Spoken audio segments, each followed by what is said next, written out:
Hiya, people. I'm going to be live in a few minutes. So while you are waiting for... Sorry, I'm going to be live in a few minutes, guys. So please, while you're waiting for me, feel free to check out my social medias and my manga. By the way, just a little quick announcement. I am now on Google Books now. So if you want to check out Vamp the Lost Soul and you don't want to read it on Amazon, you can read it now on Google Books. So, yay. Little happy times. So, yeah, while you're waiting, please feel free to check out. I would really appreciate it. But meanwhile, just feel free to chill to the music while you are waiting for me, and we'll be with you as soon as possible.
Please just wait for a few more minutes. We will be live as soon as possible.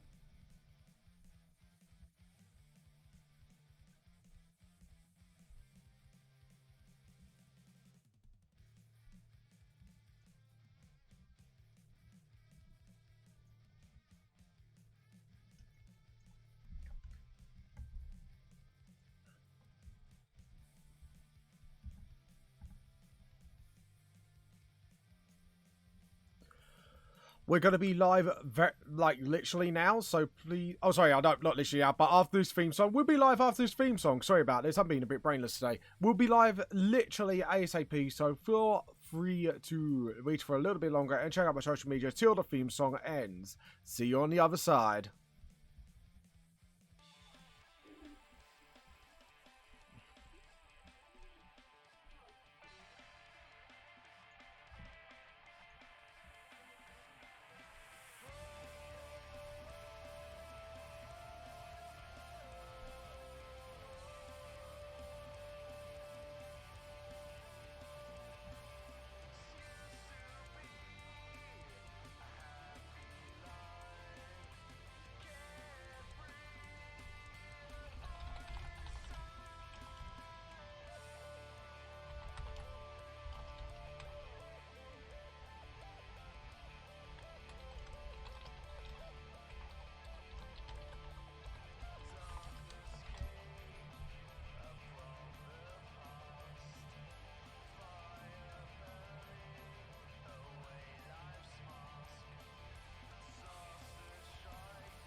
Hi everybody, this is James with Vamp the Lost Soul. How are you all doing today? I hope you're having a wonderful week so far.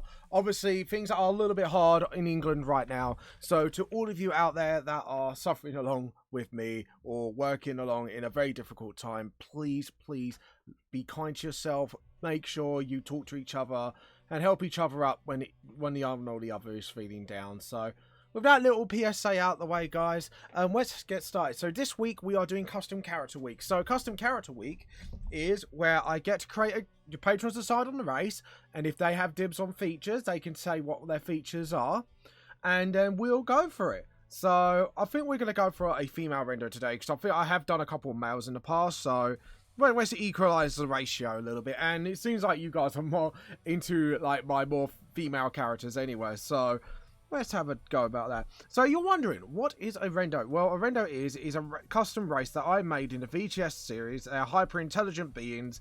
They look similar to elves, but they have a couple of different traits. Like they have longer ears, and their eyes, instead of having a normal pupil, they're like crossed like that with a circle in the middle. So there you go. That's the Rendo for you. But yeah, they're very hyper-intelligent. They're one of the first races to come out the evolution gene pool, not the humans. It's the Rendos. Yeah, so by the way, guys, like you say, you get to say what kind of features these have. And like I say, they're hyper-intelligent. Their normal weapon of choice is a hybrid weapon.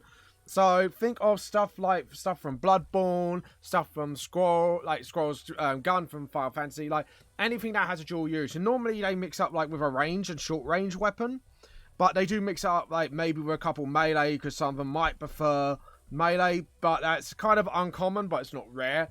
But yeah, they normally like mix it up like that. So yeah, anyways, like I said, I hope you're doing all well today, and please guys, like I said, in these difficult times, please remember to be kind to yourselves and to be kind to others as well.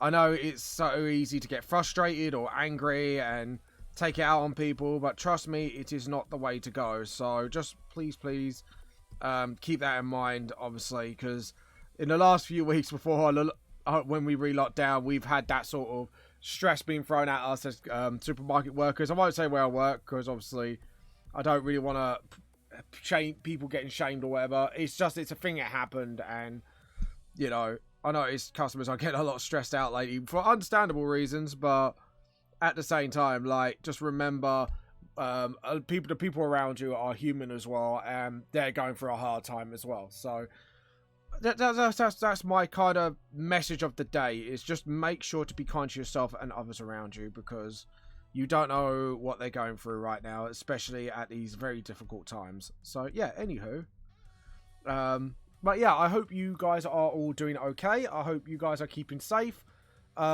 Just remember to keep safe as well, guys, and practice the rules that we've been given. I know some of them are a bit what the hell, even I'm like, but they are there for a reason, so just please try and keep that in mind, people.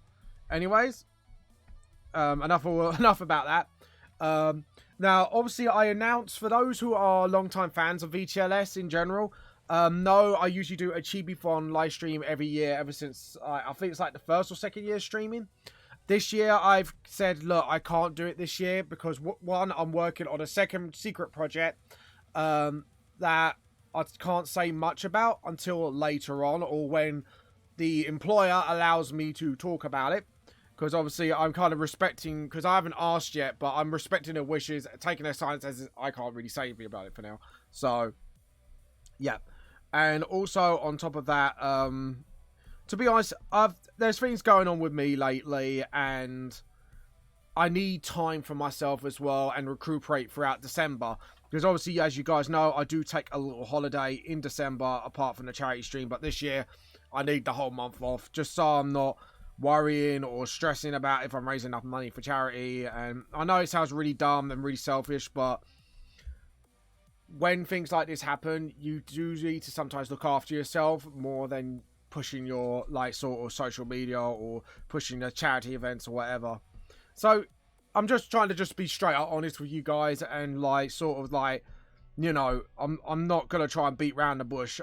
That is literally my reason. So I know I said it like briefly on there, and I will try not to get into it because it'd be very unprofessional for me to sort of get into it otherwise. So yeah, hopefully you guys can take my word for it and sort of thing. So I was a bit worried about that, but to be honest, you guys have really, for those who have kept with VTLS and that, you have been really supportive of VTLS, and I am really proud of every single one of you for it.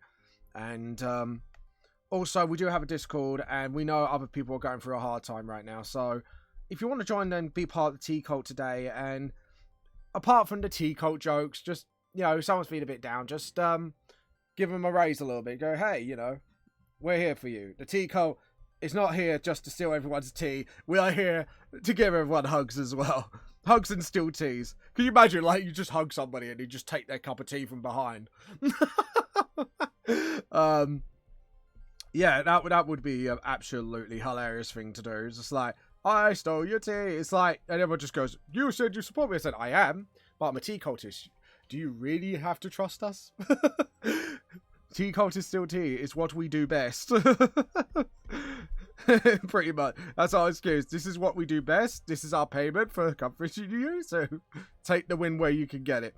So at the moment, I'm just planning out the body and the body shape. So remember, guys, this is the people's custom characters. I do this once a month. So if you want any, like, especially any sort of features that you want on this character, please let me know. Seriously, guys, it would be absolutely awesome. Obviously, the race was already decided by the patrons because, you know, I like to give them dibs. But the rest can be done. If you want it to be a guy instead, let us know. If you want it to be female, let us know. So, if you want it to be a trap, it's a trap. Let me know. Obviously, I'm kind of like, if you want, like, your smut dealer, I'm not like this. I'm not that kind of guy. So just make that aware. To be honest, like, with all the jokes I say to my colleagues and that, like, I am a very sort of, like, I'm not that kind of guy, even though I joke about it a lot. I'm not, which it makes it really funny, really, because it's like, there's me making all these sort of gay jokes and stuff, or like lewd jokes, and then like deep down, I'm not actually like that at all, for real. It's just me pissing around, because I'm very comfortable with who I am, so I'm a bit like, Joe, what? I don't give a shit. I will piss around like this, you know what I mean? Just like, put your hands in the air, just don't care. So,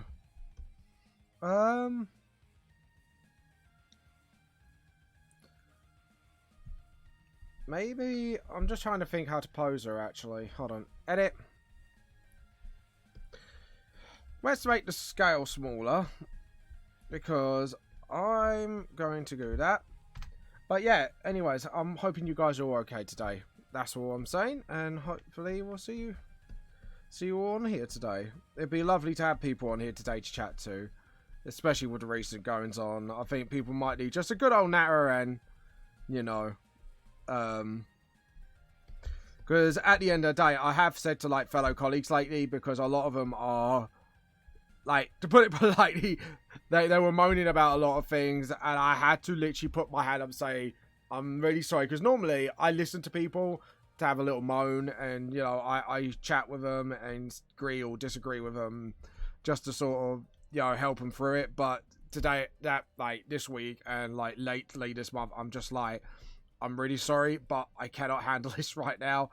And it makes me feel really bad, because it makes me feel like I'm not being there for people. But at the same time, I know for my own reasons I need to be like that, because otherwise I'm just going to go insane with all this negativity. So it's just a bit like, you know what, you know, it is a hard time, and I do appreciate people's hardships. It's just when you're going through, like, some of your own, especially when I've been a little bummed out lately, because obviously there's been no cons, you can't really go out with my mates, and because, like, given, like, I know people are like think I'm at home all the time, but I am a very social person, and I like to be around friends and stuff like that to socialize. So when I can't do that, I'm like, I get really bummed out, to be honest. So that's why I said to one of my mates on his birthday, just say, look, when this is all over, I think a day out is needed. I just turn around and went, I think we need, like, a really fun day out.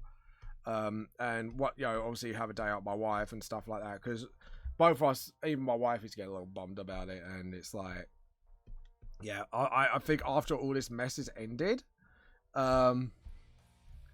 we need to sort of have a really fun day out and just sort of have a chill fun day. Yeah, those hips are way too, yeah. I thought so. Like, I was looking at my anatomy then, I was like, something's wrong. And that line was a little too low, to be honest, so... Yeah, so the line should be there. And that means the butt cheek line, yeah. Which means that should be out a little more. Which means those hips... those hips are sticking out way too much. Yeah, the circle should be smaller then. So it's actually not this side is wrong, it's this side. So... I think I've done this wrong, because I did actually figure out the hourglass shape. Because when it comes to females, I'm a little bit terrible. Not like really bad, but just sort of, you know, I need to fix this sort of mentality. It's like, yeah, I need to fix up this, and I need to make it look good for future draws, so... And obviously, one thing I forgot, the circles have got to overlap, because that's when the where the butt cheeks come in. So... Where the butt cheeks come in, you know what I mean. Sort of like that. And then just sort of, yeah. And then what we can do is have a sort of like action shot going on. So we have like legs sort of like that. So you got like one leg sort of like that, and then the other leg sort of stretching out that way. And then maybe we could have it like that. So it'd be a bit more of an action shot today. So there we go. Because I think we need something a bit more like fun and dynamic. And there we go. Yeah, I thought so. I'll put the socket like literally just low. Because lately I've actually been really good at guessing where the arm ends. So I've been really proud of that lately. But obviously when I draw it on paper when I'm doing my book, it's why... Also, I think I kind of announced, like, from the next volume, like, all my volumes are going to be digitally done to cut down production time for my book. Because I'm literally a one-man army and I do all the book myself, it sort of makes it really, really hard. So, yeah. So, it is a little bit of a... Yeah, it's getting a little bit hard and I need to sort of, like, sort my shit out, basically. So...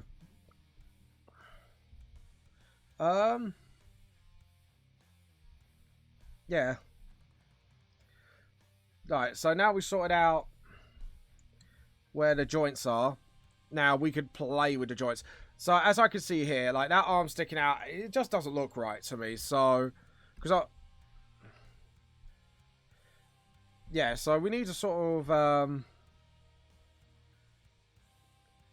we need to sort of get the arm poses in check. So that is somewhat fine. I might just adjust that a little bit, but here it's like I'm looking at it like, mate, that needs to be like full on adjusted. So we're going to do that right now. So edit, transform. So a little tutorial here, something I learned lately. If you put this cross in the middle of the ball here that you make, you can then move the arm up and down as you please. So you don't have to like keep fiddling with the position. So I don't know if you guys would already know. If you do, please let me know. But I thought it was a handy little trick to share with you guys. So we're going to do that. Yeah, I think we'll do that because if we... Yeah, because if the other arm is actually down like this, sort of like dramatically, and then you get the other arm sort of going across the body, then that looks like it's like a twisting motion, and we should get a bit more dynamic pose. So, yeah. So when you're posing, kids, always do it this way. So now we can actually get the ball turning here, and then edit, transform, and then obviously scale and rotate. If you're using Clip Studios, it's scale and rotate. If you're using Photoshop, it's free transform. So just letting you know, because I use both programs, but I use Photoshop personally for like sort of like more. I think we should do it like that. So it's like a sort of, yeah, sort of like that. And obviously, if we're wielding a different weapon, we're going to have to change the arm poses a little bit as well. So this is me just setting up the body first, just so I know what I'm doing with it, what kind of pose I want to pull off, something like that. So, edit, transform, scale, rotate, and again, put it right in the middle of the socket like this, and then just rotate, because then you got this like woo spinny arm. Oh, sorry, it was going a bit slow, but yeah, as you can see, like it's, but yeah, it's sort of like spinning around. So yeah, if we do it like that, then if it's like a two-handed weapon, then we could get like that diagonal feel to it. So edit, transform. We're going to do rotate a little bit further down because it is just, oh, edit, undo. That is really bad. Edit, undo, undo. So yeah, so what we're going to do, we're going to undo it and then edit. There we go, transform. And then what we do is scale, rotate again. So as you can see, this is why it's important to get that cross in the right place, because as you just see, because I forgot about doing the cross, I was tilting it from that where it was. I'll spin the arm around again. I think sort of like that would be the trick. Yeah, because then if it's a two-handed weapon, then we can actually adjust that, so which would be absolutely brilliant. So now we've done that, we could actually put like the rib cage sort of up again, and we need to stick that shoulder out a little bit more. So this is also one thing you need to do, is just check your circles, because you need your circles to be perfect to, well, not perfect, but round. It actually looks like a shoulder, because if you do it in this like awkward squish circle, it's going to make it look awkward, and it's not going to look good. So always remember that, kiddos. Right, so as for the measurement for the legs, so a lot of people think it's like 2 in thingy heads long, but actually it is 3 heads. But you start at the top of the leg socket and then go 3 heads, and that's why it sometimes may look a little shorter than you're intended for the sizing. So, well, that's what I learned. But if you think I'm wrong, correct me, because obviously all artists need to learn. So there we go. So just to double check that, do another line, and this is another way you could check where the knee is. So in between the second head, you should have that sort of line in between, like I've got here, and then that's your literal measurement for your knee. So again, do not make a squish circle like I just did here. Make sure your circle is almost perfectly round, so you got that sort of, because that's how, like, when you break things down into shapes in your head, that's how you sort of break it down. So, and then you got that, and again, just triple check your sizing. And again, so as you can see here, I got it wrong here, so you got that, and then you got that. So I might have got it wrong, but I might have got it right. So let's just triple check it. So that's the top of the circle there, and then that's, yeah. So I did get it a bit wrong, and then just triple check it again. Yeah, I just got it a little bit too low, and then you're free to go with the kneecap. So like that, and make sure when you put a line through the circle, your thing is always through the middle of the through the middle of the circle, like that. That's what you say. So you get that sort of like cross thing when your line, when it joins up with the other joints, is sort of like that. So yeah, that's what you should be getting. It is sort of like your line goes through and it makes like a crosshair almost, unless your arm is like sort of like in a different angle like this one, then you crosshair it there. It's like sort of like that's a quarter because of the, obviously, the way it's turning. So yeah, anyways, so make sure it's crosshaired. That's what I'm saying. Or when you put a leg in another position like that, just make sure it crosshairs there, like that. Then you should get like an accurate bend of the leg. There we go. So edit. We're gonna just lower down the scale, because I want to get like almost like a full body going on today, because I want to do like a sort of poster look. So that's what I want to do. So anyways, so sort of like that, and then again double check with your heads. So your head starts there, and as you can see, like, so your other half of the head should be... I have to zoom in. So when you measure, make sure you zoom in so you can widen your fingers enough to actually measure accurately. Otherwise, you're going to be like in a bit of doo-doo. So, oh no, that was quite accurate actually by the looks of it. Yeah, that was actually quite accurate. It's just my head was seeing it wrong. So there we go. See, this is why it's good to double check your work. Because sometimes you may think you got it wrong, but you've actually got it right. And that could actually... So we'll do that. So we've got like the knee bent and then, right, let's get the straightened leg because we may have to turn that. So like that and then yet again, check and double check. And obviously we want that leg straight. So we need to make sure that cross is actually where it should be. So yeah, do it like that. And then again, double check with the head. With the heads method, so 1, 2, hold on. Double check. Yeah, that should be, yeah, that's why it should be a little low. It should be right about here. And then obviously check with the heads method, so widen. And then, oh, hold on. Yeah. Yeah, so luckily, where I pointed it out there, I've luckily sort of caught on to that thing being wrong, and then hopefully we can then just make sure it's all accurate, and then 1, 2, 3, and make sure the halfway is actually halfway. So yeah, so I got it a little bit wrong when the kneecap's supposed to be. So if I rub that out, because luckily that leg's straight, so I've got time to sort of re-accurately just get that halfway between the heads thing here, and then just sort of again near perfect circle. And remember, when you're doing like knees and joints, make sure your circles are a little bit bigger than your last joint. So because remember, you got your elbow and that's quite round, and then you got your wrist, which is, if you imagine that as a circle, it is smaller than this joint, so you need to make sure it's in proportion as well. So like this is a little bit to the same size. So you need to do that. It needs to be about like that circle roughly is about that size. And then your wrist has to be a little bit smaller, so you can take advantage of the sort of wrist thing. So yeah, there we go. Now we can build out the rest of the body. Now remember, you can change their body type as well. So if you want this character to be a bit more chubby or a bit more skinny, let me know. So, or if you want to be a guy, like I said instead, that's why I haven't added the boobs yet. So, the boobage.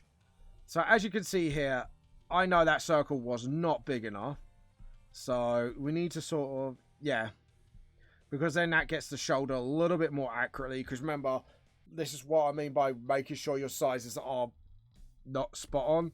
Because that should be biggest, that should be medium, and that should be the smallest. Because obviously each joint is, imagine it as a circle, but bigger, it goes bigger.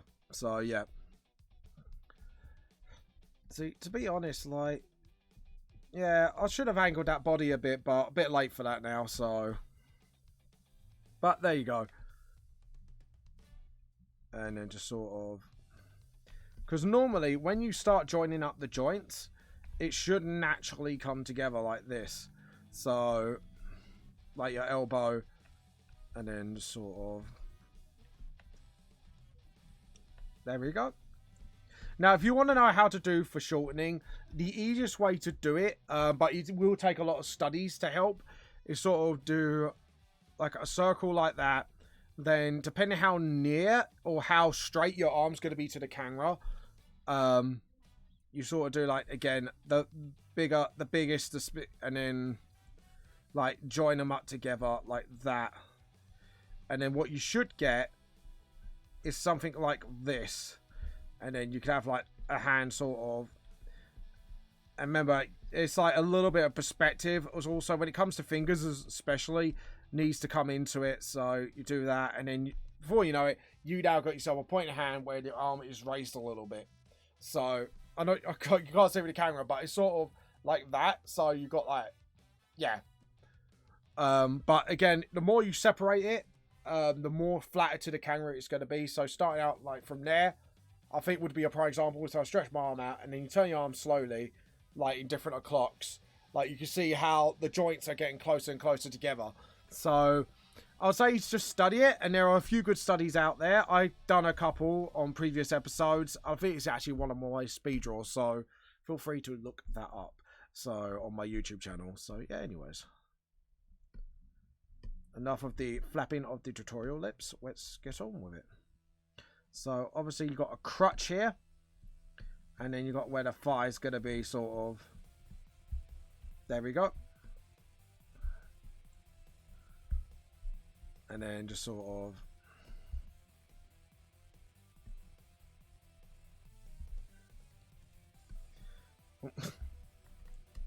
I just realised I did something really bad. Because that leg's going to be flat, you just need to sort of make sure when you do the calf, you have to do it a little bit more flatter when it's facing forward. So that calf should be sticking out as much. Because obviously you're seeing it from the front view. So.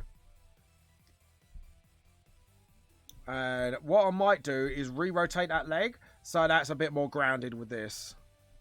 Because obviously it's just going to look like he's on a step or something. Or she. Depending on what you guys want. What kind of character you want. And then just sort of. So, yep. There we go. Now, the trick I've learnt with feet recently is if you do a ball just joining up with the other ball, then you got your heel. And then just sort of.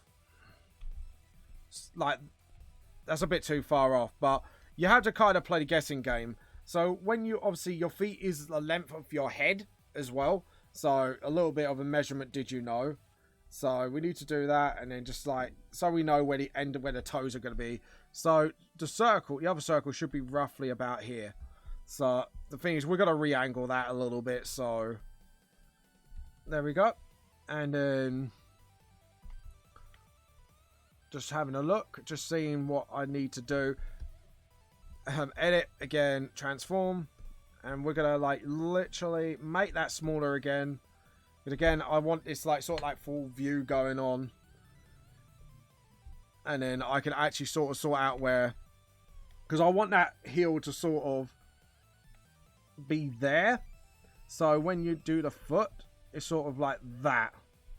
So that is on the ground.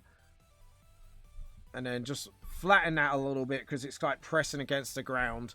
So I'm also trying to learn how to make things like... When you draw things, like anatomy wise, you need to make sure you got a... like make sure it's got that illusion it's making contact with something. And I need to like sort of work on that a little bit as an artist. Because, you know, what's the point of being an artist if I can't be honest with you and then chat you through my process? Because, you know, you might be able to feedback something that I could use for future. So, that.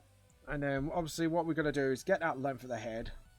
And then just make sure, like say, because when I rotate the length, hold on, let me get that. That would be better.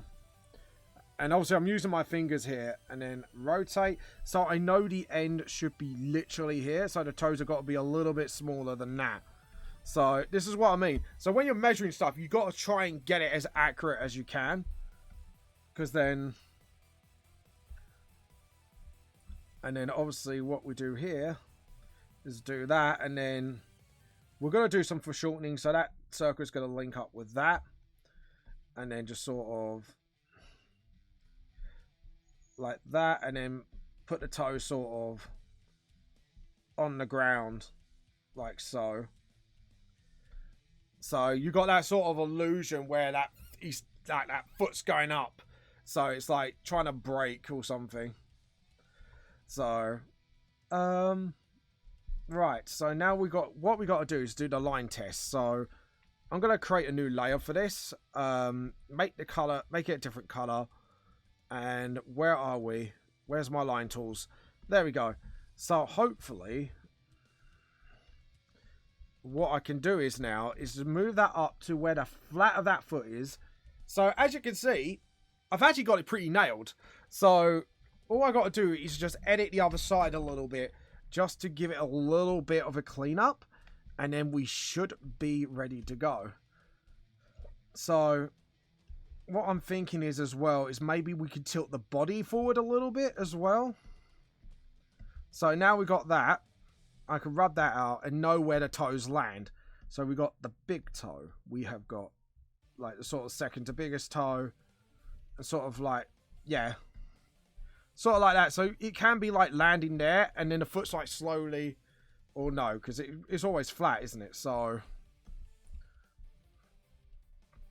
sort of like that.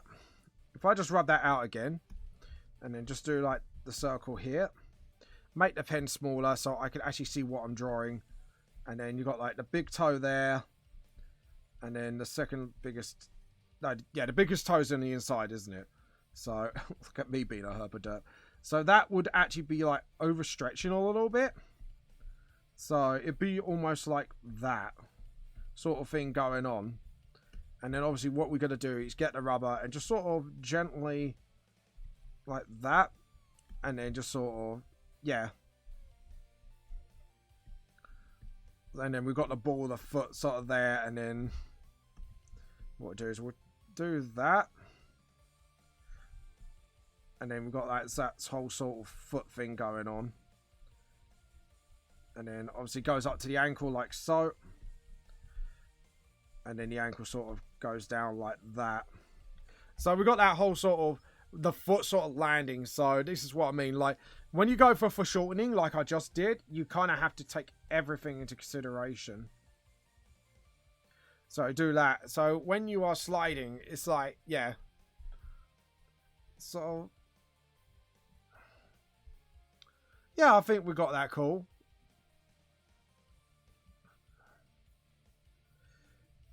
To be honest, I may want to rearrange that arm pose a little bit, but for now, we'll do like a clenched fist sort of thing. Sort of like that, and then we'll re-angle the hands as we see fit once we know what we're doing with it. So, anyways, I hope you guys are watching right now. I'm just checking on... Oh, someone has posted... Oh, God. Right. Oh, have a good stream. Yeah, Joe's just saying he's going to go to sleep. So, I was like, okay. So, yeah, sorry. I just realised that. It's like, all right, fair enough. Right. I'm just having a look and see what we're going to do. So, at the moment, no one's really saying anything. So, what we do is we'll go for a complete female look.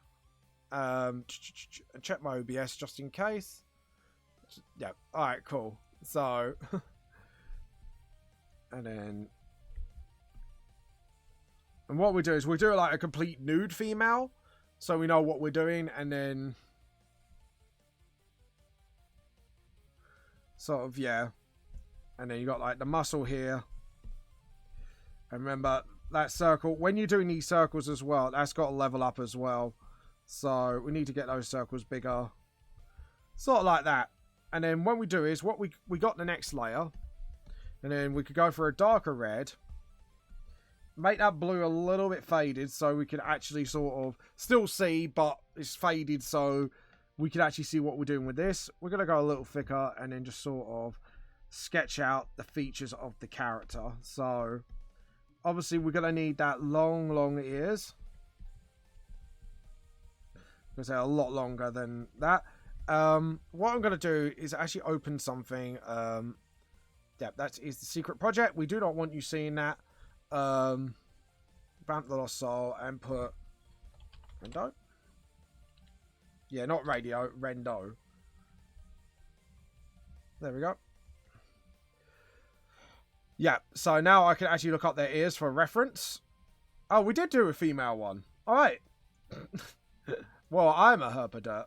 Alright. Because I know I did more males in the past, but yeah, there we go. Yeah, their ears are a lot longer and a lot pointed up. Now I remember. See, this is the problem. Like, when you create your own lore in that, like, you tend to forget things. And that is not a good thing. But you have to, so... Because obviously you can't make room for anything else in your head. So, this is why it's always good to have references. So, we'll get the ear. So the ears have to be like literally pointed up and longer than most graces. So like unlike the elves are like more like that and a little bit shorter, where Rendos are like a lot longer. So like I say, similar anatomy to elves, but not quite. And then just sort of, I think we're going to go with a guide today, actually, unless you guys want to change it. So please let me know. And then what we'll do is we'll just build up the body little by little. And like I say, I'm kind of buying time by doing like bits of the art. So we'll do like a completely, not naked model, but like, because I always make them wear pants and bras just to make sure. So there we go. And obviously, because it's a guy, we don't need big hips. So there we go. And then obviously we do this as well. Now normally when you start attaching these lines together on another layer, like you start seeing where you made mistakes on your dummy, and then you could just like sort of correct it from there. And then just sort of, yeah, and then sort of just build up the muscles. And sort of like when you do life drawing as well, and this is another good teacher, when you life draw, you need to start doing life drawing and learning anatomy and start reading up books on it. One of the books I do recommend is Dynamic Figure Drawing, which I will link up if people want to see the book. I recommend you actually make a purchase of that, because literally it's a really good source of like looking at anatomy and how it works in male and female bodies. So if you're not squirmish about nudity, like not nudity, but sort of like seeing like how the body works like properly, yeah, just look it up. Don't worry, it's not like not safe for work stuff. It's just more of like, I know people go, oh, that model looks really naked. It's like the whole point is like looks like it's naked, so you can study the body a bit properly. But yeah. And then obviously what I would recommend is probably start by drawing like the bones. Actually look up medical books on the human body as well, so you know how muscles work, how the bone structure works, stuff like that, because sometimes I forget. And you need a top-up study as well, so yeah. And then just sort of like that, and then like sort of, there we go. So obviously that foot is a little bit more like there, and then you got like the toes sort of a bit more twisty there. So what we can do is sort of give that sort of twisted vibe. So like, there we go. 1, 2, and then just sort of, because obviously that toe is a little bit smaller, so it could be off the ground a little bit actually. So we just got to make sure that is right, because with anatomy, you could always never be too careful. Like, yeah, you could still do that, but it's sort of, that's it. Right, so when you do feet, obviously you've got to go straight down and then up, because obviously that circle demands that, and then this circle demands like just the foot just going a little bit more. That's it. And then just sort of make sure you know where the bends are as well. And then obviously we're going to put clothes on him, but it's sort of, it's a good way to study anatomy as well while you're actually practicing to draw your like any characters, so you can actually learn more about anatomy as you go. So as you can see here, like I've made it look like the foot is actually pressing down on the ground, and that's some shots I need to start doing so I can actually start learning. So, and as you can see, yet again, I messed up because obviously the end of the foot's here, so what we need to do is do something like that. And then the biggest toe goes like that.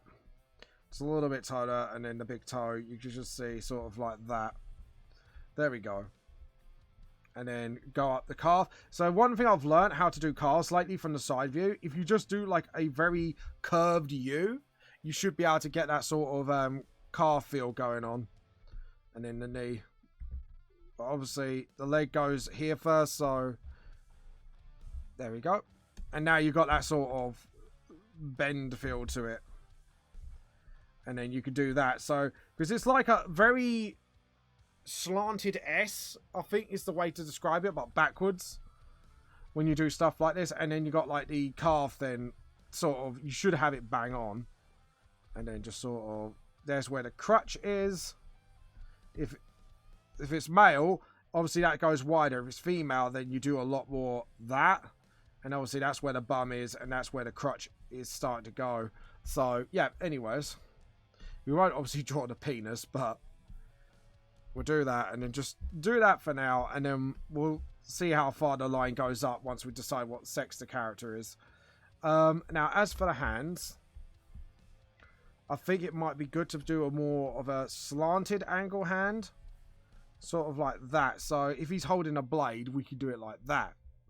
Or actually, no. We won't do it in that slanted angle. I think it'd be better if we do it from this slanted angle. So, hold on. I've got to try and work out the angle now of this hand. Right. Remember, the wrist can only go so far. So we'll put like a widened spectrum. Now, if I want this to work, I need like the palm, like this bit here, to be sort of like that. And then, yeah. Because then I can then slant it. Because if I have to, then I could just twist the hand a little bit more if I have to. So, yeah. And the thumb can be there. And the fingers can be like that. And obviously, yeah. So we do it like that as a test. We know that works. And then just sort of...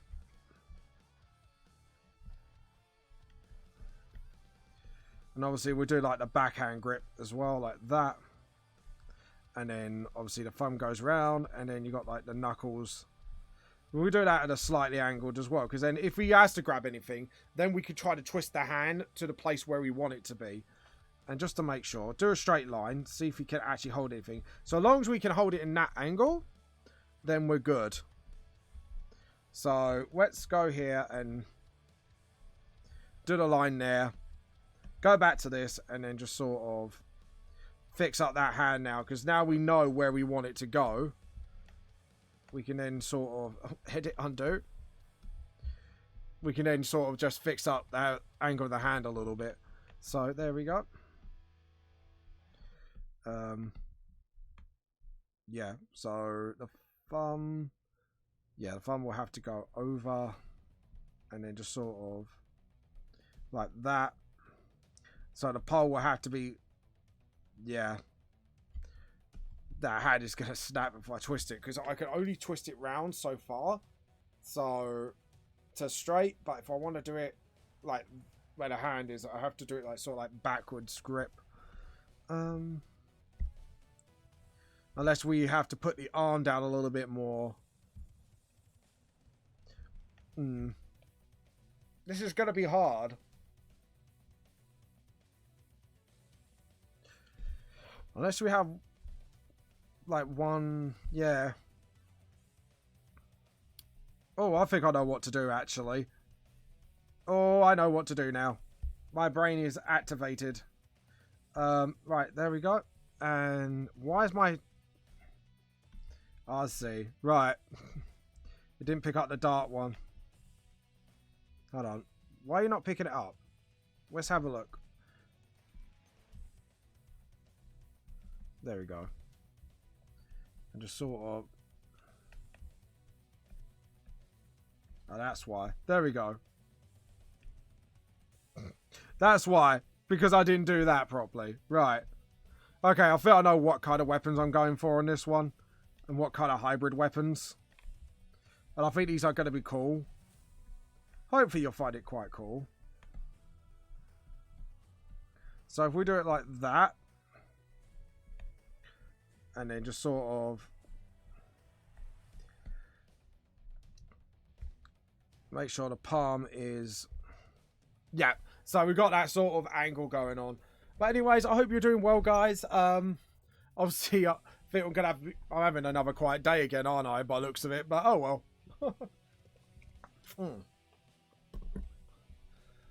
But yeah. that is fine. So we don't really need that line. What I'm going to need it for is sort of know where the weapons are going.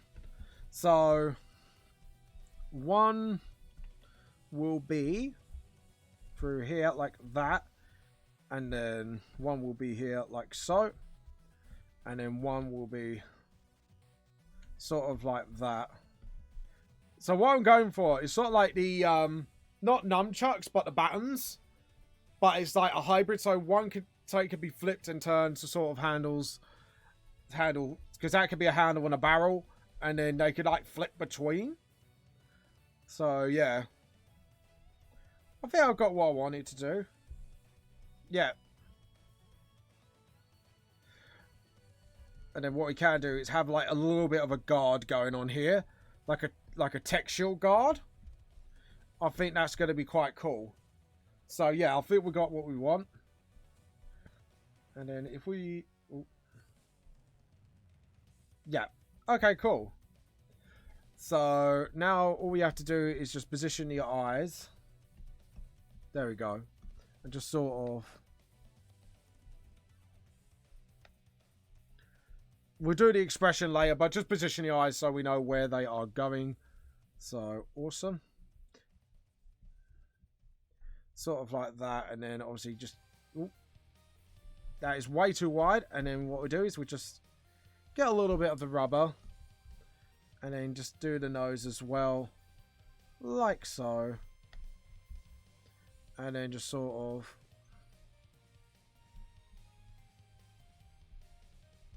like that. There we go. Yeah, and then what we can do is just do that sort of, yeah, okay. I think we got what we want. And then what we could do is just sort of thick out those hips a bit. And then we could just put the features we want on. Sadly, the other one's on at the moment, so I will decide the sex, male. And we need to get some like Rendo clothing going. So first off, we're going to do the sort of, I'm trying to think what kind of gun shall we mix breed it with. Because obviously, and we're going to use the green to sort of make the weapon. So what we can do is do that. And then just sort of, yeah. Hold on, let me put baton.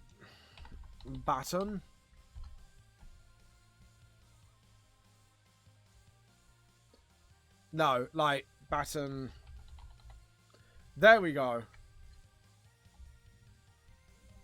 So I'm looking for, oh, okay, not exact. Is it baton?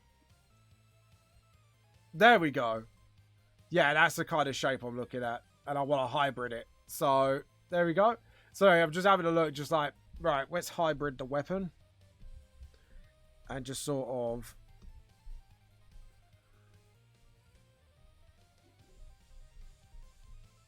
I think we just give it like a little bit of a design. And then obviously, yeah. And what we can do is do it like a, oh, I think we could do it like Uzis. Yeah, I think I know what to mix breed it with. My brain has just got an epiphanies of ideas. Yes, yes, yes, yes. I think we got what we want. So what we can do is sort of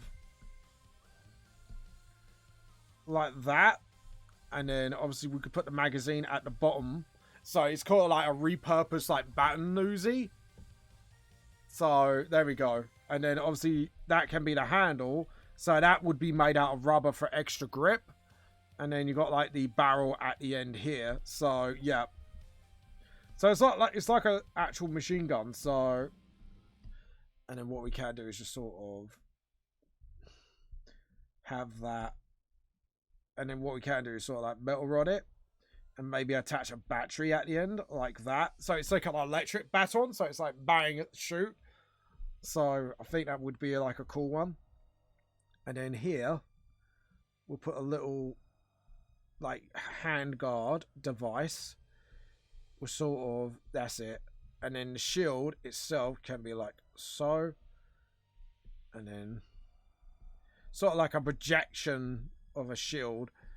I think we have to cut that projection a little bit shorter. Just to sort of... Well, actually, yeah. So, obviously, they haven't developed yet where the bullets can go through. So, it'd be like more like... Yeah, so the bullets will come out the shield. And then here, it'd be more at an angle. So, we can have it like that. And then... Obviously, have it like so. And then make it comfortable where the grip is as well. And then you can then flip the baton backs and forwards for like literally switching modes. So it's a very quick weapon to use. And just sort of, yep, that's it. And then we'll put the battery pack there. Obviously, because they are technology advanced race, so I can imagine they would easily sort of convert these sorts of weapons. And then obviously rubber handle with an Uzi end. And just sort of do that, and then we'll make it look more Uzi-like later. But for now, we're just gonna sort of... And the length of it, I think actually the length of it should be quite long. Because it's got to be like sort of... Like, be able to block things, but at the same time, you could like sort of go for the punch if you need to. So, I think we should make it quite a large body gun. But also, these will be like absolutely great for grip. And then what we can do is then... And then we can see here, and then we can see a lot more what the shield would look like. Sort of. Like that. And then if we can just do the projection. Well, no, because if it's facing the other way, it should be, yeah. Because it's got to project, hasn't it? So, what we can do is, because that hand is facing a little bit forward or away. Because it's facing, hold on, the end of the barrel, yeah, you can see the end of the barrel. So it'd be more like that. And then curve it. So it'd be like more like that. And then obviously that could be more the tip of the shield. And then obviously what we can do is go for a more hexagon pattern, I think. But then you can see like the weapon sort of like that. And then the clip can be like sort of seen at the bottom here. But yeah, so it's a bit like, yeah, I get that, because then it's a bit like that, and then it's like sort of like sliding back, so one arm's already been cocked back and the other one's just like straight up for the shot. So yeah, I think that's kind of cool. Okay, so now we can actually go for the look of the character now, and we can build out with line work. So we can make the weapons disappear for now. And then start going through the window clothing. So obviously they are very prideful so they always carry their symbol with them. So just sort of, no, that looks very surprised. We want it like sort of like undo, undo, and undo. Just sort of. And they use a lot of magi weaponry, so that button will be literally like magic, so they could be like flaming buttons or something. So, and just like that, yeah. And then obviously we've got like the eyebrow sort of like very and it just sort of get that mouth to sort of get that very expression. Like he's at going to war sort of thing. Now I think Joe's gone to bed. I'm not sure if he's still online. No, he's not. He's practically gone to sleep. But there you go. But anyways. And let's see, we've got the ear and then just sort of. Yeah. Alright, so the hair. I think we're going for...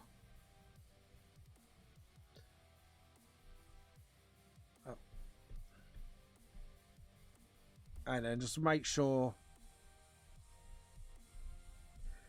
So like the eyes there, and just sort of make sure you can see like the cross in her eyes, and then just sort of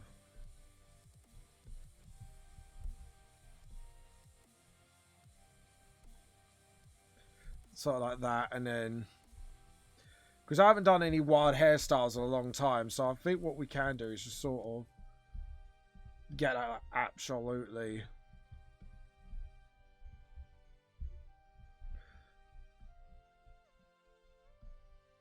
And then just sort of.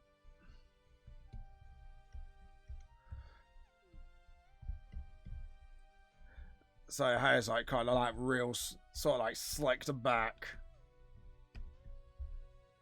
Sort of like that.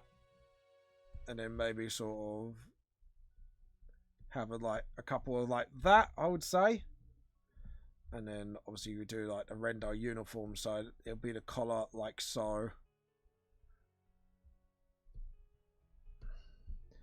And I think what we're going to go with this Rendo, we're going to go for like the Rendo uniform, but in a gi. So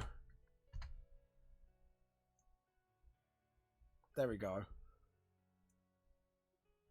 And yeah, I think we're going to go for like a gi version of a Rendo sort of like monk costume, but we're going to make obviously the bottom bit like a little bit younger. So I'm just looking at gis right now and just sort of, yeah, have the collar still right up, but make it look like a gi as well. So let's have a look at it again. But like I say, guys, if you want to change the clothing, please let me know. This is much as the people's character, so just trying to have a look how it's sort of. There we go. And that one, oh, I like that one. That was very, yeah. All right, I think I know what to do. So right, so now we go for sort of like that. So what we want to do is make him look like a martial arts master. And just sort of, that's it. And the belt, by the looks of the gi, is actually quite high up. And it's like at this abdomen here. So it's that sort of like there it's placed. And then just sort of, yeah. So what we do is we're going to sketch out how it's going to look roughly. And then just sort of like that. Oh no, it's not like that. Sorry, undo. It's more like that. Looking at it. And then just sort of. And what we can do is make that like long. I want to give him that sort of like mystical modern day edge. So there we go. And then what we can do is sort of like, because of the force, obviously he's got to go flying like that. And we don't want to cover too much of that leg, but sort of, I'd say like maybe do it like here. So it's not too long. So you can tell like he is a martial artist, so he doesn't want to get in the way too much. And then just sort of, there we go. And it's already like one already, so sort of like that.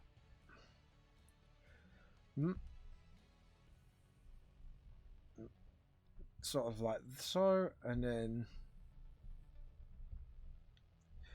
the gi, is it actually quite loose? Sorry, I'll keep looking at the wrong reference.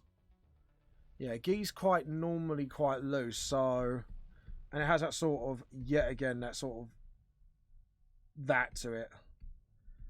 And then, and what we can do is then decorate the gi. Sort of like so. And make him look like, like I say, again, a master. And what we can do, it's like on the other side, you can see an actual sort of like bulletproof thing going on. So we've got like a sort of like a chest armor plate going on. So like that. And then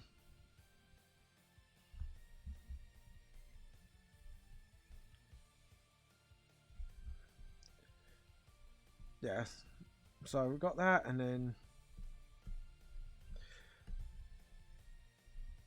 And then obviously you got like the whole, that's it. And what we can do is then sort of like longer those sleeves, because Rendos like to wear like long sleeves. It's part of their culture. Don't know why. It's just it's a thing they do, because you know they're nutcases. So what you can do is just sort of lengthen that out, and then lengthen that out. And then what we can do is then get the gi sort of like that, because gi's quite baggy at the bottom. I keep looking at the wrong goddamn reference. So let's have a look. So we got that going on, and it's sort of, that's it. So if we could do it like a little bit baggy, like again, like we won't want it like too fancy, but we want it like fancy enough. So you can tell he's like a master in his own right, and he doesn't really like wear like traditional gi. He wears like a gi specialized to him. And then what we can do is, because he prefers to fight barefoot, because obviously karate kicks and that, we could do like sort of like armor plates, like sort of strapped to his feet where it's not restricting him, maybe? No, I think like barefoot would be better. And actually sort of like, yeah, I think that would be fine. Because if we're going to do the armor plate, I think we should design it from the side first, so we know. So the straps, it's like literally strapped onto his foot, like that. So he's giving his feet as much protection as he can, because obviously when you go for the kick and stuff, like I can imagine it ain't gonna be easy to land those kicks. So, and then just sort of, that's it. And then obviously, and then yeah, I think that looks pretty good. And then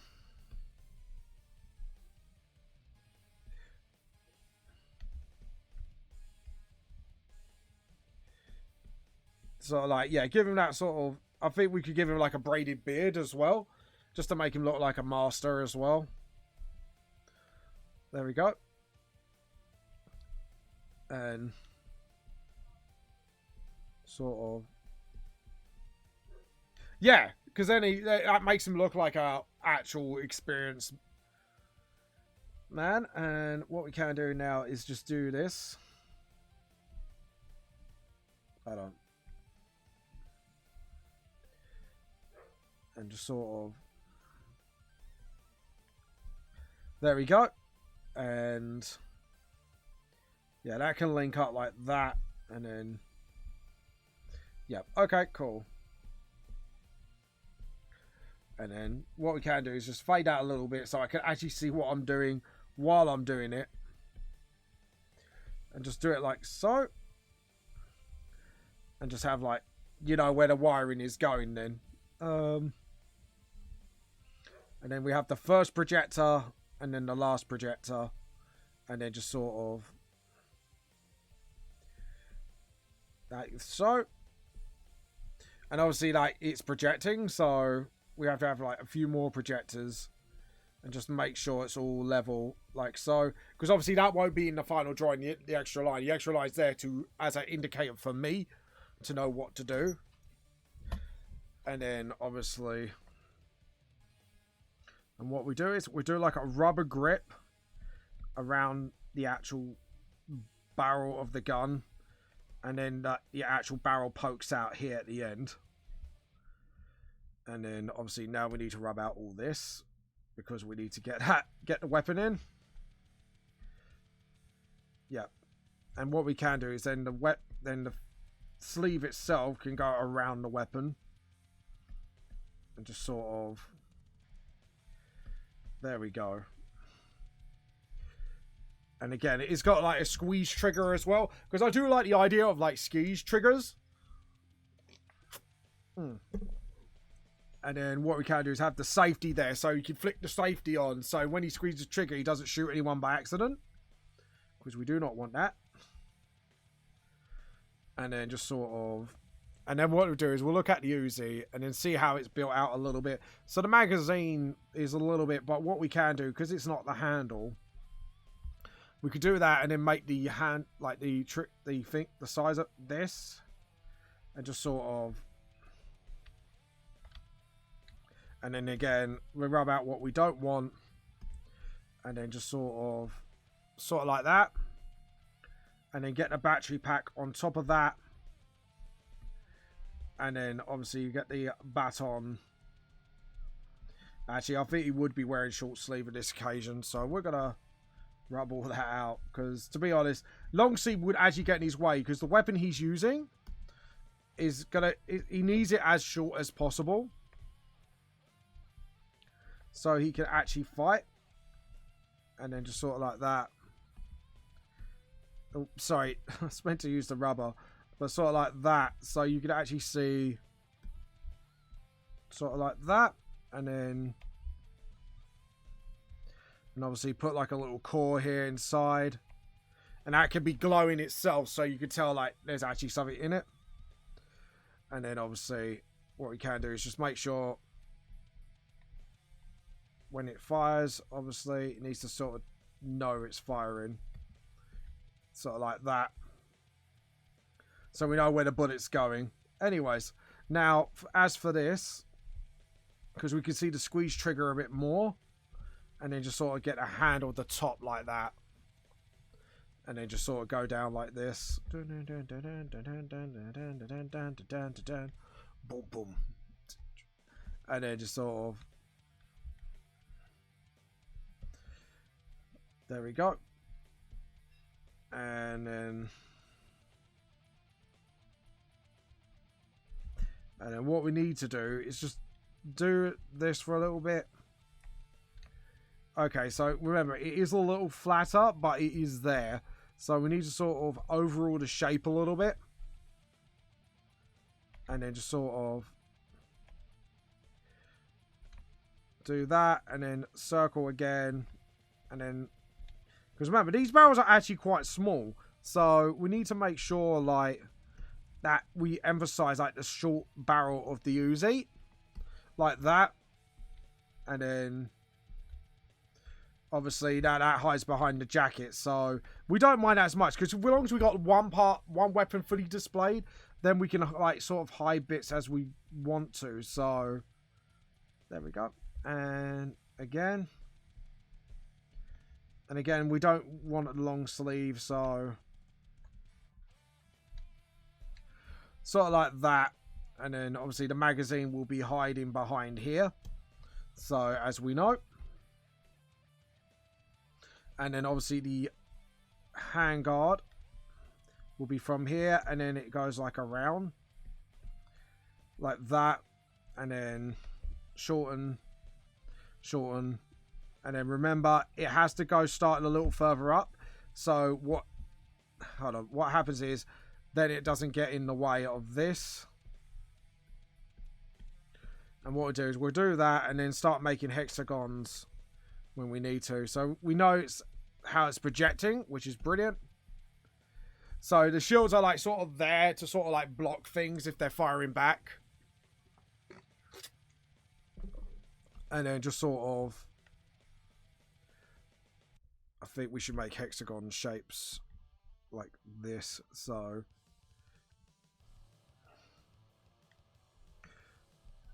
and then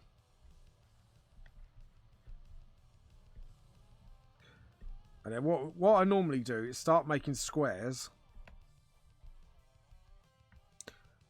and then I know where I'm working with. And then, because these are going to be effects anyways, but it's good to sort of like plan out everything beforehand. And then I could like sort of like use the gridded system to my advantage then. So sort of like that, and then, yeah, that's it. And then just sort of, that's it. And then same here. And then I know where it ends and where the hexagon starts. So we do that, and then, yeah, and then I could curve it when the time is right, so I can actually know where it's ended up. So obviously we need to do that. Okay, cool. So I think we got everything planned out quite nicely. So let's have a look. So now I think I might keep that arm bare, actually. That actually looks really good as a bare arm. And then, obviously, maybe do like a shield arm here. Yeah, that's it. I think that looks pretty cool. And then, obviously, what we can do is put like the Rendo logo here and here. And, obviously, just sort of... That's it. Just make it actually look like a gi. Sort of like that. I think I've got everything planned out quite nicely. Like I say, how are you all doing, guys, by the way? And new raster layer. And what we could do is just fade the last layer again to see what I'm doing. And then we'll... Okay, so... And what we can do is get that. And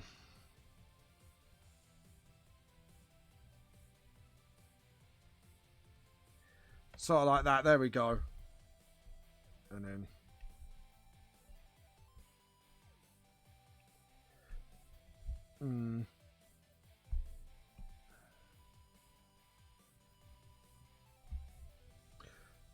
I think we're going to give him a bit more of a... Yeah. Okay. I think I know what I'm going to be doing. Because obviously he's an older man, so we need to sort of just give him those features as well.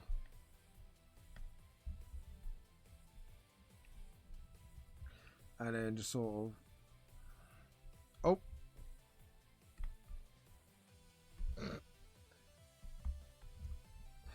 Right, we need to go back because I literally made a huge cock up. There we go. And now. And what we need to do, this sticky out hair of his. It's sort of like that. Hello, how are you doing today, new viewer? I am James Raven. I do my own manga series, Vamp the Lost Soul. And today is Custom Character Week. And if you want to input or what features you want to see on his character, feel free to. I can change it at any time. I was just taking the driver's seats until someone arrives. So, yeah, how you doing? I hope you are doing well. Right, remember what I said. So, like, yeah. Because I want to give him sort of like that old man look. But like I say, remember, guys, you could absolutely change it if you want. Obviously, if it's not too far in. But we're not too far in now. We can make, like, adjustments here and there. And just sort of make his hair super spiky. Sort of like that. But yeah. But there was a conversation I had the other day with my mates. And things are obviously in Britain are a little rough right now. And I was just saying to people, like, maybe it's now more of a time to be kind to each other. Than obviously saying this and this and this is wrong. And you know, unless we've got a solution, then maybe it's not the time for that. It's a bit more unity, because obviously here in England, there's things going on at the moment. But I hope you guys are doing well elsewhere. So, if not, if you know, I hope things will get better for you soon. So, yeah. Right, so we've got like this little tash going on. So, we want to just sort of... That's it. And then... That's it. So we got that sort of tash sort of moving it. Ooh, that's way too big. That looked like it was almost going into a Dr. Robotnik moustache there. I don't know what got into me for that one. But there you go. Because this is going to be like literally a really thin moustache. Oh, edit undo. And just sort of... Because, like, with my hair, I kind of draw it really scruffily. Because hair's always very naturally scruffly, so... In my point of view, but you never know. There might be some with naturally plastic hair, but... There you go. And, there we go. And we're going to do the whole, obviously, like, Mr. Miyagi beard. If you don't know who Mr. Miyagi is, if you have seen Karate Kid, let me know. You'll know who Mr. Miyagi is. I'll give you a high five for it. So yeah. Anyways. But yeah, if you haven't seen the film, I recommend go watch it. It is an old school film, so I don't know if the cinematography would last the test of time, but hopefully it does. And then just sort of... Oh, no. Oh no, I was going to give him a plaited beard, wasn't I? Like a sort of like a wise Viking sort of thing almost, but like a lot thinner. I forgot to do the plaited thing. I am special. If we do that and then just sort of like that, and then what we can do is then actually do not a braid, but a sort of, or do we do it like that? Yeah, do it flat, because otherwise that's going to look confusing. So see, this is the process of it all. We just have to play around with it sometimes until we get it right. There we go. And what we do is we'll find out when the beard comes out later on. And just make sure no one's saying anything on Discord. Just doing a check. Don't know why I'm singing, but there you go. And I just minimised something I shouldn't have minimised, but there you go. Because I'm a herpaderp. There we go. And then just sort of... Actually... Yeah, I think we'll wait to do the rest of the beard once we've done the rest of him, and then we'll see what's going on. Oh, edit undo, and I'm using the wrong tool again. So if we do that, and then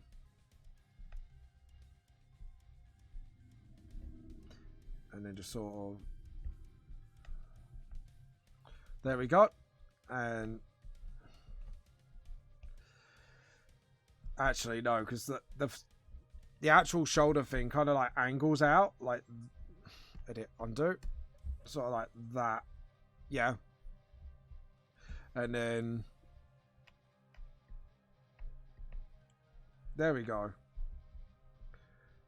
And then, like I say, we'll do all the pattern stuff once we figure out like how the clothing's going to be folding and stuff like that. Because sometimes you need to have time to figure these things out, and then once you do, you should be like there, honestly. So yeah. And there we go. And ooh, I think I took that. Yeah, I took that collar a little too far. I just noticed it. I was just like, that doesn't look right. Let's sort that out. And then just sort of, because obviously his belt's going to be there, and then just sort of, because his belt's going to be quite big, and then there we go. Like I say, we're trying to give him that sort of like Mr. Miyagi vibe. So to be honest, he actually looks like more like a crazy like space wall / card at the moment. So, but yeah, there we go. And then what we can do is, obviously Geese are quite baggy, so we could just go for that. And then we sort of give that sort of like Oran look about him. You know, from Final Fantasy X, if any of you played it. Fuck, I'm old. Anyways, you know, like when you say something, you're like, damn, I'm old, boy. That's what I'm like. There we go. I have to admit, not my most favourite Final Fantasy, though. I have to admit. I don't know why. I think it's just a lot of things I just didn't like about it. And I think, like, at first, it left a really bad taste in my mouth. But, like, I think after a while, I've kind of like, yeah, it's an alright game, but it still leaves a very bad taste. And I know people are like, oh, you're hating on it for the sake of hating on it. It's like, no, it is like, to me, it wasn't like the Final Fantasy I played, like with the RTS systems and all that. So, because a lot of RPGs I played at a time uses that system. If you don't know what that means, it means like, instead of taking turns, use like RTS bar. So, if you wanted to know what that was, now you do. Let's figure out the length of this, actually. And we don't want it pointed. We want it like actually quite straight. Because looking at geese, they're not really... they're quite stiff actually looking at this. So we'll do that. And then just sort of... And we're going to make this quite long. Sort of like that. And then... They're quite stiff pieces of material actually. You're looking at it like... How are they so stiff? Don't answer that. That sounds... I know people are going to come out actually film. I love you for it, but no. And then just get the rubber and then just sort of... And then... What we do is we'll give it a little bit of a curve and bend. Just to give it a bit more of a lively feel. But yeah, what we'll do is we'll clean up that line work there. And clean up there. Because as you can see, it just doesn't actually look together. Like that. And then just sort of... There we go. And then the rest of the gi can be like quite baggy as well. See, this we can loosen up a bit, I think. So, edit, undo. So, obviously, we could do it like this. And... Yeah, that's it. And then, edit, undo. That was really bad. I just looked at it and went, yeah, that's bad. And then just sort of... There we go. Edit, undo. And anyways, if you've got any art pieces you want to share today, guys, feel free to. Obviously, we can take a look at it later on, obviously. So, yeah, if we do it like... Yeah. Do it a bit more loose. Because, again, that's what a gi is. A gi is quite loose, so... And then just sort of... There we go. And then... Let's see. Let's have a look at the gi again. Yeah, it is quite baggy. So, what we do is well, and then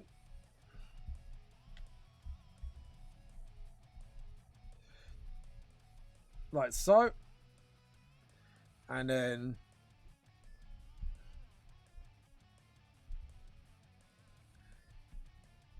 just sort of, that's it. Sorry, edit, undo. And what we can do is just sort of...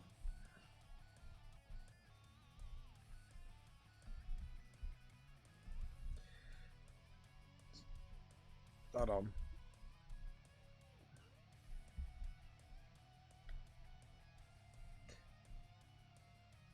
And then just sort of...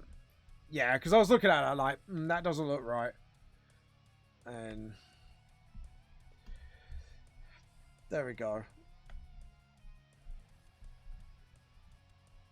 And then like... let's see, we're going to do this metal plate on his foot.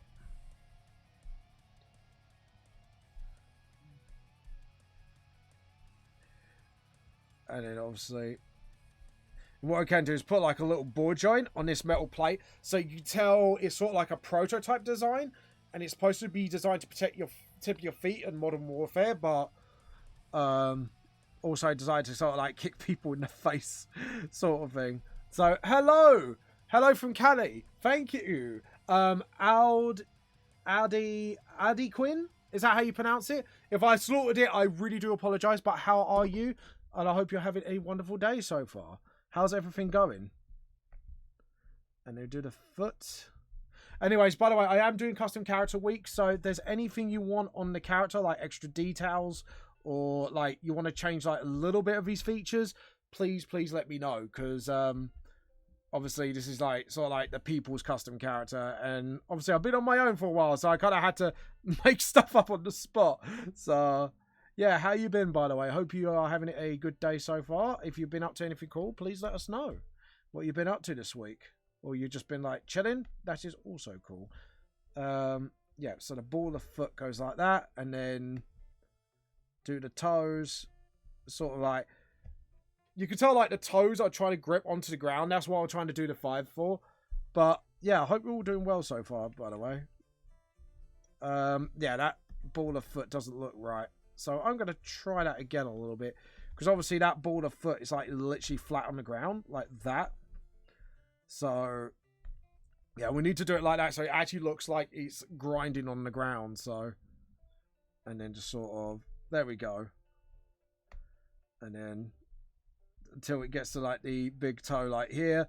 There we go. No worries. Adrian can be pronounced, Aiden. Well, okay, Aiden. Well, I'll go with Aiden because then that would be a lot bit better off the tongue. An Englishman who can't read or spell. Go fair figure. Who's Aiden's dyslexic. So anyways, what you been up to, man? Hope you're having a good one. So alright, let's flatten that toe a little bit. Just so it just looks like it's on the ground. There we go.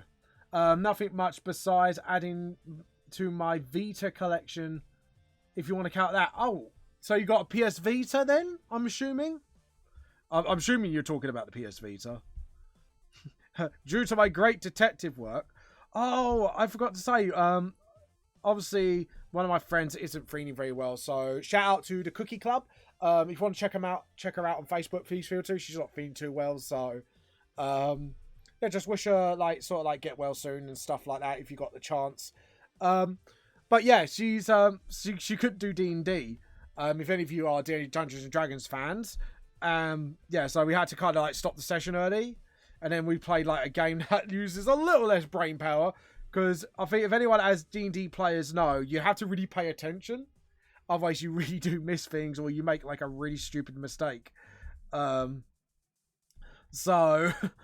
we started to play some Among Us, which, you know, I don't know if I was a little bit detective work, but I was never the imposter.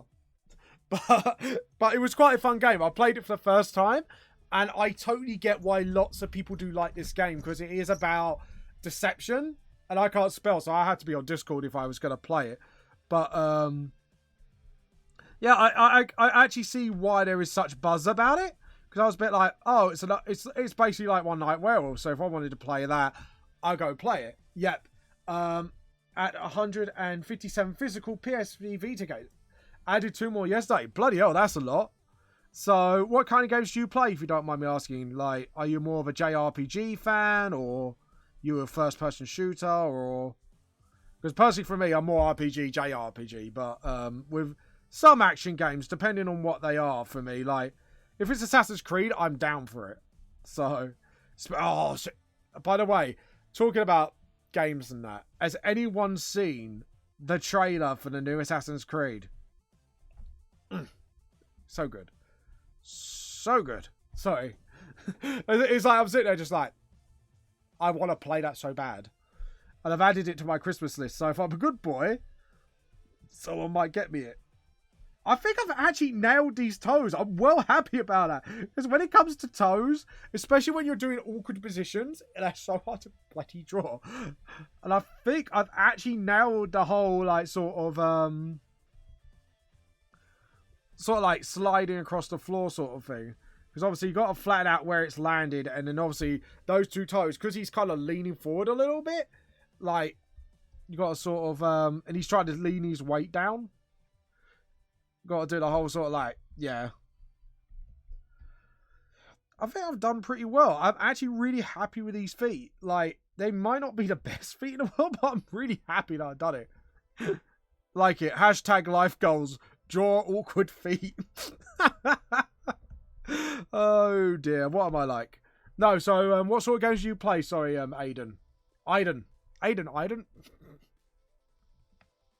I can't even make up my mind what to call you. This is bad. I apologise. I am such a herpeder, and to be honest, I've had decent sleep last night because of my stomach. If I'm not gonna give TMI, but I do suffer from a stomach condition, which sometimes kicks off, and when it does, it's not fun. That's what I'm gonna say about it, without TMI in it. So yeah. Anyways, so Aiden, so what kind of games did you play? Sorry. I grew up in Latin America, so Neo Geo MVS, a lot of fighting games, JRPGs, and action games like Bayonetta DMC. Like Bayonetta is really good, but DMC's are like classics, especially if you play one. Like 3 was good, 2 was really fun, even though the story was a bit batshit, but like not batshit as in bad, but batshit crazy. To be honest, all of them are, but that one particularly was a bit like, what? But to me that was, but that's just personal opinion. But I think 2 had like a really fun combat system, especially when you play as a lady character. Yeah, I have to admit, I'm a fan of Devil May Cry. I didn't like the one where they changed Dante to this young guy. It just wasn't DMC for me. Not because of how Dante looked, but it's a little bit how it played as well, and the plot line. It just didn't scream like Devil May Cry to me, but you know, it did have solid mechanics, so I'm not gonna diss it for that. But yeah, Devil May Cry, fucking love those games. Especially how over the top it can get. Like my favorite weapon is number 3, where you get that electric guitar, and it actually has like electric magic, like not magic, like electric demon power in it, and you could just do that and bats fly out. It's just it's something out of a metal cover. Pretty much that's DMC in a nutshell. It's like everything looks like it's something out of a metal cover. So rhythm. As for the rhythm games, I feel like I do play like Dance Dance Revolution at times for shits and gigs when I'm drunk. Yeah, drunk. Me and drunken Dance Dance. Not pretty sight. Hilarious, but not pretty. But yeah. Anyways, I'll tell you what. Actually, question of the day for you lot, for those who are you lovely people who are watching out here, watching me today, which I am honoured that you chose to watch me. If you have to have a hybrid weapon, so if you take 2 weapons and you combine them, now it doesn't have to be like a sword and a gun. It can be like anything. What would it be? Like, if you had to make a hybrid weapon. Interesting for me, I played the whole franchise, but I prefer V. Oh, God, yeah, V was fun. Yeah, I forgot about 5, because like I've got the game, and I pretty much like murked it with every character. But, yeah, I have to admit, like, V, without, obviously, we're not going to go into spoilers. If anyone hasn't played it, please play it. It's actually a really good game, and the story's actually really interesting for me. So it's sort of like, it continued on from, like, 3 and 4 a little bit. Combining, you'll see what I mean when you get to, like, a certain part of the game. You're like, oh, shit. But, yeah. V is a very, very fresh addition to DMC, because you got Neo, who is like Virgil and Dante mixed together, and then you got classic Dante, but Virgil, like I say, I could speak how he plays. He's got like 3 creatures, and you can like combo them. And I have to admit, I had a lot of fun playing with V, just because you could really mess with the combos. It's actually, to be honest, I think, that was one of their best games. Like, for me, like I say, again, my favourite is 2, but 5 is definitely a really solid entry in the franchise because, oh, sorry. God damn. You know when you get really itchy here?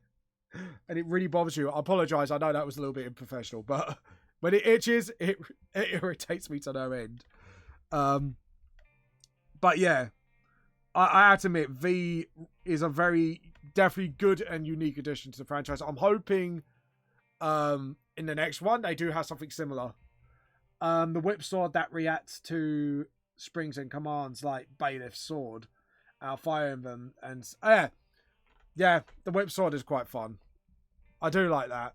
Like I think with Devil May Cry, because it's such an over the top franchise, they can do almost anything they want and somehow make it work. But yeah, and I think this is what I like about DMC. It's very over the top, it's very fun, and it's very tongue in cheek. Like, if you're a DMC fan, you would know exactly what I'm on about. With the tongue in cheek stuff. Especially the way each one gobs off to the demons. That can be quite hilarious. So I'm going to give that Uzi a little bit of an actual Uzi look. And then... yeah, there we go. So we get that sort of like long clip thing. Like that. Oh, the cowboy hat scene. Oh, Jesus. Now you're just taking me through memory lane. That was... did he do like... was there a reference to Michael Jackson? Because when you use the hat, you dance, don't you? So... and I swear like some of the dance moves are reference to Michael Jackson, like I was saying. Like, if I remember correctly, like, I know there is like some sort of reference to him. Because a lot of the dance moves he used was that. Like, I think he did the moonwalk, I think. Like, when you first get the weapon. It is a fun little weapon. And it has a real fun little balancing mechanic as well. Like, you had to be careful how you use that hat. Sort of thing. Otherwise, like, it's going to be a really slow grind to get everything in the game. Again, without spoiling it too much, I think you know exactly what I'm on about. Yeah. Yeah, that's what I was saying. Exact dance moves. I thought so. Oh, God. To be honest, I'm surprised. I think... Does the hat manipulate enemies as well? Am I thinking another game that does that? Makes people dance? Like, I know there's a weapon that does that, but I can't remember if it's DMC or... I'm trying to think. There is another game that does that. I know that for certain, but I think DMC does it as well. And it's like a special attack sort of thing. It is a really fun... I have to admit, it is a fun fucking weapon. Like again, doesn't beat the guitar by a long shot, but it's still a really fun weapon to use. Especially if you're like... I would recommend using this weapon at the end of the game when you got everything, and then you could just go nuts with it without worrying about a certain penalty to it. Yes, that was it. No, you can put it on their heads, but you can't make them dance. So it's like, that's going to bother me now. I'm sitting there like, I know there's a weapon that does that in a game. Makes people dance. I'll have to look it up, because it's going to start really bothering me. I won't do it now, but I will look out at the end of the stream and be like, that's the weapon I was banging on about. But I think it's Ratchet and... oh, that was it. It was Ratchet and Clank, if I remember correctly. My mate had the game, and I had this gun. I fired it. It made everybody dance. I was like, what the actual F? Like the actual expression is, I am done with this, but it's absolutely like one of the most craziest weapons in the game. But afternoon, Magnum, how are you? We were talking about games, especially like DMC, and talking about 5 especially. And I have to admit, again, definitely a solid game in the franchise. Not my favorite, but definitely like one of the more solid entries. So, I'll tell you what, guys. Like I said again, remember my question of the day. If you got told to build yourself a hybrid weapon, what would it be? Oh, thank you, Aiden. That's one of my bad voice acting moments. Thank you so much for the subscription. I can't speak English. Can you figure that out? I'm an Englishman, can't speak English. But no, thank you so much. You are actually, apart from Magnum, you're one of the first subscribers.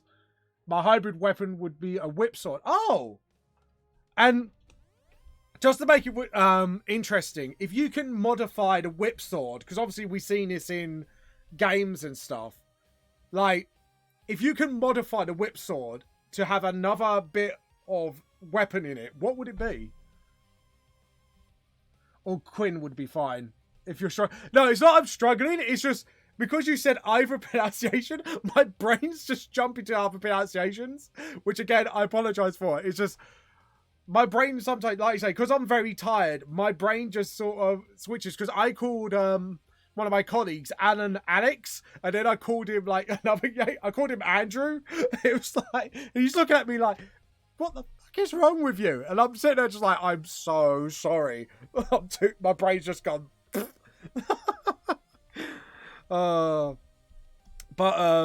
yeah, I called one of my colleagues who by the way, who worked with us. Like, I've been there for 10 years, and he's been there almost just as long. I think a little bit longer. And I called him by the wrong name. So it's not just you, Aiden. It's me, because I'm such a derp at times. I'm a little bit of a herpaderp, if you couldn't tell by now. Like, Wiley Magnum, who's someone who knows me personally, knows I can be a bit of an absolute derp. But Magnum, do you want to get on the mic as well? And by the way, I want to introduce you. Wiley Magnum is one of the guys who's been supporting me since VTLS started my manga series. Yeah, Magnum's just confirmed. He knows how much of a derp I am. At times, like, sometimes I get like big brain moments, and sometimes it just goes.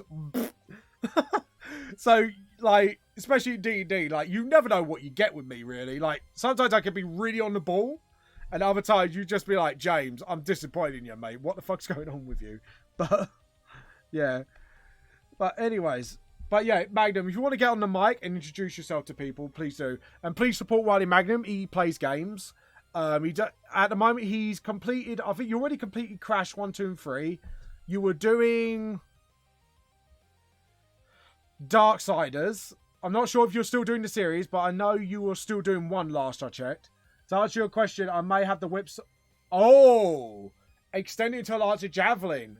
That would be a really cool concept. So you got like the whip blade, like the sword, and then you could flick it to turn it into like a spear or javelin. That would be actually like a really cool concept. So the handle just extends, and then you could just literally like swing it around wildly. Sort of, that would be a really cool weapon. Like, I could imagine that. That would be like, game developers, do not steal this idea. Aiden's got the copyright. I could confirm, Aiden's got the copyright for the idea. I added to it, so doing the sort of stuff, I'll talk about it in a moment. Fair enough. Just don't go on the dodgy sites, James. No, I'm joking. That was a joke. But yeah. That would be a really cool concept for your hybrid weapon. Like, I might have to like design that one day to see how it looks and see how it would work if you're going to extend the handle. Like, either it's going to have to be like a double-handed sword, and then it kind of stretches in 3 parts or something. Oh, do you know what? I've heard of that series and I wanted to play it. Could you tell me, is it actually any good to play? Like, I've actually looked at the series. I was like, oh, this is something that looks like it'd be right up my alley. But I haven't actually, sadly gotten around to playing it yet because I'm that terrible. So, yeah, give me your review, because obviously what I do is I don't exactly get new series unless it gets really highly recommended by people, and especially people who know my tastes as well. Because obviously, like I say, I am a JRPG fan with a bit of action, so especially if you can combine all those things, I'm really happy. It's why I love Dynasty Warriors, really, so much. Especially the sooner ones where you get to make your own character. Because I am a bit of a sucker for character customization. It's why I'm a bit of a sucker of the Soul Calibur series, really. So, yeah. There we go. And then...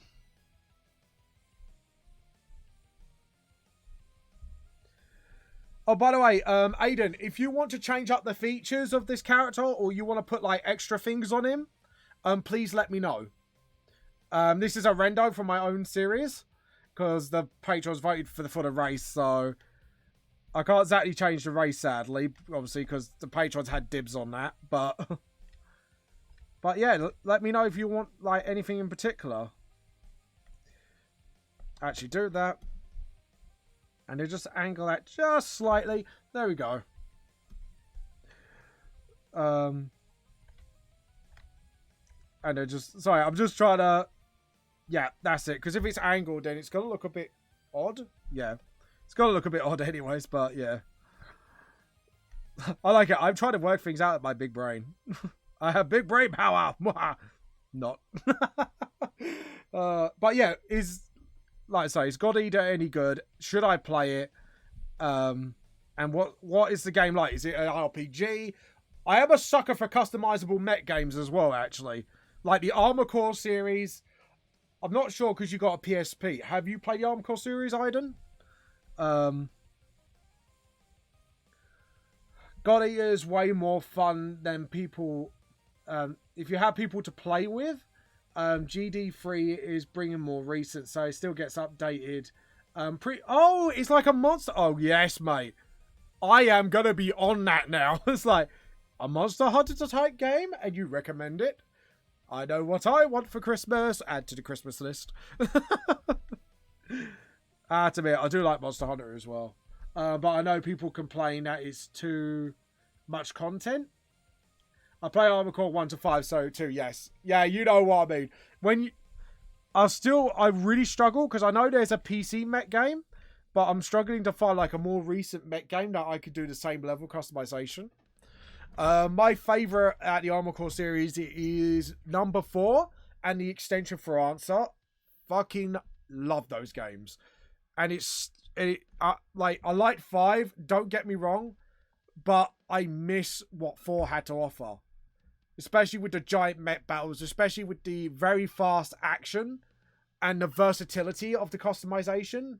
With 5, I felt it was a little too restrictive. To me, Mech Warrior 5 might be a good shout. Oh, I might have to look at that. I know, James, you mentioned it before.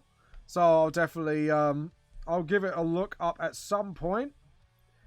Alright, if we get that chest and then just get that chest muscle there. Make him a muscly old man. D and X Machina on the PC comes close. My favourite mech game is still Zone of the Enders. Yes, I played a demo of that. That wasn't too bad, actually. Zone of the Enders. I played like a demo, and I can't remember which one it was. But I know it was a VR demo as well, where you could play on the PlayStation VR.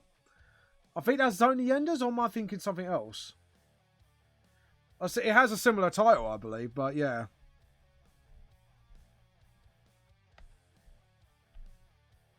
And then, edit, undo. I think we're going to have to go with a little bit of a smaller pen. Just to get those eye details. I think we're going to give him like really long lashes. Just to just to show his age a little bit more. I don't know why, like, giving old lashes makes him look older. I'm just thinking, what's going to make him look absolutely, because I want to make him look sort of, because I never really draw, like, many Oriental characters. Like, I've done black characters. Like, I've done, I think, a couple, like, Indian characters, but I think I've never done anyone of Asian descent. So, I think we're going to make this Rendo come from Asia. Because, obviously, he's got that whole, like, martial arts vibe going on, so... And I think it'd be like a disservice not to do it. So, yeah, I'm going to have to look up the skin color just so I can match it. But yeah, I think I'm going to set myself a challenge today. Unless you guys want him a different skin color. Remember, this is your custom character. So if you go, no, James, I want him white. No, James, I want him black. No, James, I want him this skin. Obviously, as long as it's not something stupid like pig with yellow polka dots. I could be fine with that. Or if you want to change like what I do with the eyebrows or whatever, just let me know. It's never too late to change it. Once I colour it, then it is a little bit too late. But, edit, undo. Right, so we need to zoom in and do the eyes here. And just sort of...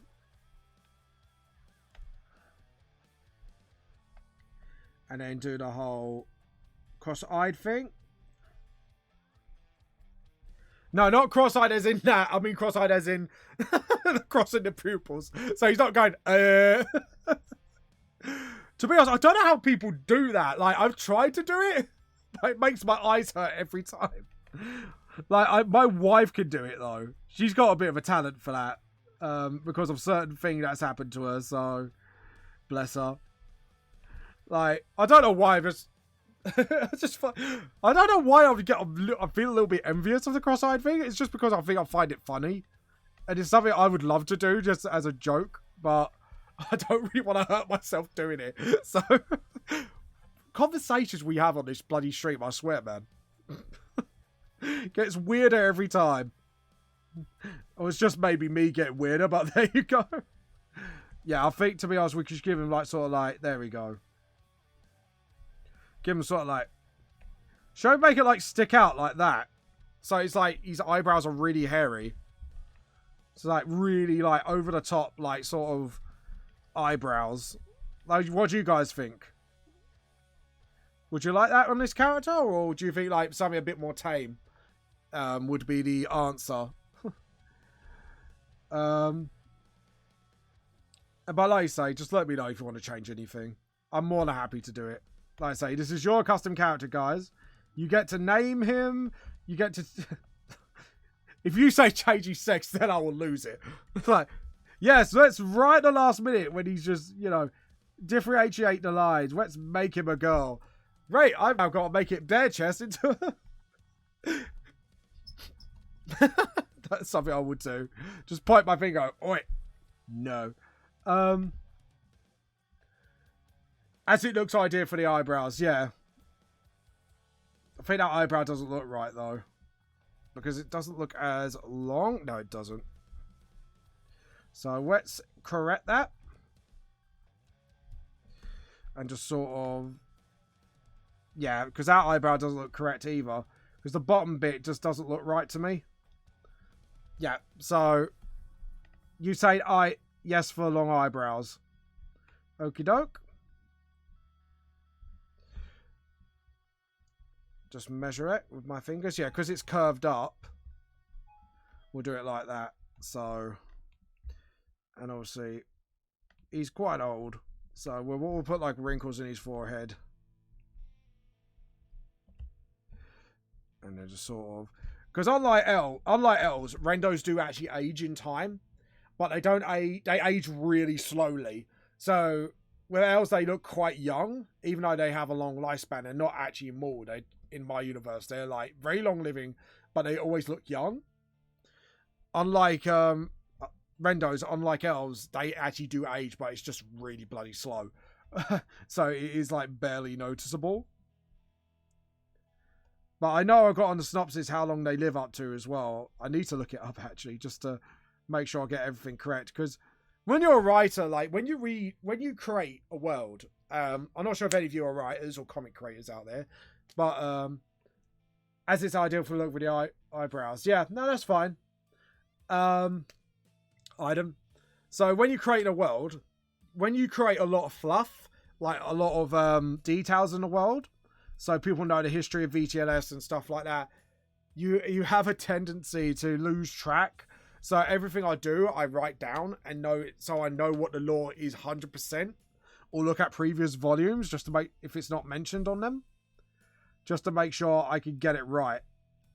So, and sometimes this is how and this is why I'm trying to like make less continuity errors as possible, but I know continuity errors are inevitable.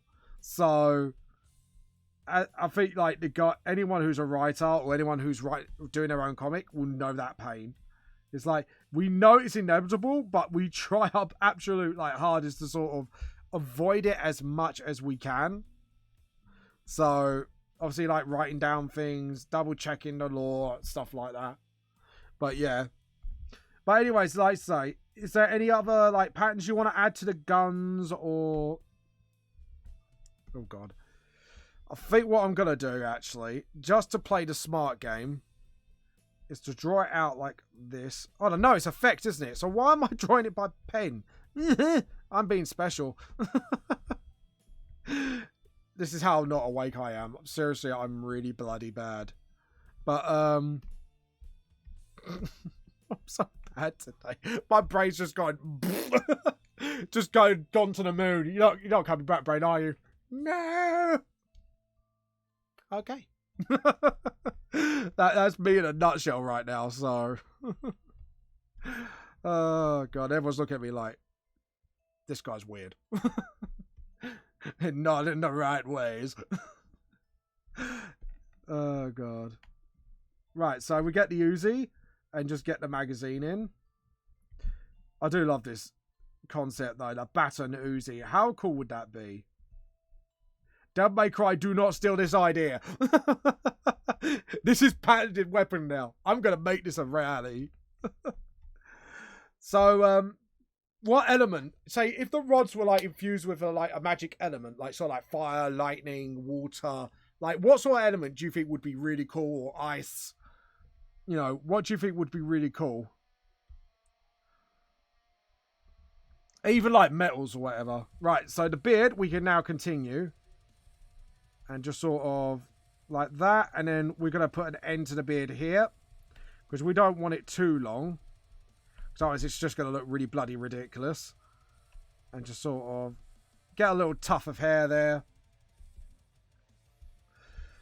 Right, let's get rid of this and see if I'm missing anything. So, obviously, I made the gi one-sided. And I've given him a shoulder pad. And I need to link it up with some chest armor. So we're going to do exactly that. So obviously this is why I do this sometimes. It's just so I can look at it and go, right, I need to fix this. And then... there we go. Right, first off, we are going to slam on the Rendo pattern. Oh, not the Rendo pattern, but the Rendo insignia. Because all Rendos have it, because they are a proud race of intelligent beings. So we're going to put it here. And what we're going to do is like sort of over it a little bit. So it's sort of like going with the material almost. And I think actually we're going to put it down here of all people. There we go. And then the rest of the patterns can be done in...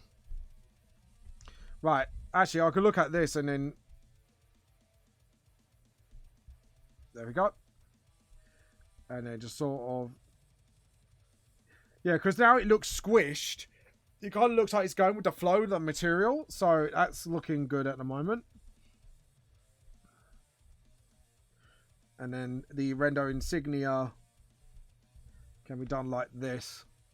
I brought you first. Oh, thank you. Seriously, Aiden, you really don't have to. Thank you so much. Thank you. So hold on, I'm gonna check this. So what did you bought? The digital edition or the actual?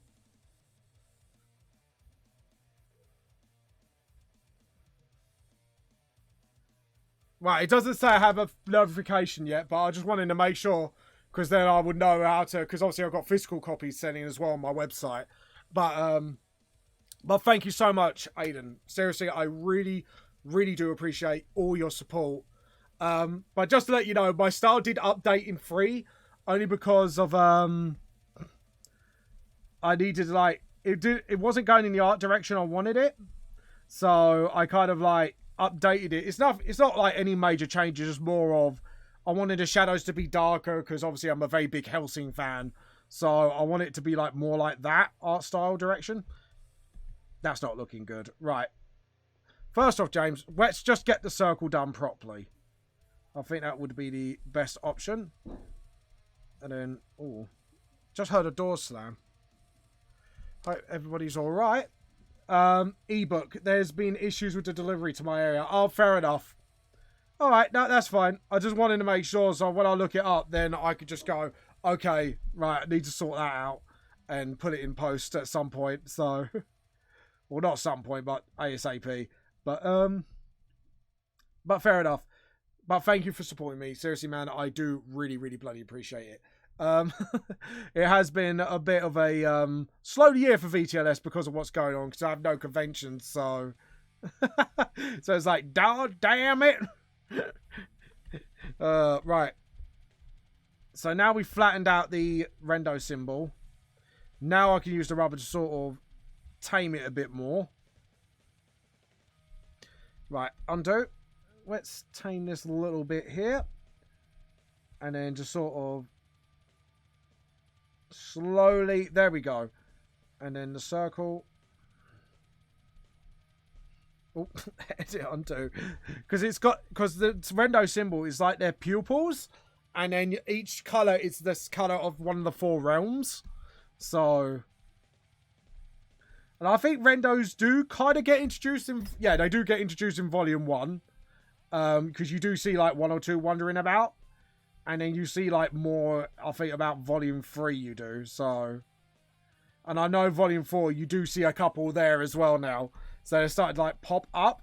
Because as a writer, what I want to do is sort of subtly introduce you guys to the Rendos, and then like explain tiny lore as it goes along about them, and then so you could get used to being accustomed them being there in the background instead of going, hold on, what's this bloody race in the background? So, yep. And then what we can do is have one on the shoulder here. Hold on. Or shall we have it at the end of the gi? What do you think, guys? End of the gi or on the shoulder pad? I'm kind of like... There we go. So I just realised there was a gap there. Alright, let's fill in the gap, these sort of like bits here with black. So you know what's going on with them. But yeah, thank you, Iden. Seriously, I really do appreciate the support. Much love to you guys. Actually, I think you are the first person on one of my streams who's actually bought my books during my streams. So there you go. So you get the first congratulations. You are one of the first. You are the champion. And enjoy using the emotes, by the way. I hope you like them. They are a few of my main characters on there. There we go. So, ooh, I just kicked my mobile down. Yeah, that's smart. I got brains. You could tell. Right. Yeah. So obviously, I just realised I've got to make sure there's a gi, that piece of gi there, because obviously that's where his thigh is. So it kind of travels along like that, and then. Yeah, I could see like bits where I've missed out quite a bit. So we need to sort of fix that ASAP. So just make sure like the arm obviously goes across.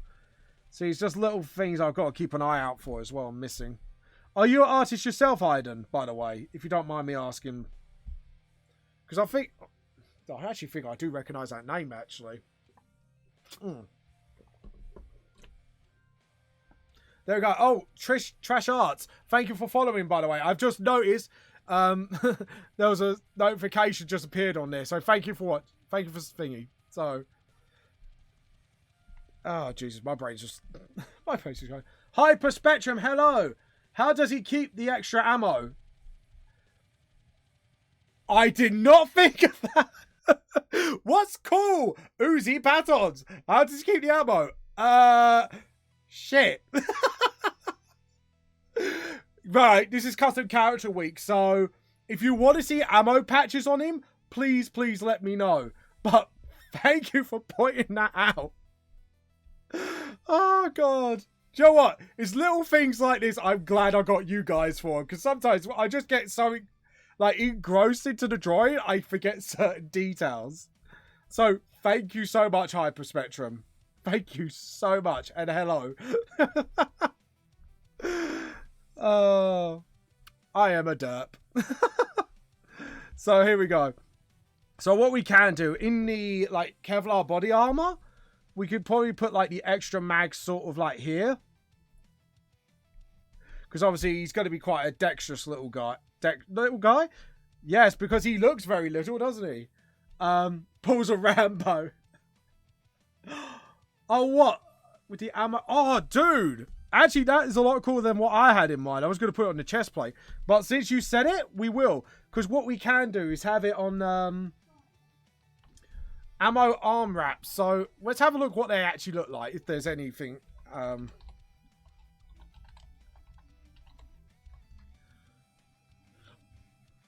Oh, darn it. There's no actual... Oh, well, it's got Rambo up there. Adam's replacement. Okay, so what we can do... I actually like your idea better, Iden. Anyways, no, I'm not an artist. I do audio stuff and donate to several... Oh, that's really sweet, dude. Parts around the world, so I'm not an artist myself. Seriously, guys, seriously, that is really sweet. And I think you are an absolute star for supporting small artists, because I have to admit, like, even though I'm a small one myself, I do think a lot of small artists, especially when there's some really good like books out there and stuff like that, that they've done like even better than me, that don't get recognized, and I think they do deserve a lot more recognition. And that's my personal opinion on things, but yeah, it's sort of, so we're gonna do like a sort of like bandage arm wrap, and what we can do is have sort of like the ammo sort of indent there, and it can like stick out sort of like that.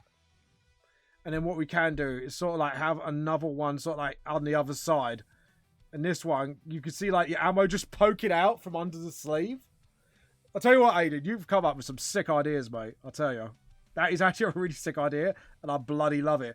Anyways, enough kiss button, let's keep going.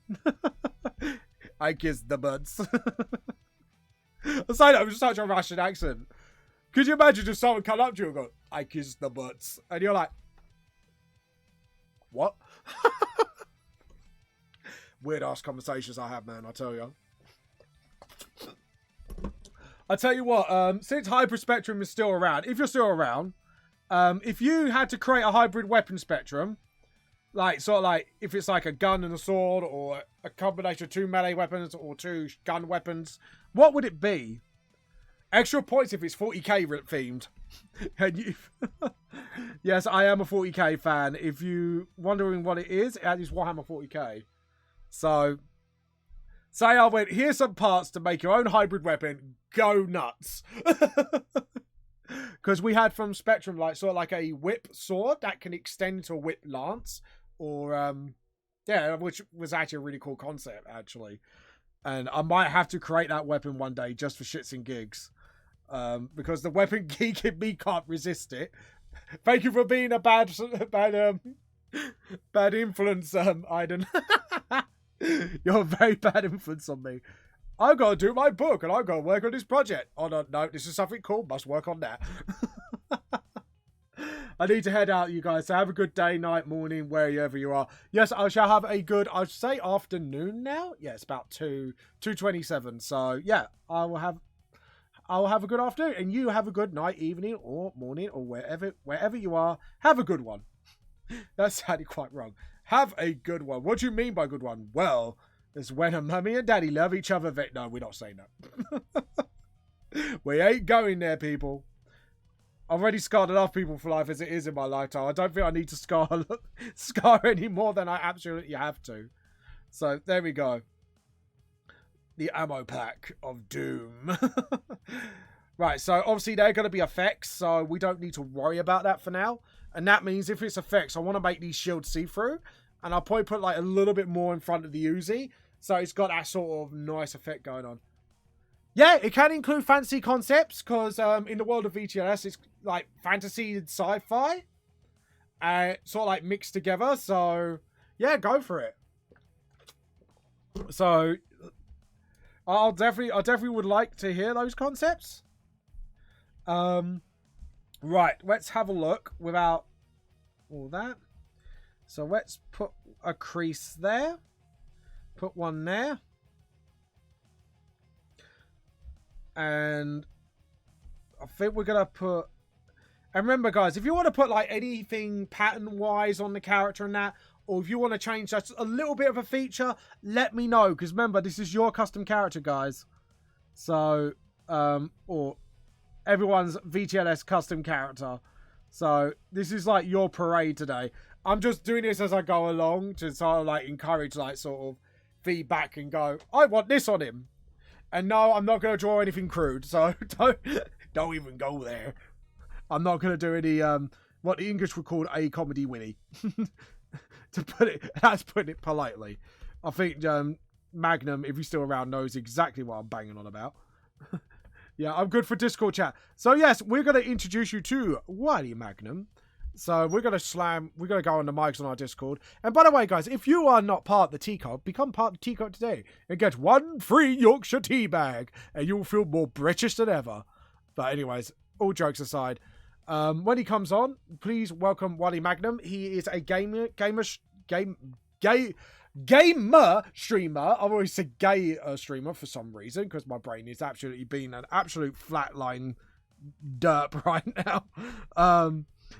Yeah, you get to clip that and just go, what a derp. Anyways. Right, so we got the batons. In teabag, you cheap bastard. What? It's Yorkshire tea bag. It's not just any tea bag. It's Yorkshire tea. At least it's not Tetley or PG. Cheap. See? Cheap. Cheap. What's that like? You took Gru. Why are you being so cheap? Yeah, I'm doing all right. Just doing this custom character, so I was just seeing what Hyper Spectrum's going to come up with. I guess he's researching now just to see what kind of hybrid weapon he wants to make. But how are you? Yeah, I'm doing fine. I'm still wondering why my Discord is going up the Swanee. I tried to join in with a watch along last night, but my internet decided to tell me to go fuck myself. There were... Oh dear, that's not good. There were more explosions in my router than in the Sky during Live Forks, for fuck's sake. Oh my god. Why? Is it because of the router's gone, or do you not know at all? Media. Oh, Virgin Media. You gonna plan to switch after this, I'm assuming, or? I've got no say in the matter. Oh. For me parents. Alright, so it depends what they want at the time. It was just bad luck, so... Oh dear. But anyways, how is your streaming going, by the way, if you don't mind me asking? It's going okay at the moment. Sweet. I didn't do it for about a week or so, simply because of the fact that, one, the anxiety was playing up, and two... Oh no. Just work's been a bit weird at the moment, because I haven't received any updates on what's actually going on from my work directly. I've only received emails through, like, general customer emails, because I've got, to preface, I work at B&Q, anyone that doesn't know, and yeah, I have a membership card with them, and I only got an email about what's going on through that. I've not received a message from my manager, I've not received a message from anybody that works in the region, just to let the dumb fucks at the base level like me know that if we're just going to be closed and people are going to do collections, if they're going to allow a certain amount of people in at the time. And as somebody that's been working retail throughout all of the COVID restrictions, I'd say on average, from all the people that came into our store, 1 in 2 people actually wore a mask. See, we try to enforce it as much as we can, unless you get, like, I think you have to prove you can't wear a mask for medical reasons, which is actually quite smart. Yeah, you have to prove it for medical reasons. You even need a lanyard which states I can't wear it, or wear something, I think it's called a sunflower lanyard, which you can get from stores if you've genuinely got a health reason. Yeah. But the main issue is most people don't give a shit because they know a lot of retail staff don't have the legal powers to enforce it. Force people not to come in. And if you try calling the police on one guy not wearing a mask, they will not turn up. Well, yeah, because what's the point? I can guarantee you now, they'll probably have more important shit to deal with than to come and sort out one person not wearing a mask. Yeah, I know. It's it is a bit crazy, to be honest. Like, I don't know. It's a bit weird, that situation, but let's try and move on to a little bit more happier subjects. What games are you playing right now on your streams, James? Well, simply because of Halloween, I've done a couple of streams of Soma, but... Oh, God. Yep. It's less the fact that... I'm not going to say it's a bad game at the moment, but it's not a game I normally play. I'm just more into first-person shooters and platformers. Yeah. I'm not really into... I like horror games, or games with a horror theme. It's just Soma feels a lot more like just a basic walking simulator. It feels more like an interactive movie at certain points until you get to bits where you actually have to use some semblance of stealth. Yeah. But they're way too few and far between. Sort of like, I'm trying to think, I get like a Five Nights at Freddy's vibe. Not that. Mixed in with the Sorry, go on. More akin to Gone Home or Vanishing of Ethan Carter. In the fact that it's got a spooky atmosphere, but most of the time you're only required to walk forward and occasionally jump. Oh, okay, fair enough. Fair enough. Go on. Not simply because it's jump scares. I could not give the tiniest damn about Five Nights at Freddy's. Yeah. But that's my personal opinion. No, that's fair enough. Like some games, it's not that for them, is it? Really? So.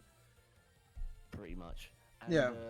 And also the fact that, at least on the PS4, it occasionally runs like liquid shit. Oh God, I'm guessing it's not that great. No, but the game is good. It's just, it performs fairly poorly on a PS4, at least compared to a modern-day PC. And there are times, it feels like 50 minutes of nothing, and then all of a sudden, 5 or 10 minutes of the occasional boo. Oh, yeah. I heard a lot of people saying that it's supposed to be really terrifying and horrific. It's made by the people that did the first Amnesia games and the most recent one. And I'm like, this is more cumbersome than scary. It feels more like I'm doing this out of duty rather than because I'm genuinely scared. No, fair enough. So Hyper Spectrum says, how about a shield combined with an extendable plasma knife gauntlet? That's actually kind of a cool idea for a hybrid weapon. Perhaps. If I were imaginative, I'd probably agree. Yeah, so I'm guessing like you got like the gauntlet, and then the shield sort of is over your arm. So it's like a small shield, basically, like almost like a mini kite shield. And I'm guessing at the end of the shield, then you get the plasma blade sticking out like a lightsaber, almost, I would assume. And it can pop in and out at will. So sort of like a hidden dagger sort of thing. It's kind of a cool concept, actually. Why have I seen that before, though? There is a concept like that, but I can't remember where I've seen it. But anyways, it is a cool concept, nevertheless. But what about you, James? What if I gave you weapon parts and gone, go nuts, build yourself a hybrid weapon, what would it be? Bow staff and a rifle all in one. Oh, nice. It works like a staff from Keelik, but if you press it on one specific area, it shoots a sniper rifle bullet. Oh, nice. Go full anime on the shit. Go for a weeaboo. Anyways, no, never go full weeaboo. That's not healthy. Not healthy. Never go full weeaboo. So your rifle firing bullets, it fires like body pillows at people's faces. Yeah. You can occasionally thwack someone in the face and then rip your arm from the socket from a powerful bullet coming out of the end of the staff. You might not have any hands left, but at least one person's getting absolutely fucked. Oh God! You have to like make some sort of like small stock in the bow staff, like to rest it in your arm. So, or you have to hold it like under your arm with a grip somehow with the bow staff. So when you hold it, you kind of get the kit back. No, it'd be a lot funnier having to see someone try to deal with that. Fair enough. But fair enough. I have to admit, I would definitely like to design that just to see what your weapon would look like without any grips. Just like, and then just challenge somebody to build it. Like, build it, try it, see what happens. It may not work, but it'd be definitely full of shits and giggles. Well, people have got stuff to do during lockdown. I mean, need a hobby. Exactly. Why not? Let's build some dangerous shit. No, what could go wrong, right, James? We'll see. We'll see. Yeah, wait and see means it will probably go terribly wrong, and you get every socket like dislocated in the process. Oh God! But anyways, right before I start doing the colouring phase, is there anything you'd like to add to the character, guys? Like Hyperspectrum, you can add anything you want. What I'll do is I'll put like the undercoat colours for now, and then see what Spectrum says. When I'm done. So layer. So just get like the I call the undercoat of the colouring. But yeah, what other games have you been playing, James, by the way, while we are waiting on Spectrum's reply? Resting position would be a gauntlet that can extend into a shield. Oh, okay. Oh, and emits a plasma force field. So it's kind of like a lightsaber, but it's like a blade lightsaber, if you get what I mean. I'm assuming that's what you're talking about. And then just shake your arm up and down to kind of extend the shield and then de-extend the shield. I think it's the right wording for it. Alright. Edit. I think that's something. That's something. It's definitely something. Yeah, it's definitely something. We're onto something. We're just trying to get there. But yeah, Spectrum, if you want to add anything to this, please let me know now, because I'm going to be starting colouring it soon. And then you guys get to shout colours at me. James, colour it like this. And the extra ammo is what... So I did a bandage around the arm, because he said something like Rambo style. So it's there. It's hidden, but it's there. So it's sort of like you could undo the bandages and then just like sort of like take out or slip out the ammo and then just like... Let me just show it.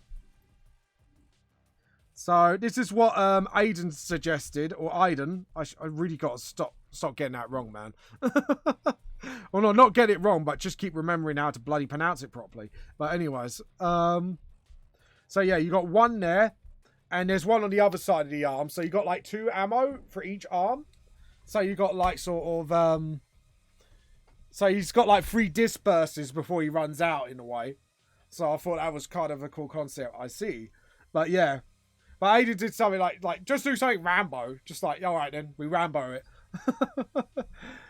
But yeah, if there's any patterns or anything you want to add, because the gi does look a bit blank, but I think I'll leave it up to you guys, see what kind of patterns you might want to say or come up with.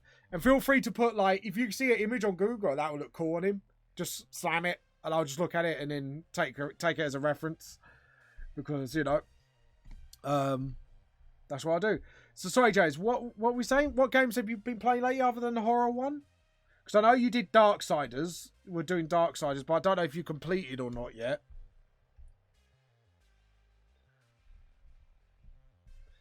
I think I've lost James. Sorry, I had my mute muted. Oh, sorry. Mic muted, sorry. I Mike, was letting you finish your talk about the art, yeah. So sorry about that. Yeah, nice. I'll be honest, at the moment, I've just been trying to play games that make me feel comfortable because a lot of shit's going on in the world. So I thought to myself ages ago, maybe I'll buy Yakuza 0 to get me into more playing games in my own time. Yeah. Rather than just doing it for streaming, do it for fun. Comfortable with it. And nothing against Yakuza 0 when I say this, but over Halloween, quite a few of the people I follow started playing Resident Evil 4. Yeah. And then I saw it on the PlayStation Store for about £6, and I thought, you know what, fuck it. Play that. Resident Evil 4 looks fun. I like Resident Evil 4. I'm going to play Resident Evil 4 again. And I'm currently about 12 or 13 hours through it within the past 2 or 3 days. Oh, that's cool. But no, mainly that at the moment. I played Keep Talking Nobody Explodes with Jen last Wednesday. Oh God, why? That went well. No, the only other things I've got planned at the moment, I might be doing Spyro 2 on Sunday just because I fancy playing Spyro 2. I really don't have any set schedules at the moment. I'm just more under the idea of I want to play something that I find fun and I know I can talk about. And the only other thing I've got planned at the moment, outside of maybe going back to Darksiders at a later date, is a game called 13. 13. Oh, is that the shoot 'em up? Yeah, it's the. I think I played it. It's the first person. It's a first person shooter originally from about 2003. Yeah. On the PS2, and it's getting a remake coming out on Tuesday. All right, that's quite cool. So yeah, I might play that. I might have to get on that. I definitely recognise the name. I was like, Yeah, I actually think I recognise it, and I think I might have played it when Blockbusters was around. So it's like, well, I rent many a game. Well, it was originally a Ubisoft game when it first was published. It got bought by a company called Microids. Yeah. So, yeah. It's so, not a full price game. The cheapest I've been able to find it for is about £35. So that's not too bad. That's actually a decent price. Yeah, I just want to play it again. And I can't be asked to set up a streaming let me say that again. I can't be asked to set up a retro arc or a capture card yet, so I'm going to fair enough. PS4. So, Hyper, do you want like any other extra features on the character? So hold on. Why am I typing it? No, you just finished. Sorry to interrupt you, but yeah, I get what you mean. Like, I heard setting up like old school consoles with streaming is like sort of like a pain in the bum, to put it politely. But yeah, Hyper, if you want anything extra, or you just go, oh, this, basically anything you actually want to see on this character, or if you want to suggest colour schemes now, I'm more than happy to listen. Like I say, I'm thinking of going Asian with him, but if you want him a different skin colour, let me know. Sorry, James, carry on. Yeah, no worries. I was going to say the only other thing that I bought recently that I'm just keeping to the side in case I know a couple of people that want to play it is Among Us. Oh yes, I've already played it a couple of times already. I haven't played it yet, but I've seen enough of people on Twitch and YouTube play it already. It is quite fun, I have to admit. Like, I didn't get the fuss at first, and then when I started playing it, it's actually really fun. I have to admit. It definitely seems like one of those games that can only be properly enjoyed with friends. Yeah, it is. It is one of those games, like, and it's very short as well, so you can literally easily fit in about 10 rounds within 30 minutes, I would say, depending how good your players are. Or it could end like really immediately, where you got one guy who's really experienced, knowing who's the killer. At the moment, it definitely seems like one of those games that I know nearly everything about, but I still haven't played yet. No, because the gameplay, even though it looks there's a lot to it, it's like actually it's quite simple to play. It's one of those games is you will get how to do things quite quickly, but it's hard to master. If you get what I mean. I get what you mean. It's more the fact that there's a bit of added difficulty if you're playing with friends as well. Yeah, exactly. So if you do that shit with friends, you need to second guess how they actually lie. If you're doing it with random people, you just literally have to guess. Yeah. There's no way of determining whether or not the basic standard of lying or telling the truth is there. Because even with your... Yeah, go on. I was just going to say you need to know the person at least a little bit to make it really tense. Yeah, exactly. So, and also, like, when you play more games with them, I was like, by my 10th or 11th game, because I'm not very good at picking out lies with words, but what I am good at is very observing behaviours. So if I spot a behaviour that's a little bit off with that player, then I kind of clock on quicker once I get into the rhythm of people. Because certain people have a rhythm of doing things depending on who you are. So... I've noticed I can kind of pick up on that quite quickly. But, yeah. It is... So, you expect... If we play together, you and me and a few others, expect me to lose quite a few rounds first before I start clocking on. So... You lie as well as Prince Andrew sweats. Yeah, pretty much. So... It's almost impossible for you to do that. Exactly. Like... So, always... See, this is what I play One Night Werewolf with people. My always strategy with people is to always be honest as much as I can. And then if I have to lie, I correlate it with the truth a little bit. So, it sounds a lot more believable out of me. Yeah, from the way you explained it, it just sounds like if I'm not, I'll tell the truth. If I am, I'll lie. No, I mean... That's what it boils down to. You make it sound... Like, that's essentially what lying is, to make it sound like the truth as close as possible. Yeah, but, like, you can lie straight up and not... Yeah, I don't know. Like, when people lie in games, when games you have to lie, like, they have different ways of doing it. Some people will just straight up make up bullshit. Like, that's literally, like... the absolute thing to do, or some people either correlate with the truth or somewhat correlate with the truth. There's different ways of lying. This is what I mean. Like, I may not be able to tell what's in the words, but if I notice odd behaviors from certain players, that's when I start calling them out. When they're saying all the right words, but not necessarily in the right order. Welder, exactly. But yeah. Anyways, my brain was thinking I was going to make him Asian. Is there any other skin color you want to make him, James? Or again, I'm good if you want to keep up the Asian theme. Stay with that. Yeah, I'm just got because obviously I'm gonna have to Google this now. So now I've coloured in everything else. So Asian skin colour. Right. So I'm looking for. So it is a little bit towards yellow, but not as much as I thought it would be. If that makes sense. Yeah. So it should be more like that. I'm going to do 3 splotches and see which one you think is the best. I think that would be like the absolute thing to do. Lean it just a titsy bit towards yellow. Right, out of the 3 splotches, which one to you looks more Asian?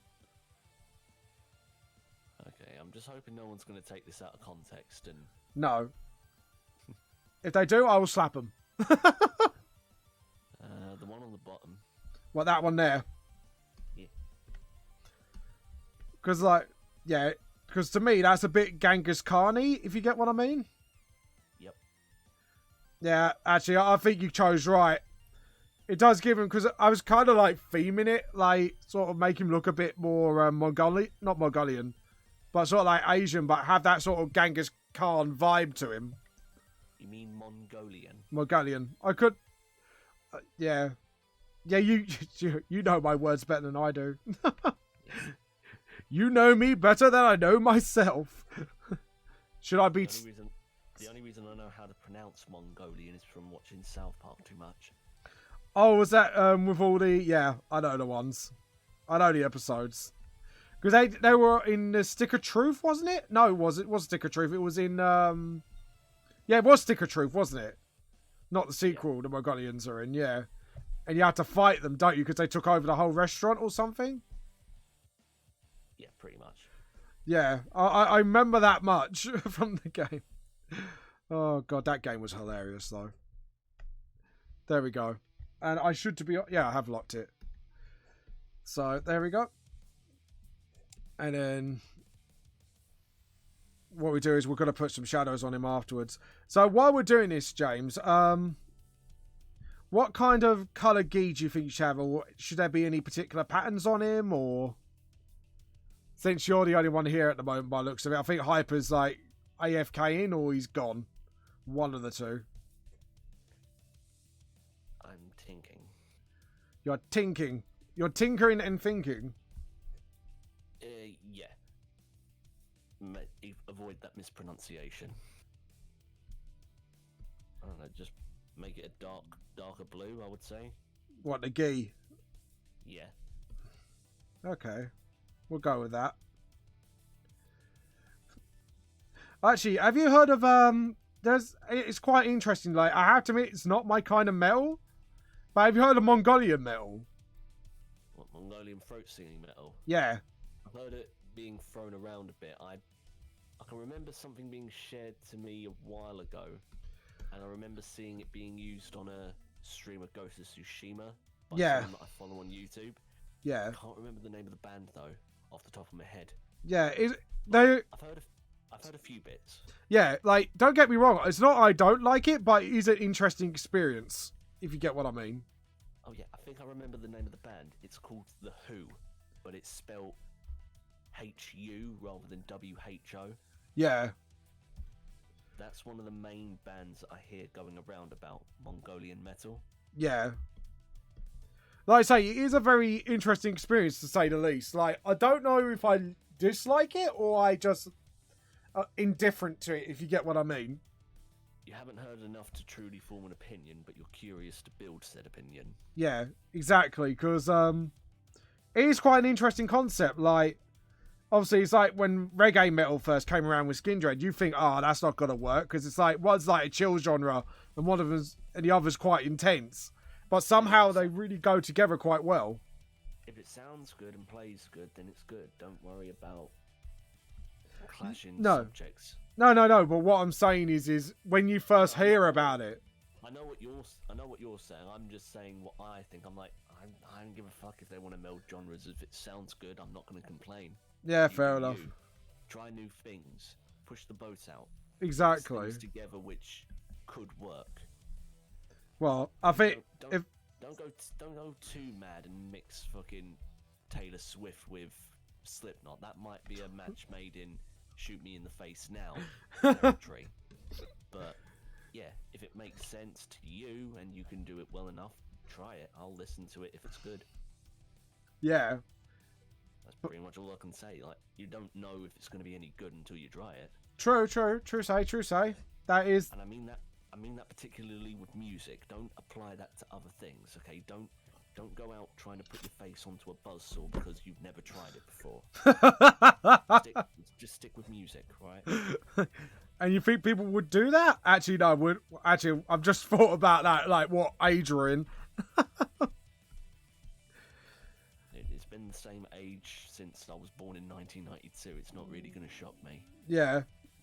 And I'll be honest, I've had enough friends talk about the state of the world at the moment that I'm just like, yeah, I know. Yeah, we all know this by now. Could we just talk about something a bit more better? It's less now. I don't mind talking about it. It's not worrying me or anything. It's just yesterday alone, I had about 15 different people, whether or not it was group chats or direct messages from either family or friends saying, have you heard what X politician has done? Oh, yeah. Have you heard what the Republicans have done? Have you heard what the Democrats have done? And I'm like, I don't care. I just want to play Resident Evil. Leave me alone. I have to admit, I've just gotten in that same way because someone's gone, oh, have you heard, do you think Trump's going to win? I was like, mate, I don't even fucking care. I was like, I'm not trying to be mean. It's just like, the world's just gotten so batshit. It's just a bit like, I just want to chill. I mean, I just know that the main current election in America is like a choice between being fucked in the mouth or fucked in the butt. Each ain't pleasant, either way, you're fucked. Exactly. Exactly, James. Well spoken. Okay, it's not that I support one or the other. I think they're both twats. Yep, same here. That's why I'm very indifferent to it. It's a bit like, well, either way, it's screwed. I mean, one of them is a womanizing douchebag, and the other has a son who's a womanizing douchebag, except those women are a bit too young. And one has a severe temper tantrum problem. And the other one's Donald Trump. Yeah. Sorry. Yeah. Exactly. Oh, no. Joke. They both have temper troubles. Oh, God, tell me about it. Hey, I've seen enough press conferences by Donald Trump, and I've also seen enough times where, not even at press conferences, just Joe Biden has antagonized people that are going to vote for him. Like, he's insulted people that are there to support him, and I'm like, what the fuck are you doing, dude? Don't call that soldier who's trying to get your opinion fat. Oh, God. That's not going to go well, dude. I would say the same thing about Donald Trump calling other people that have been captured as prisoners of war's losers. Oh, God. Don't be a douchebag. It makes you put your head against the wall. You're just like, mate, why? Just why? Again, it's mainly due to the fact that you can have, like, say, 99% agreement with somebody. Yeah. It can be just one single aspect of your opinion that might differ, and instantly you're the enemy. You just hear the shotgun getting cocked, and you're like, right, time to go. Like, it could be something as innocuous like, who knows, like, I don't think they should introduce this tax because blah, blah, blah, X, Y reasons, and... Yeah. It could be twisted. That's why I'm just, like, I'd rather talk about it face-to-face with people, because Twitter really doesn't allow... No. Discourse. No. in my experience of it all is that you get shot in the foot so hard, you're like, well, why do I even bother? You know what I mean? When it comes to politics, Twitter seems like the place to shout and then run. Oh, God, yeah. No, it's more like shout, throw a grenade, duck for cover, and just hope it doesn't blow back in your face.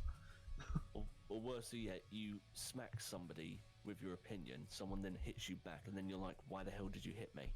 Yeah. Instead of actually, like, think, oh, no, why they're saying that. Again, it's not that I don't want to talk about politics. I'd rather do it in a calmer manner, face to face with people, and with people that I actually fucking trust. Exactly. Because even going back to like Brexit elections, there were Please do not remind me. I know there are people I've known for 15 years, family that I've known all my life, and one referendum isn't going to change 15 years of what I've known about these people. Like, one difference in opinion is not going to change the fact that I've known this person for more than half my life, and I know they're a well-principled individual that has one slight disagreement with me. Just have a cup of tea, a coffee, a pint, sit down, hunker down, and just wait for this whole mess to blow over. That's my opinion on this. Yeah. Not necessarily ducking your head in the sand, but do something good for yourself and just try to take it with a positive attitude. Like, again, keep appraised to what's going on. Don't bury your head in the sand. No. Make sure you know what's going on, and always educate yourself and make sure that you're always appraised on what's actually going on with the world. Yeah. Also remember to take note of what directly affects you, what doesn't directly affect you, and what doesn't affect the actual principles and values of the people that you know. Yeah, exactly. And if you are able to relax, just fucking relax. Exactly. Don't go out there just to expect a fight because someone has a different opinion of you. It's like, and I think that a lot of people nowadays, I personally believe, have been told that reacting with anger straight away to any situation is positive. Which is, we know that's not. You can definitely be angry about situations, but don't have that be your first reaction. Yeah. Because, for example, the whole Cuties debacle with Netflix. God, that was a hot mess. Even I was like, I ain't touching that. Here's the thing. On the surface, it looks horrible and should get you angry. Yeah. I didn't want to go in there with anger. I wanted to look it up, see what they're talking about. And only then, when I actually knew what was going on, I then thought, you know what? Time to get angry. This is bullshit. Why are they doing this? Yeah. This is wrong. This could get you put on the list if you decided to stream it. Jesus. But, like I said, I made sure I knew what was going on in the situation before leaping to conclusion. And that would be a situation where it would be right to be angry and to let people know that that shouldn't be tolerated. No. And even then, I still thought to myself, let's see what they have to say. Yeah. Getting angry at this will only make me seem like either uninformed or just stupid. Yeah. I know. It's very... It was a very touchy subject, to say the least. I think it's the wording we're looking for. I mean, it's the same with like loads of internet hoaxes and jokes that were spread on Twitter and Facebook. Just... Or worse yet, like when people heard that Woolworths were going to reopen, nobody did any research into that, and they were just reacting as if it was true, rather than actually doing the research and finding out that the motherfucker misspelt the name of the shop in the tweet and was obviously no way affiliated with the shop in question. No, is it like this, though? It's like Woolworths, but it's like No, it was just a complete hoax. Nothing was going on. It was all bullshit. No, but I'm saying there was a TV program, someone who owned Woolworths or working for Woolworths, they were making their own version of it at one point. They made their own version of it, but they changed the name to make it look like it, but wasn't actually it. Yeah, was it like Woolies? I know. The situation I'm talking about specifically happened about a week or two ago. Oh. It was just a 100% hoax. Somebody made it up hoping that somebody would pick it up, and lo and behold, the Metro ran it as news. Oh my god. Well, well, let's be honest. The Metro is like the Daily Star or the Daily Fail. That was guaranteed to happen. So a book of adverts with occasional bits of text in it. Yeah. Exactly. To put a long analogy short, just do your fucking research. Do your homework, essentially. Like, never be against learning more. Yeah, because the more you learn, the more educate yourself, the more that gi is really too saturated. Right, let's tone that down a little bit. Sorry. You know, like when you spot something, it's like, yeah, that needs to be toned down. So that's cool. Yeah, you do have to educate yourself. This is what I was talking about with my mates when it came to Brexit, because obviously you know the way I voted, and you knew for my reasons. It's like, and this is the sort of mindset people need to start getting into: is left does not make right, and you need to do your research. Yeah, exactly. Well, both sides don't make right, so it's a bit like the important thing with it is you got to be balanced and be open to view things from a different angle. Because that's the only way you're going to be like sort of you can work through it, if you get what I mean. Like, you're never going to convince or compromise if you actively ignore everybody. Exactly. And the amount of times I've been berated with abuse when they find out is a bit like, even, what is it, you know him, Eram. He turned around and went, well, why are you doing this? He may be having a different opinion, but at least it's not, let's boot everyone out, if you get what I mean, sort of mindset. Yeah, I'd rather just talk about it over a pint. That's exactly. About it. Just, okay, you've got a differing opinion. Yeah, exactly. Elaborate. Yeah. And obviously we've had the conversation, haven't we? So I'm not going to go into it because that's just going to open a can of worms that I do not want to open. I don't mean to bring that up. I was just trying to use it as an example of people reacting, and I'm just like... But it is a... Do a bit of research. Yeah, exactly. Do a bit of research. Actually understand why people are doing the things they're doing. You know, like you say, again, using that as an example again, not everyone who voted Brexit is a, like, what Edmund called, which I thought was really bang out of order, an Neanderthal idiot. Yeah. Yeah, like, there are other reasons, trust me. It's just they make it look like that way to make themselves look better. And it's like, you got to get through the propaganda and actually do your research. And this is why I watch... if you guys do want to do your research, there is a YouTube channel called TLDR News, where it just gives you the facts of what they said they done and that, and then you can make your own mind up from there. So that's my recommendation. Because if there's anything that I've learned from people that I know who have voted and just voting myself, a lot of people that you see every day, not the people that wear their political ideology or political parties they support, literally a card in their pocket. Exactly. A few people I know, a lot of people only vote for a specific party or a politician simply because they just happen to agree with the most. It's not because they like them. It's not because they upfront support them.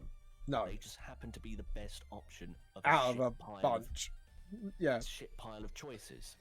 A lot of people don't take it as seriously because they don't take politicians seriously. They take politics seriously. But not the people who are behind it, yeah. But the majority of the time, they will just vote for whoever they have that they might just happen to agree with more. They don't vote for the specific reasons that you vote, and they don't vote for somebody for the specific reasons you might think they do. Simply because they vote for one party does not instantly categorize them as a specific type of person. Yeah.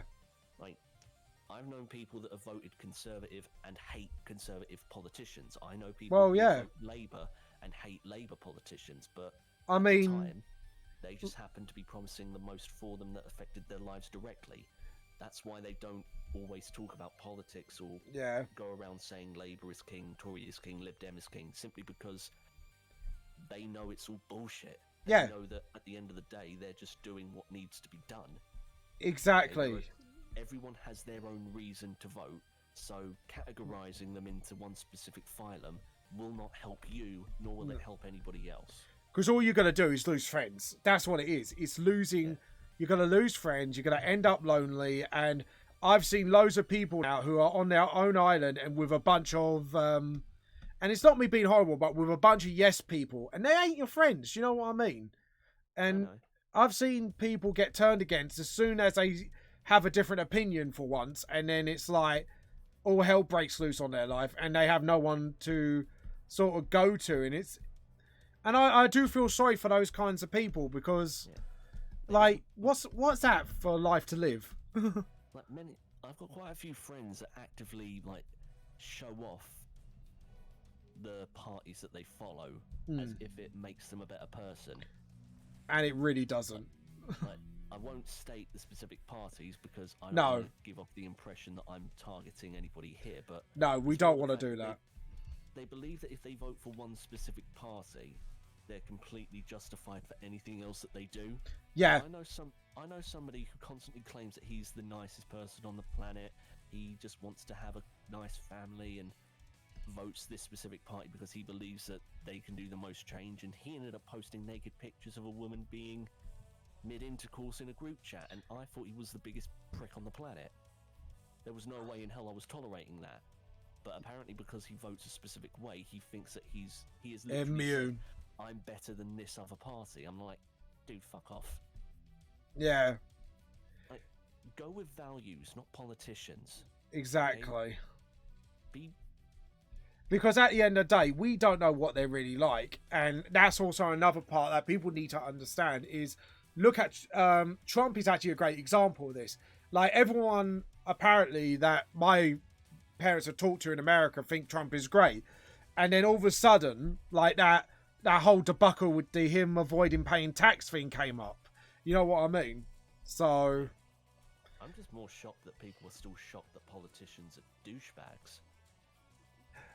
Yeah, but some people are just sometimes it's just like the whole, if you're straight up being think you're being a patriot, it's sort of, I think it just hits them harder, if you get what I mean. No, I understand. Like I said, follow values, not politicians. Exactly. I understand why some people vote Biden. I understand why some people vote Trump. I understand why some people vote independent. But don't worship the ground that they walk on as if they're the savior of mankind. Don't do it for Biden. Don't do it for Trump. Don't do it for any politician. Remember, politicians are not celebrities, and celebrities are not politicians. No, exactly. And I think that line is getting blurred way too much now, isn't it? It's just sort of... Treat them accordingly, okay? Yeah. Remember, don't treat them like they're a god. Don't treat them like they're a friend. Treat them like they're a necessary evil, okay? They're there to help you when you need it. But if they do start going out of line, remember to let your voice be heard. Yeah, I agree with that 100%. Okay? If they do well, let them know they do well. If they're doing shit, don't tolerate it. Don't excuse one person's shitty behaviour simply because the other person happens to be a shithead too. Yeah, I can say that. That is pretty much the moral of the day. Just try and live by your own values and try to be happy with yourself and not try to idolise anyone. Because normally, if you do, one day you'll get bitten in the butt for it. Yeah. Politicians are simple. People are complex. Exactly. Exactly. James, what... Tis the words of the Dartford Buddha. Sorry, when you say Dartford Buddha, it cracked me up. James, what colour do you want the edge of the gi? Like all this stuff here. I don't know. I'm thinking. Shall we put like the countdown clock? No, I'm joking. That was a joke. I know. I mean, I know you had to tell people it, but don't worry, we got it. Yeah, fair enough. Because they're the funniest ones, aren't they? Yes, the jokes I have to explain are always my best ones. So. The only thing that's really coming to mind is maybe light purple. Light purple, so sort of what, like toward middle purple towards blue, or a bit more towards red, like pinky purple. And something a bit lighter, I would say. Something to contrast, basically. Yeah. So sort of like this purple. This is a slap bang between one. Yeah, try that. See if that's any good. It's looking good at the moment. I might have to just darken it just a tinsy bit, just to get a bit more of a balance going on. I know. Just remember I'm getting on a delay, so I'll have to wait a second to see if it's okay. Yeah. that's fine. And like I say, hopefully you're seeing it now because I'm actually watching the stream as well. So I'm making sure you're caught up. So. Okay, where it is now I would say is all good. Yeah, it's all good. So we'll do that. Is there any particular patterns you want on the gi as well, or? I've got no issues for patterns. I'm happy with the way it is. If you can think of something that you think would look good for it, I'm happy to go with it. It's fair enough. The fact that a lot of my color schemes are either just blue, purple, red, or black. I'm not exactly the most varied when it comes to clothes-wise. You've seen that for a fact. I know. To the pub. Oh god, yeah. But that's your thing. I ain't gonna judge you for that. I'll wear fucking all black all the time, so I'll be a hypocrite if I call you out for that. It's less that I'm just not the biggest purveyor of unorthodox fashion. True. Hey, what are you saying about me? I'm joking. I'm not saying, dude. That was me. I'm not saying shit. I'm triggered. I'm gonna go on the internet. Oh no. Joking. Dude, it's more the fact that whenever I get money in, it mostly goes for either food or video games. Fair enough. Or as my birthday plans are slowly being cancelled by the second, mainly cider. Yeah. No, I'm really sorry about that, man. Yeah, don't apologise. I can delay those. But to be honest, I think we all saw this coming though, the lockdown, didn't we? It was we all saw it coming for a mile.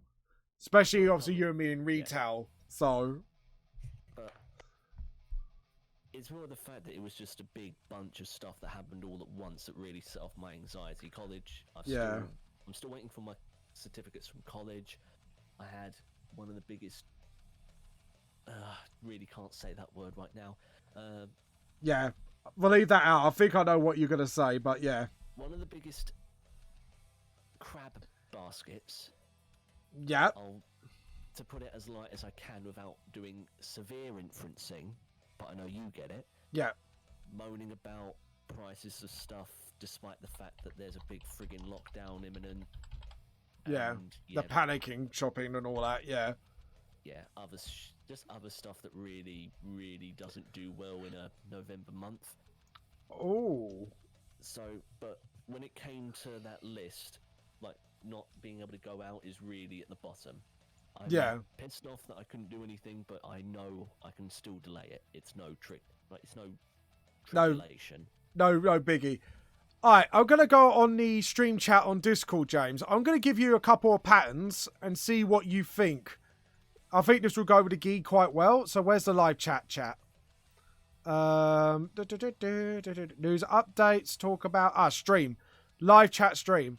So I was thinking either this one or... well, not with the same colours, obviously. Different colours. Or something along the lines of this one here as well. So... I don't know, where's the Discord chat?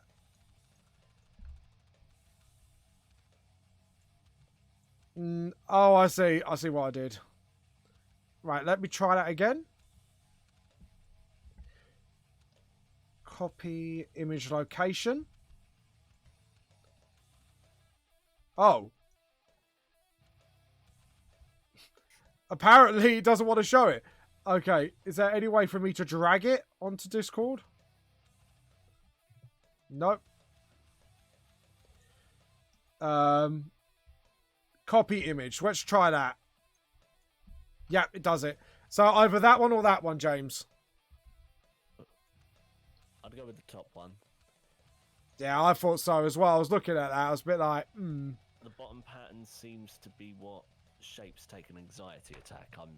I'm good with the top one. Same colours, or shall we go a little bit like with an opposite colour, maybe like a green, just to make it stick out a bit more? Like a pale ass green? You can try the green to start with, see how that goes.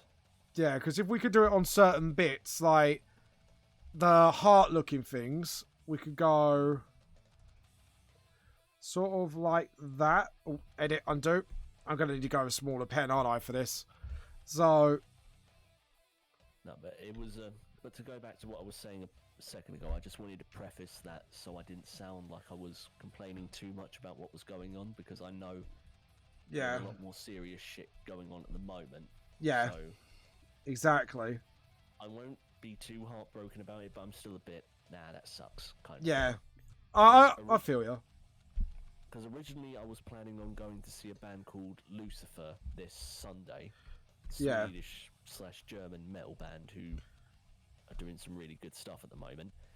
They had delayed their shows till November. Oh dear. So I took 2 weeks off to see it. They then cancelled it because of what's been going on just a couple of months ago. I then thought to myself, you know what, if I can't do that, I'll just go around London and see what I can do for fun. Just see what I can go to eat, go to see, go to enjoy. So like maybe catch a limited screening at the Prince Charles Theatre, grab some stuff at Forbidden Planet, grab a bottle of whiskey and a cigar from the Whiskey Exchange, and then get myself a big bowl of noodles from Japan Centre, and maybe go to a Covent Garden bakery and pick up some cake. All right, you know, that sounds kind of chill. And then tier 2 restrictions came in, which meant, okay, nothing's changed at the moment, but it now means I have to do this by myself, which could still be fun. No issue. And then when I decided I'll do it by myself, lockdown. Yeah. That happened. So, yeah, I'm just going to buy myself enough cider to last till New Year. Fair enough. Don't blame you for that one. I've got 2 weeks off coming up. I'm going to enjoy it one way or another. Yeah, no, fair enough. Like I say, I think, like you say, once this is all over, I think like a day out is definitely needed between all of us, just to get a bit more like sort of like fun in our lives, if you get what I mean. I just want some fucking noodles. Yeah. I just want some noodles because Jen was really recommending that place in Japan Centre as well as another restaurant. All right. Near London, I can't remember the name of it. I'm gonna on top of look up my Facebook messages without having to read half of the holiness. Supposedly satirical texts that people try to cop off as memes. Oh God! Because if anything has pissed me off about my friends talking about politics, it's the fact that memes have been ruined. Oh, what? Because it's gotten political? No, it's not even that it's gone political. Have a political meme, but have the fucking joke in there somewhere. Yeah, instead of just like saying Labour or communist or Tories are arseholes is not a punchline. That's just an opinion. Yeah, exactly. I mean, heavily backed with fact, but an opinion nonetheless. Tell me a joke, dick. Tell me a joke, you dick.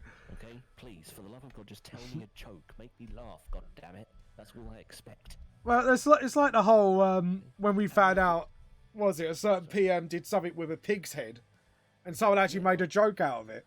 Yeah, loads of jokes are made about that, and I ate that up like a bacon sandwich to David Cameron. But but no, a lot of what's happened recently has just been, how can I disguise my actual opinion as something that could be listened to? Because most people tell me to fuck off when I try to push it. I'll tell them it's a joke, when in reality, just no joke has been told. State your opinion. Hell, one of my favourite comedy shows of all time is still Have I Got News for You? Yeah, but they don't make it. They remember to tell a fucking joke. Exactly, and they take bashes on all sides because. Yeah, like tell me a punchline for God's sake. There's got to be something funny here. Exactly. That's what I asked for. It's today's like society when it comes to things are a little bit of, and this is not me being horrible, it is a bit of a sad state of affairs, to say the least. I know. Again, I'm just trying not to rain on the parade. No, it's fine. I get what you say. Like, obviously, we probably have to change it a little bit for something more upbeat, but no, I really understand your frustration because I feel the same way, to be honest. So. Yeah, I found that restaurant that Jen mentioned to me. It's called Head On Your Cocho. What? Like HEDDON, first word, YOKOCHO, second word. Head On Your Cocho. Okay. It's a ramen bar. Oh, fair enough. Where is it located again? Temporary closed from the 5th of November. Okay. Delivery and takeaway. 8 Heddon Street, Mayfair. Oh, nice. from the looks of most of the food on their Instagram, it does look pretty nice. Oh, nice. I might. So it's something that might be able to try at some point, basically.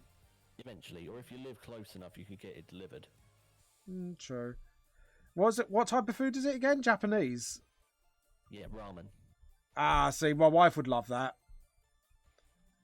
Like, I just like food. I know you do.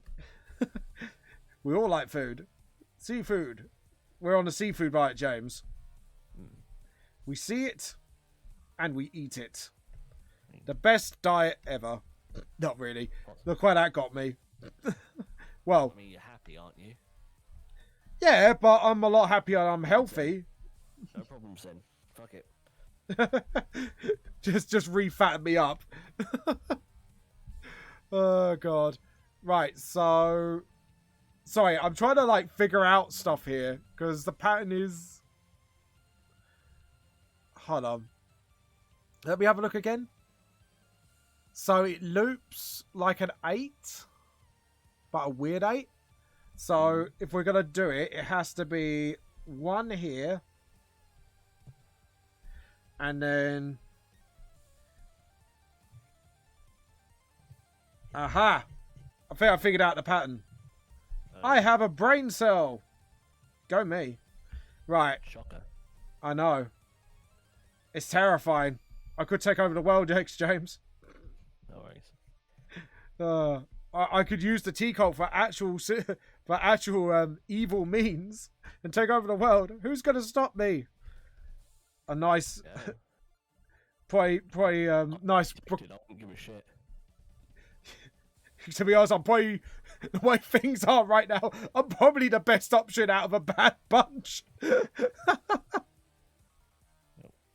I get a free house? Ah, fuck it. Yeah, whatever. Then I'll vote for you. I don't give a shit.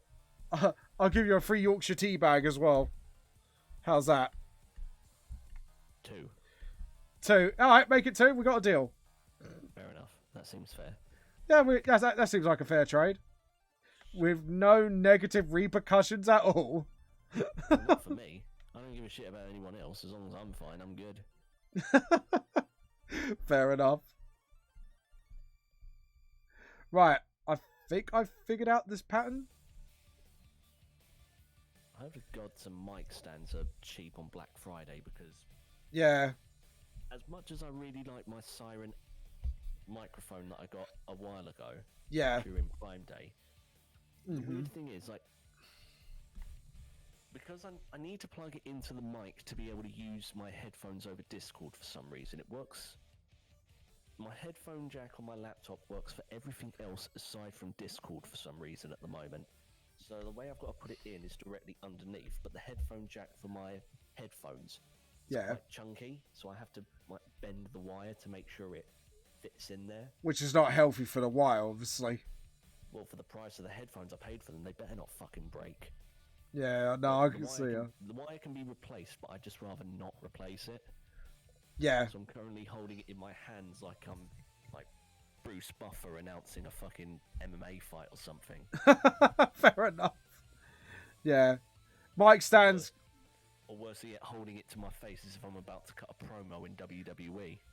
Or maybe, I'm not sure how you feel about it, but sort of, maybe invest in a Yeti if it goes cheap enough on Black Friday.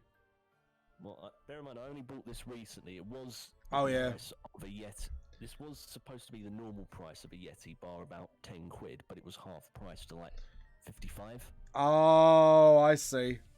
So it's going. The microphone is really good at the moment. It's just literally the headphone placement is the only annoying thing. But I was thinking of maybe getting like an arm to put on the side of my bed to use as a stand to just hold it. Yeah. I don't have enough room for a desk at the moment. Oh, fair enough. Because once I've paid all of my car tax, MOT and insurance, I'm going to put up a manifest for building my own PC. Yeah. Like, find out what parts I need and just try to save over the year to build something new. Yeah, do you want my specs, James? That might help you out, because obviously you stream, don't you? And my PC is powerful enough for gaming and art stream, so... Yeah. Well, I've got no problems with specifications. I know what parts I need to get. It's simply based on what's new at the time and how I'm going to pay for it. Those are the only problems I'm really facing at the moment. Unless... I know what I want to get for the PC that I want. I appreciate you recommending the specs. I really appreciate that. But I'm just saying, I already know what I want. You just need to... I just need to find where I can get it from and make sure I can pay for it. Yeah, I get you. That's literally the main thing. The only thing that's holding me back at the moment is knowing that I've got a shit ton of other things to pay for at the moment. Yeah. I'm going to get that out of the way before I can even slightly focus on it. No, that's fair enough. I actually feel you there. Because my plan was to build something based on maybe a 2070 or a 2060 if I need to get something a bit more reasonable. Yeah. Either that, or if I can get one of the new AMD cards, I might see if I can make a build around that. Yeah. No, I am listening to you, so... I know, I was finished. That was all I was saying. Oh, fair enough. No, that's fair enough. Because what's your build going to be like? So I know your exact specs.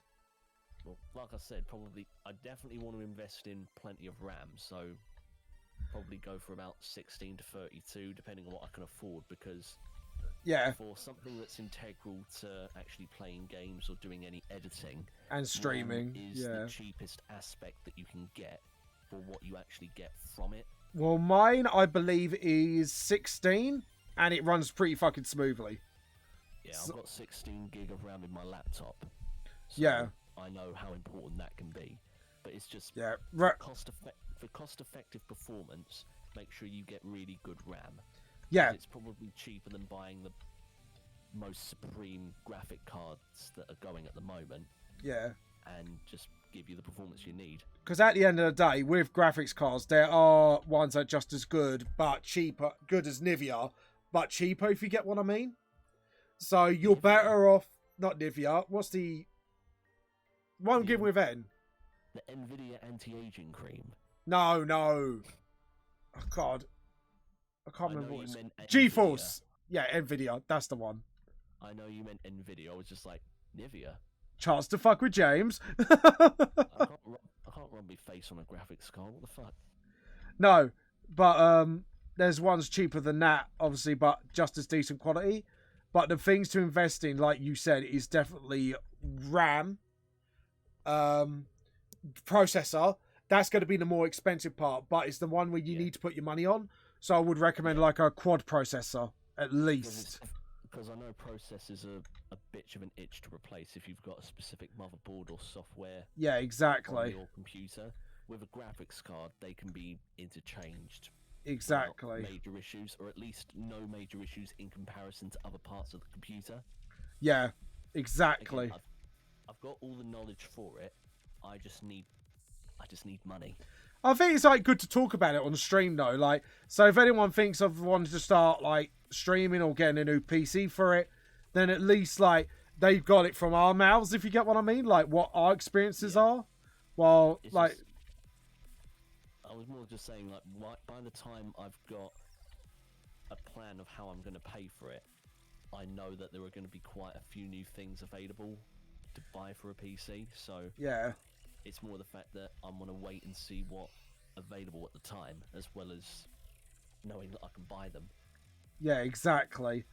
Because obviously you don't want to do it and then go, oh shit. Because your best way, if you're going to build it yourself, make sure, obviously, A, you have the knowledge. But B, it's probably wise, especially with this day and age, is to do it bit by bit. So you're not completely screwed over if things go wrong in your life. Oh yeah, that's my plan. I wasn't going to buy everything all at once. I was going to double check which motherboard and which graphics card I'm going to go for first. Because that... I've got a set infrastructure to build around. Yeah, exactly. Because at the end of the day, you could be building it bit by bit and say, like, the motherboard, you could come up with something better and cheaper. So it's always good to do it bit by bit just in case. For me, I got someone else to build it because I don't have the confidence to do it. So I had to kind of choose there and then. But I'm really happy with my result. I'm glad you are. Oh, yeah, I love this PC. Trust me. Not in that way, folks, but No one was assuming that, Raven. It's all in your head. Calm down. Bullshit. People know me too well. But anyways, what about that? Does that look good? Yeah, I'd say stick with that. Yeah. Maybe one more pattern up the upper chest, maybe? Up to you. I think we should do that. So what I'm going to do is just to make it a little bit more uniformed, I'm going to nudge the colour there. Or nudge it up a little bit. So it's a bit more just above the sign. Because I noticed it just hit the sign a little bit and it didn't look as great. So I think that will need to be done. We'll pick up that colour. Fill in the gap, obviously. There we go. That looks a lot better. But,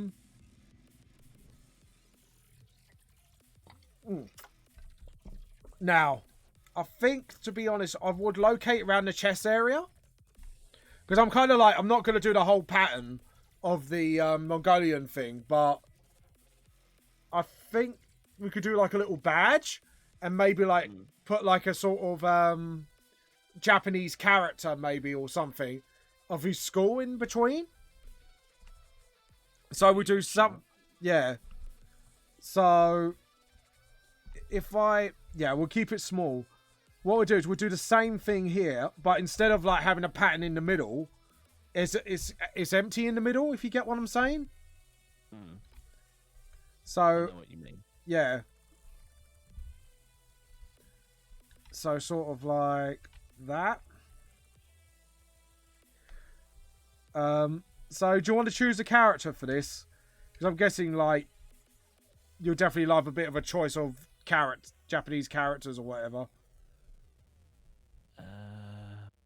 Like something. Please don't choose something stupid like it means waffles or something, which will be absolutely hilarious. Actually, fucking do it. Let's find the most stupidest meaning. We'll go with it. Albeit waffles was kind of tame for what I was suggesting. Oh right, what are you gonna suggest? I was gonna say find testicles, which I know for a fact in Japanese means kintama. Oh god. So you want to get characters for that? No, don't. Not genuinely. Oh god. Damn it. Why are you expecting me to be mature when it comes to choices? It's like you don't know me. Do you know what? Fuck it. Let's go mature. Find the most serious thing you can find. And we'll do it. Do you know what? Fuck it. If we're going to do this, I'm going to commit to this at 110%. Like, can you find a Japanese character for cheeseburger? I don't know, can you? We can Google it. Oh my god. I can imagine like the symbol just popping out of here and then we can release what it fully looks like and then everyone looks at it, it's like, fuck's sake.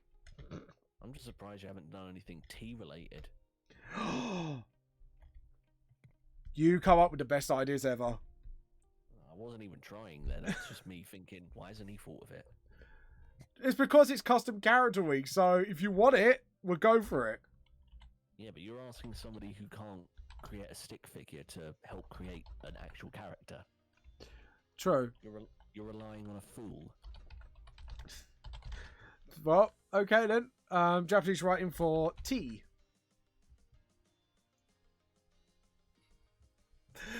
Right, so it is a bit of a tight squeeze, but we can do it and just show the bottom of it and see if people can work out it says T.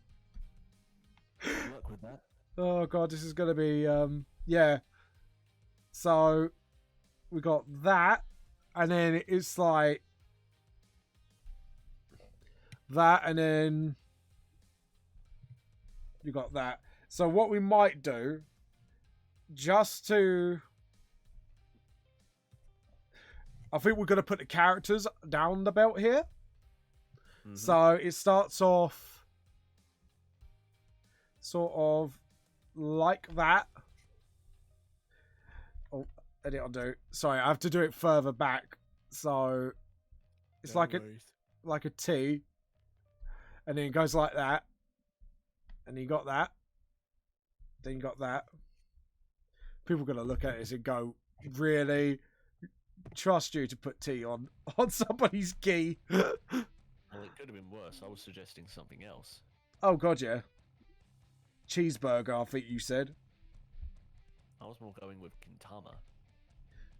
Because that's testicle. Oh, testicle, yeah. Here we go. And this one's like quite straight, so... Dude, half of my Japanese comes from either watching James May or VTubers, so I can't really be trusted on thinking of good enough words. Yeah, I know. But remember, like I say, now you said tea, I'm going with it. This is... From what I've seen from translations, bakatame can mean stupid bitch. Oh my God, really? I think. But then again, that's based on loose translations. Fair enough. Google Translate probably has a better grasp of grammar than I do. Do you know what I'm using? I am actually using this. I'm using Google Translate for this. That's the sad part. It could be worse. You might actually accidentally put in testicles. Oh yeah, with my spellings. Luckily, T is a very simple word that I can spell. So... Well, sometimes it can be spelt with just one letter. True. T. Yeah. Oh God, my dad does that sometimes. Like, how do you spell this? And I'll say T, and he'll go, yes, please. I'm like, fucking bastard. I know. Bear in mind, I have a dad too. Yeah. They are pretty much the same. Yeah, exactly. So we got that. And then... Oh God. So, excuse me. It's fine, don't worry. If I'm boring you, that's fine. Well, I'm glad that you're okay with it.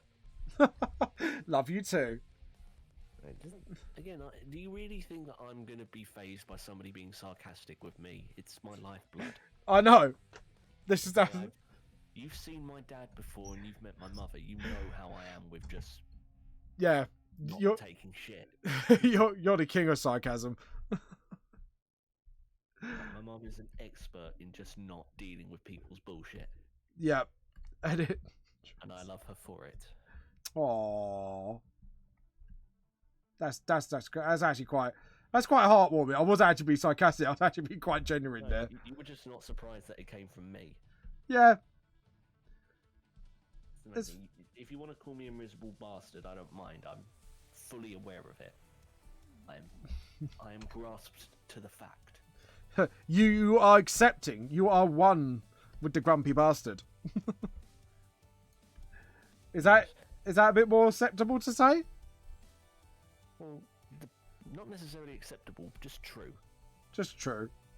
Just true. Just true. Nah, you're not that bad. Seriously. I've met worse. Trust me, I've met worse. Well, I know you... Bear in mind, you work in Sainsbury's, I work in B&Q. We have met more miserable bastards in our time. Yeah.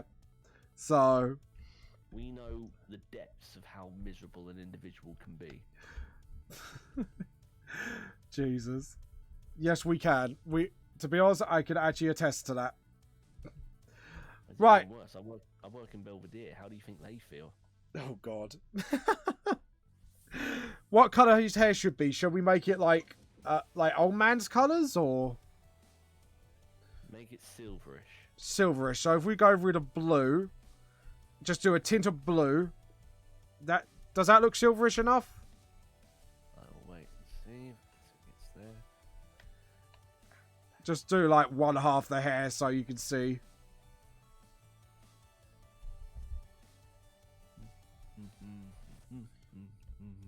Doop. Right, it should be on screen now.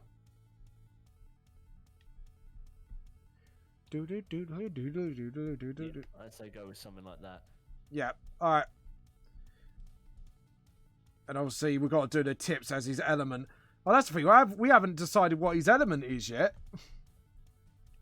Shit. Because Rendos have, like...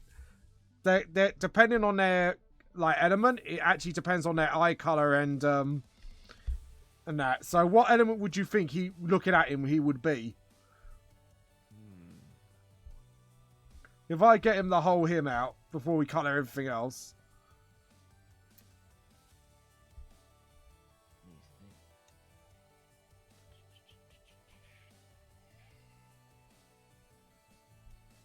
I'll be honest, I'm a bit stumped.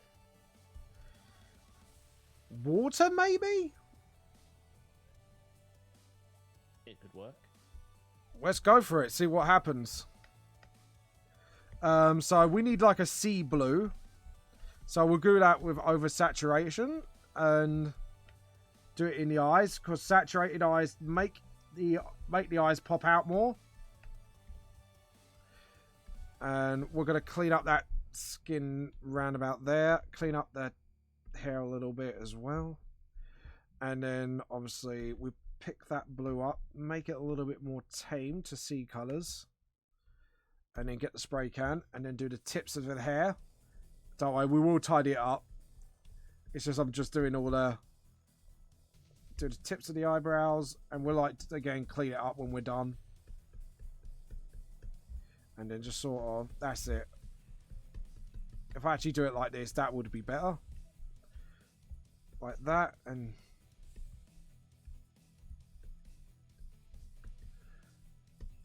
there we go.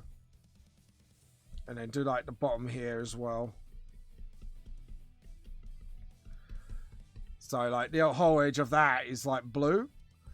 And then we'll pick it up and then just tidy up bits here and there. Just hit it undo. Whoopsie.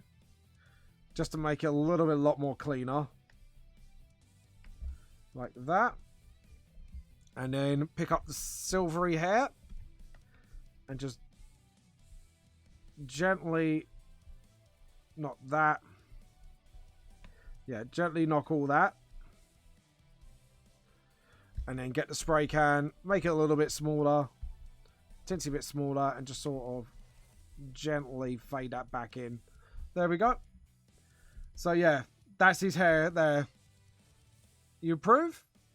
I approve. Awesome. James Durkin approves this T-Cult message, everybody. You heard it here first. Whatever. And then just do the edge of his beard as well. And that means we know what colour we're doing the buttons now, which is absolutely brilliant. So, again, we are going to go for a darker one.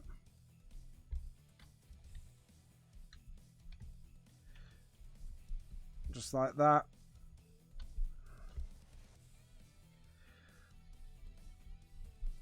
And then what we can do is like have water like waved around him as well.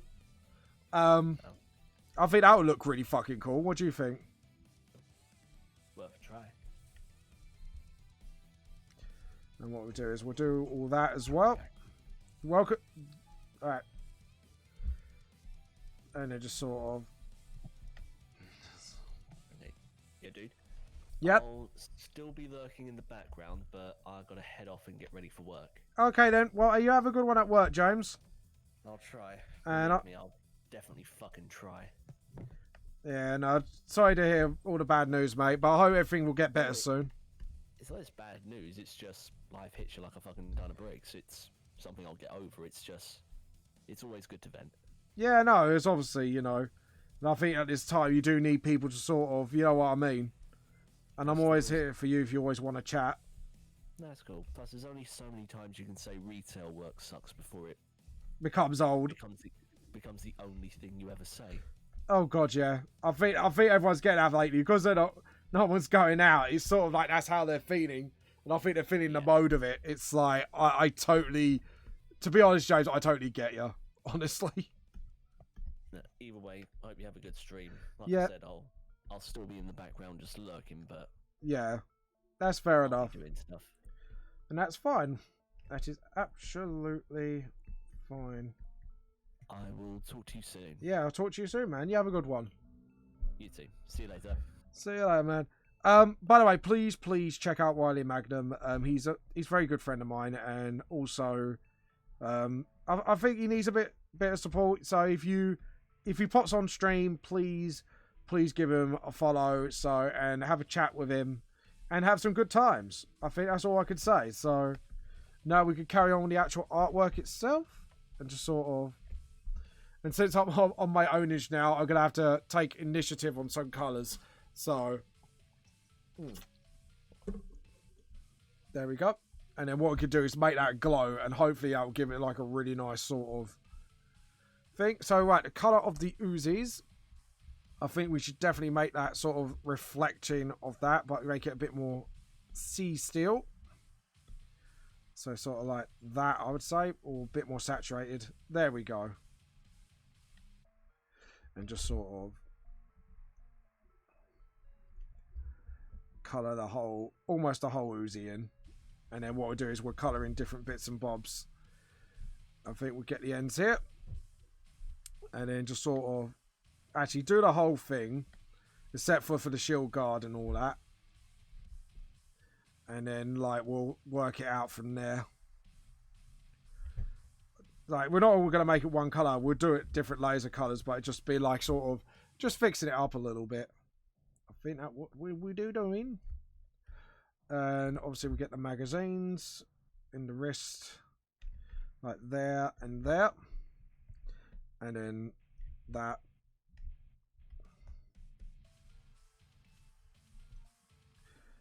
Actually, I think I know what to do.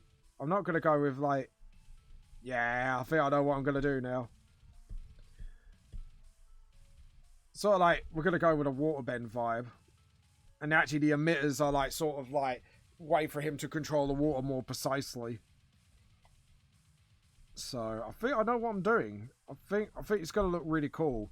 But we're going to have to speed up now, because we're like half an hour in, so... We're going to need to do that.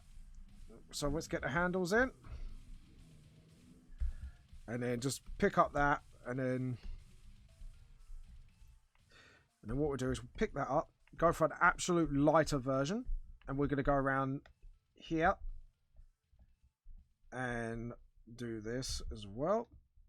So what I do is, like, normally I'll start building out like this. So basically the Uzi then looks a bit more like actually what it is. And sort of like, there we go. And then that's it. And then I know what I'm going to do for the handle. I think we're going to do like a dragon design. And you'll get to see why in a minute. There we go. And then the emitters are going to be that color. Like that. And then... And the wiring, we're going to go with those colors. Just to sort of differentiate. And then, again, get this blue. And then just sort of... Like I say, it's just, again, just sort of get that build in. Just to make it look a bit more nicer. And then we're going to go dark, like sort of violet, not violet, sort of like purplish, like that. So we got like all that done. And then we're going to do the same here. And just sort of get the colour scheme of the weapon sort of on point. Because that's the most important thing. Is sort of get those colour schemes like absolutely on point with the character. And that's what I'm trying to do. To be honest, I could just paint bucket that. And just neaten it up in areas. Where it needs neatening up. And that area there. Like so. So as you can see, it should now look like that. And then again, we're going to go with the saturated sea blue.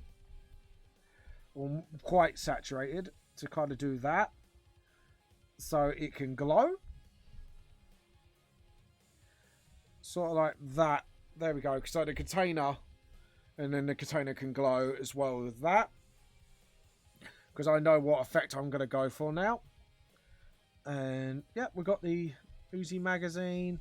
And obviously we need to sort out the bottoms of these magazines as well. like that. And then there we go. So we got like, I think the colour scheme is pretty nailed today. And what we can do is use the foot plates as the same colour. Sort of like that. And then on the side, we are actually going to use that green. Lighten it up a little bit. And then just sort of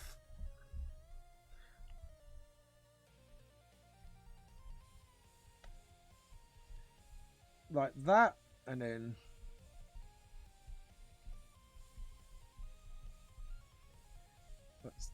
so. And then pick up that blue. Just sort of like that. So you could tell like there's like a dragon pattern going on. Like that. And then just sort of like so. So sort of like that. And then what we can do then is do the same again. And just sort of like do all the sort of pattern bits on there. And then sort of. And then pick up again and just sort of.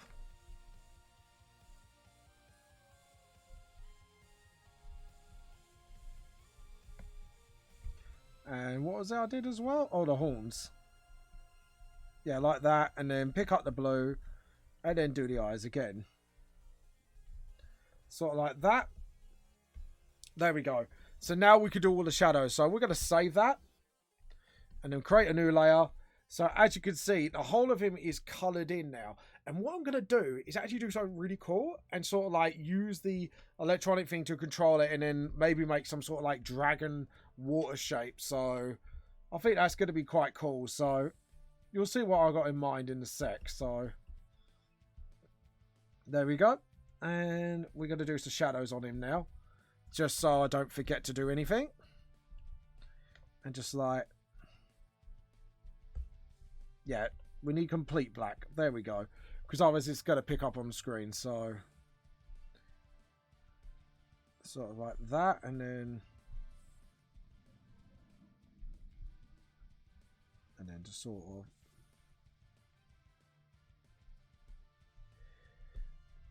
there we go. And then...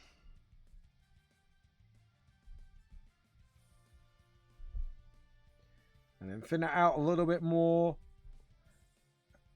And then just sort of...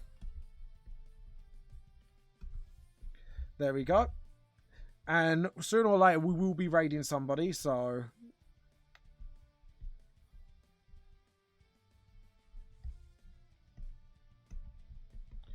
there we go.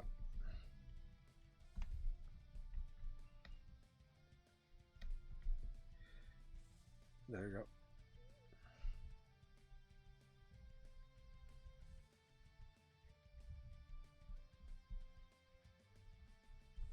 There we go. And sort of...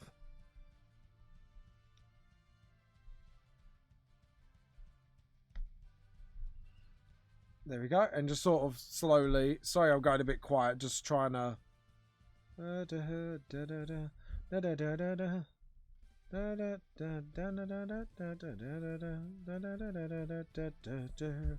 and then just sort of... God's sake. Right, I know what I've just done wrong. And it's really bad, but we can fix it. So... what we're going to have to do is just fix up that. There we go. And remember, we are on that layer. That's what I've got to do, is just remember that. And there's sort of... same with it. And then just sort of get that tash in the shadow. And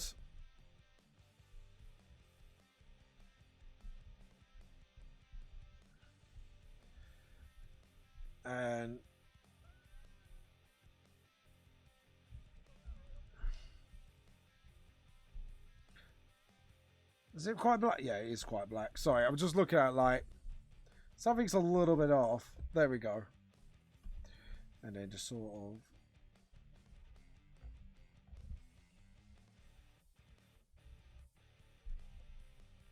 And then what we can do is then use the rubber to sort of just clean it up a bit. Sort of like that. And then just sort of, there we go. And then just sort of fix that up a little bit. There we go. And sort of like that. And then, yeah, I think we're happy with that. And then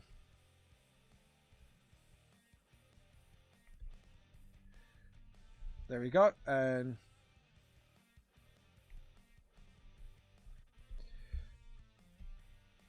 there we go. And sort of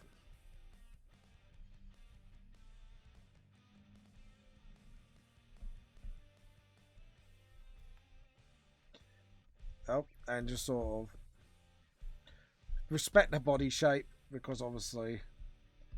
So what I'm trying to do first is get all like more of the background stuff done, as you can see. And then yeah, we'll do that as well. And just sort of make sure like we all get all that nice stuff done. Because this is where it's going to be a lot more work. It's like right about here is all the details happening. So we need to make sure we get it right first time. Just like that. And then get the rubber and just sort of touch that up like that. And then sort of like that. There we go. And then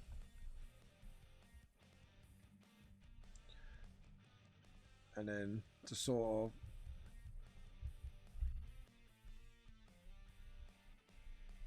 because obviously that's under the pit as well, so that's going to be quite shadowed up. And then again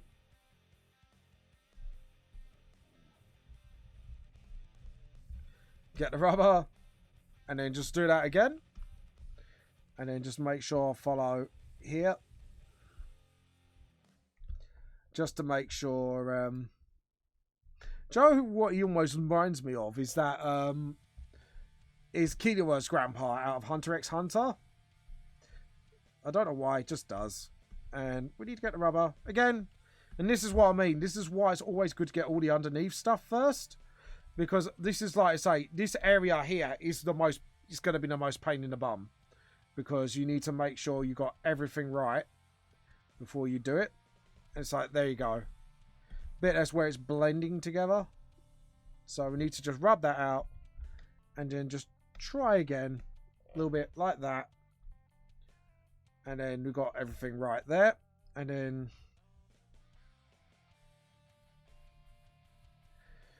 like so. And then get the rubber and just sort of nick it there.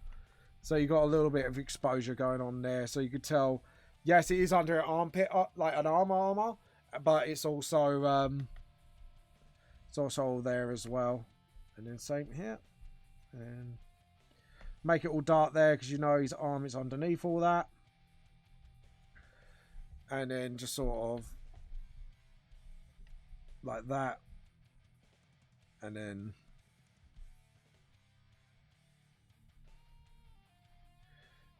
there we go. Sort of like that, and then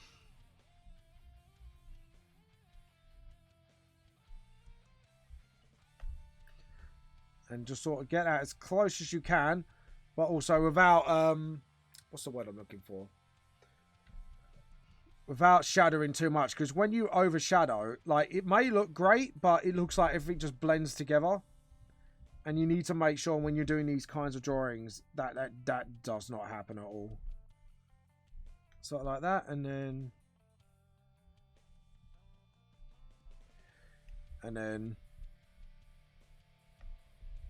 sort of like so, and then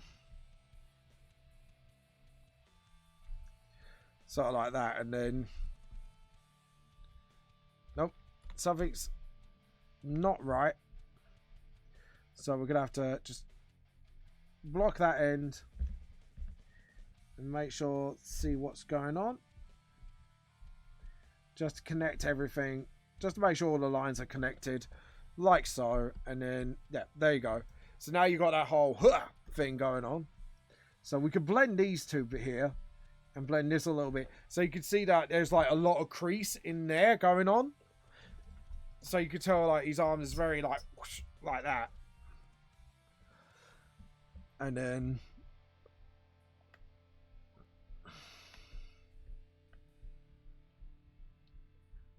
just sort of, there we go.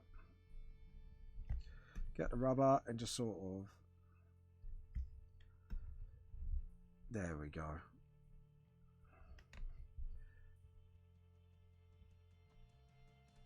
And then, yeah, there we go. It looks pretty fine. And then,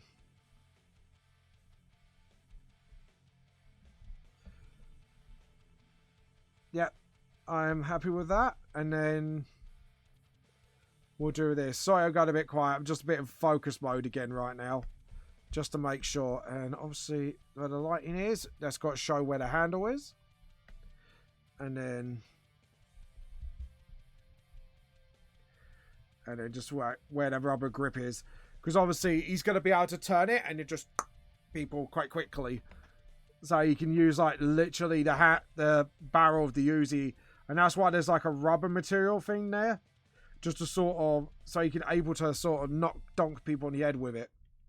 So there you go.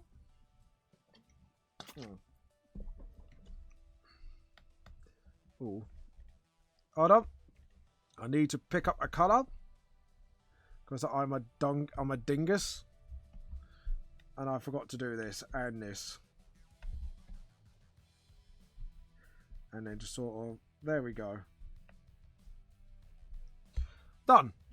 And then we can return and just jump up here. And like I say, this part was the most pain in the bum part, but now we should be able to just do this. And then, and this part's going to be a pain in the bum as well. I don't know why I chose bandages. I should just chose straight out wrist things, really. But there you go. We learn, we live and learn, people.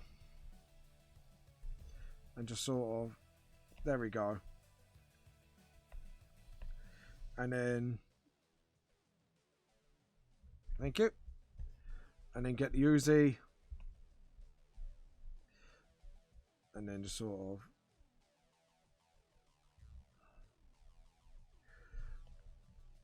and get the rubber and just sort of nick that end a little bit. See, this is what I mean. Like, all the small details like this is always the pain in the bum bit. So, there we go. And then get that shadow there. And as you can see, now I've just realised I made a mistake. Hold on. So, it has to be like, sort of like there. And then, there we go. Because then I can now make that thicker. And then just sort of, there we go. So now we've got the handle of the baton there. And then same here.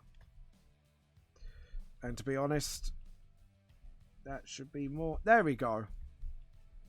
That should be like that. And just sort of, there we go. And then get the rubber. Get rid of that little nick. And then slowly but surely just reform the Uzi again.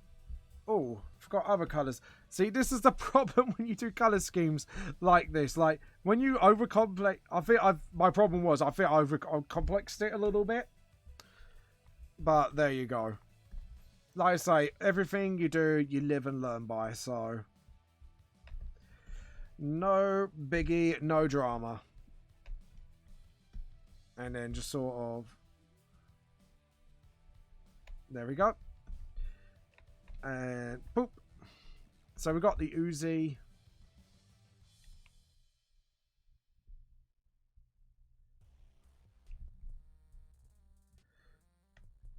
There we go. And just sort of, And then get the Uzi there.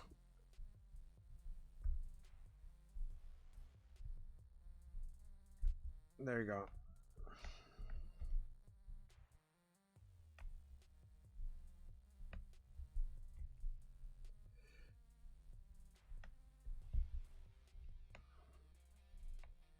There we go.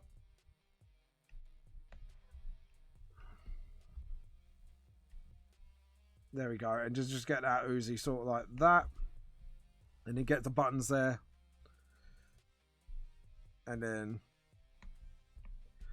we get like that. And then just sort of, there we go. And then same here. Get the emitter and just sort of like that. And then just sort of shadow it a little bit, little by little, as we go. Yeah, there we go. And just having a look. So we've got the Uzi there. And then you get the rubber. Sort of, yeah. And then like that. Get the bottom bit like so. And I think that's the Uzi completely shadowed, which is completely good. Because that means I can now move on to other bits. And the same here. Just sort of, I can move on to these hands at least. So get the rubber and then just sort of give it a little nick. Because obviously that's the shadow of the hand as well. So we need to sort of do that. And then just sort of, there we go. And now we can see where we've gone wrong. It's just like, yep, there we go. Put a little line there. And then there we go. And then just sort of get that fingers in there.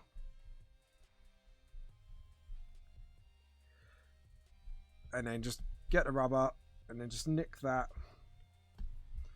And then just get it with the fist as well. So he's got it clenched, like, sort of thing. There we go. So as you can see here now, he's just like, he's actually looking like he's about to do some sort of like movement. And that's the sort of vibe I was going for. Like he's about to do some like flow movement. And then just sort of, there we go. And then what we do is we'll darken this bit completely. And then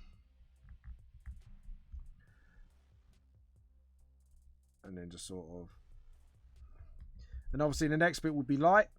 And then the last bit will be literally the effect of water going around him and maybe a little bit of background. So, right, get the rubber and just sort of get rid of those nicks. And then get the rubber again and just make it a bit bigger. Just so we can fix up some of these bits here. So the reason I went for like a little bit Mongolian patterns because of his skin color is sort of like, I think it'd be cool if there's like a Mongolian martial artist. And I think that'd be like sort of like a really cool look. So, edit, undo. The light comes from there. So we need to sort of work it out like so. And then sort of, there we go. And obviously what we'll do is, once we've done that, we'll get the rubber, clean up that belt bit, because I think I'll literally rush that a little bit, so we don't want to do that. We don't want to rush. And then just do that as well, just so we got the belt going, and then just sort of, yeah, there we go. And then just, that's it. And then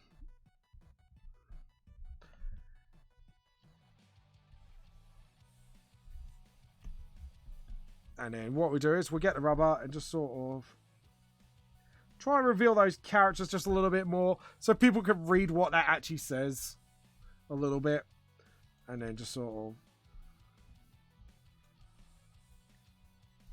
and then just sort of like that. And then get the rubber. Because obviously what we're going to do is get a little bit of shadow going on here. So you can see where the belt's gone. Just so you can see like the belt is actually going a bit above. And then just sort of...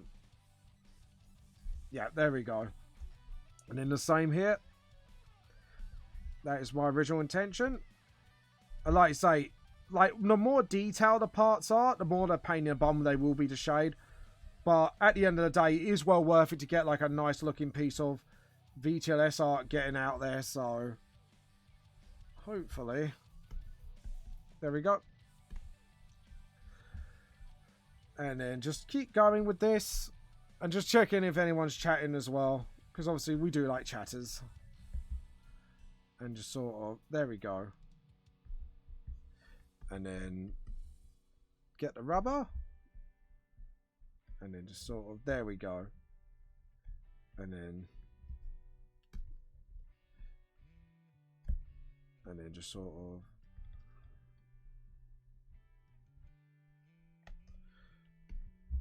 there we go.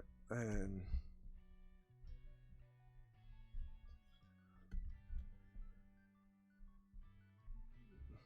there we go. And then just sort of get that leg in there. Ooh, something's gone wrong with the colour in here. That's not good. And then just sort of... Do you know what? I think this is the first time I've willingly drawn barefoot on a character. Because I think it just looked good. And I'm kind of glad I did, because I think I've actually learned a lot today by doing that alone. Like, yeah, I've started to do it lately as a template thing, but to actually draw it was actually a real learning experience for me. So, go me. So... like that, and then just sort of...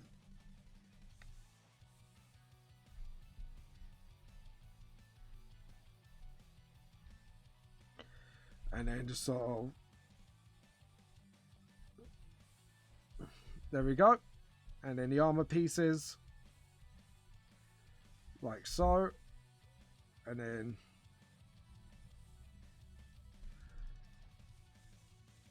and...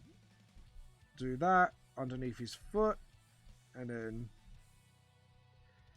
what we can do is do like a little bit of shadow, because this is actually, like I say again, this is a really decent opportunity for me to do this and to learn from this. And to be honest, I'm really proud of my feet today. I think my feet actually look really good.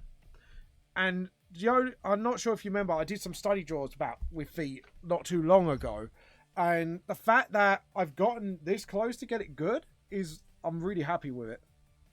So, like so, and then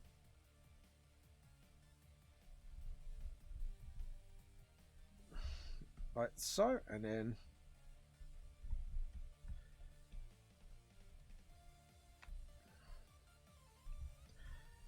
there we go. And then just like, yeah, gapped out the right area. So we got that, and then edit, undo. Something's gone wrong here. So we're going to connect those lines like that, and then it's probably round about there, I would assume. Nope, it's actually where the knee bends. So we've got that, and then just sort of, there we go. Try that now. Edit, undo. Right, let's try that again. Just sort of follow the fight, and then yeah, it was somewhere around there. There was a gap. Thought so. And then just fix that up. And what's it? It's like 4 hours now, so we need to sort of finish this. It's only 4:19. That's fine. All right. I thought it was a lot later than I thought, but we should be able to turn this into a speed draw. And then that's it. So, yeah. Okay, cool. So, now we can just... that's it. And then...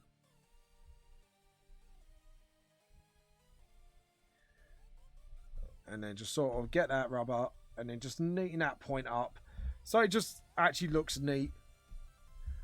And then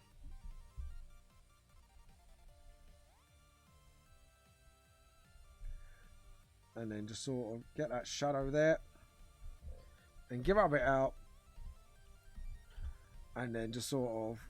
Because what I might do is copy this colour scheme, underground it, and then maybe like have like a blur effect to make it look like he's moving. It might be quite cool. And then just sort of... There we go.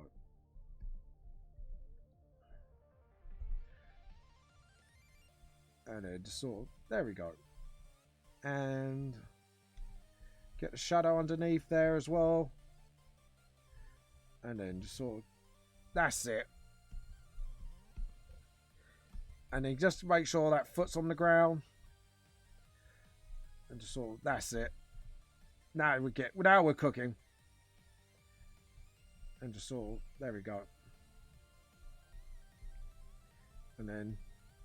Yeah, there we go. And now, that actually looks really good. I'm really proud of the way it's looking today. So layer, new layer. We'll go hard light. We go, I think it's usually we go about 50%. And then we go like for the nearest white. But this time we're going to go for the greens on this. Actually, hold on. Go back one. I don't know why I did that for that one. There was no need for that. There we go. And then back up we go. Again, lighter green. And just sort of... Oh, hit it, undo.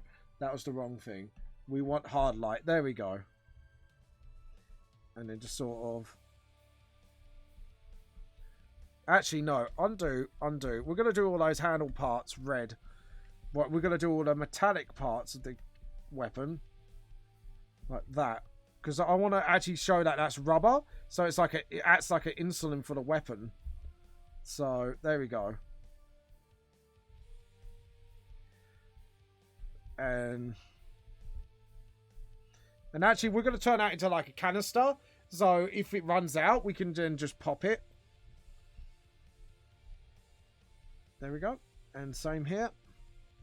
Get the magazines dealt with. Go for a red. And then paler. There we go. And then just sort of...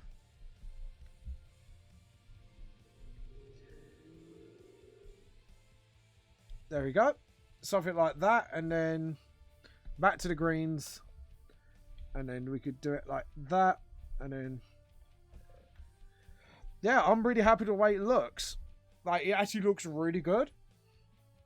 And then, obviously, the shoulder pad, we can go with the blue colour. And the body armour can shine as well.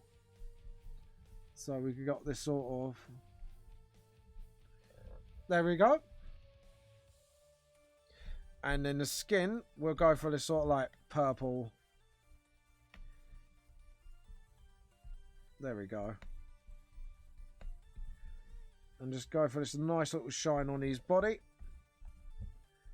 And what we do is we'll shine that bit there.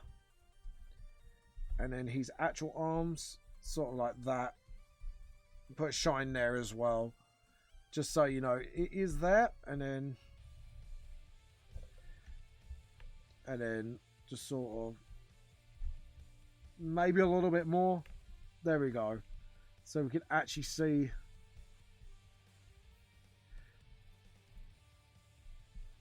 There we go.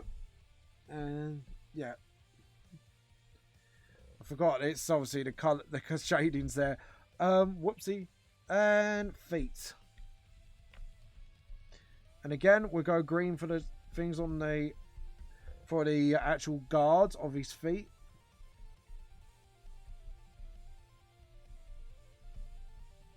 And then green, and then just sort of go like that, and then same on the plates. Just give him that lightish edge.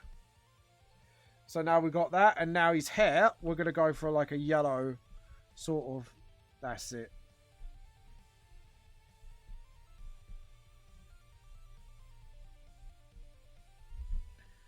And then just sort of, and then again. So you got like sort of like that old man sort of feel to him. Oh shit, I didn't shadow the beard, did I? Whoops. That was my bad. See, this is what I mean by painting the bum bits. So when you got like tiny details like this, you kind of miss them out from time to time. And yeah, we're all human at the end of the day. But as long as you're actually willing to kind of go, yeah, I goofed up, sorry about that.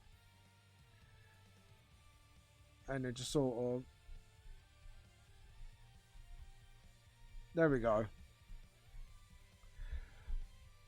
Now he looks a lot better. You know, like when you just look at something, it's like, hold on, something's off here. And then you see it and it glares in your face. And you're like, oh, so that's the issue. That's the sort of thing I had.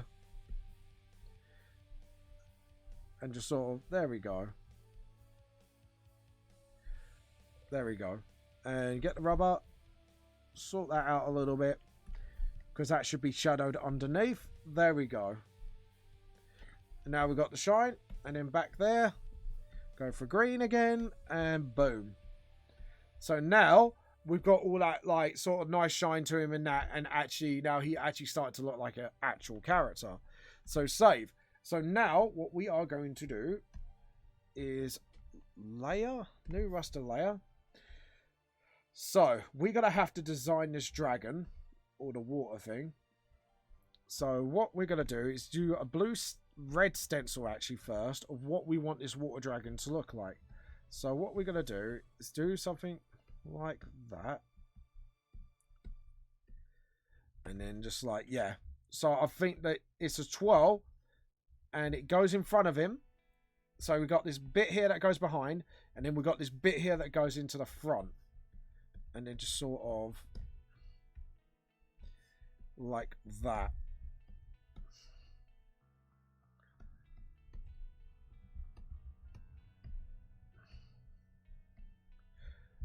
So yeah, so it's sort of like wielding it as a weapon almost. And actually do the dragon head like a bit smaller.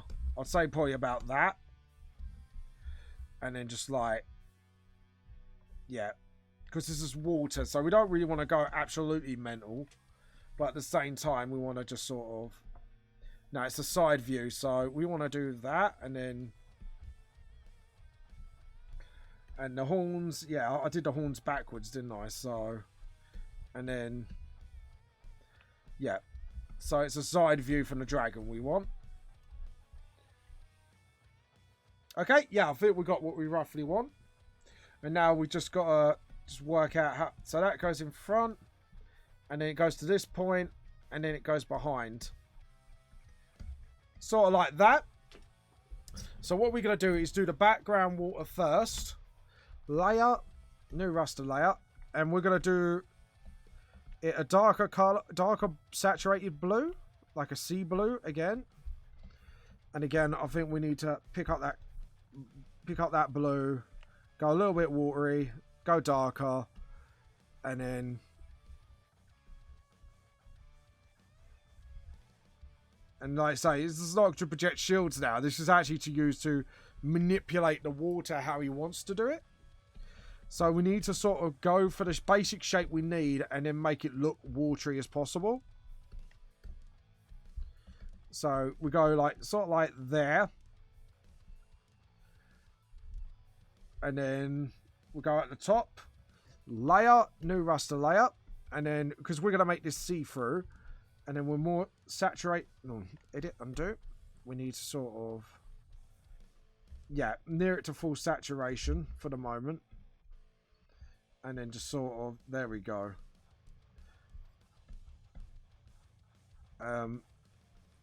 Right, so we need a bigger rubber. Really big. And just sort that out first. And like that. And then just sort of. Give that sort of feeling he's manipulating the water. And then just sort of... There we go. And then... The head can rear its head, like, literally. Yeah. So, if we do it like that, that's where the nose is. That's where the jaw is. That's where the tash is. And that's where the horns are going to be. So, if we just get those basic shapes out of the way. And then just sort of... And then just rubber it, just sort of. Yeah, that's it. So we got that more dragon vibe going on. And what we do is we'll do that. And then what we do is screen it. There we go. Because the thing is, this is just a rough patch. So what we're going to do is just get that basic shape there first. And then work on it from there. Now, as for this, we are going to go darker. And a bit more saturated, actually. Actually, sort of. Yeah, so we can see there's actually a difference. And then just sort of. Like that. And then just sort of. That's it. And then, let's see, we go for the legs here. And just sort of. Like that. Because what we want to do is make very rough shapes. And just sort of. Because we don't really want it to... We want it to look like a dragon, but we don't want it to look like completely like a dragon at the same time. If that makes sense. So... And just like that. And then just sort of... There we go. Now, we could use the rubber now just to form some shapes and like sort of... Yeah, just get that liquidy look. Like that. And then get the tash sort of like that. And then just get the shapes going. And then just sort of... That's it. Watery as possible, we want it. Sort of get that point, but sort of like not make it a point at the same time.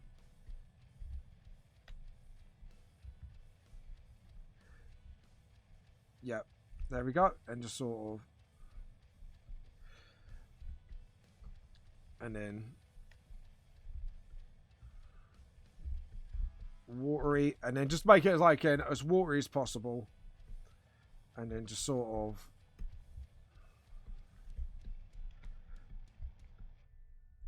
There we go. And then just sort of... There we go.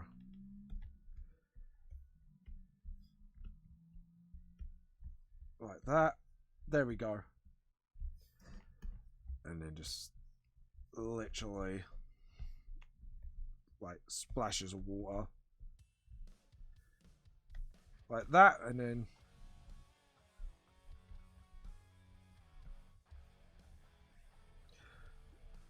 Like that. That's it.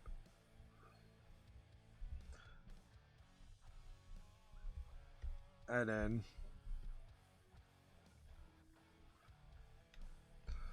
And...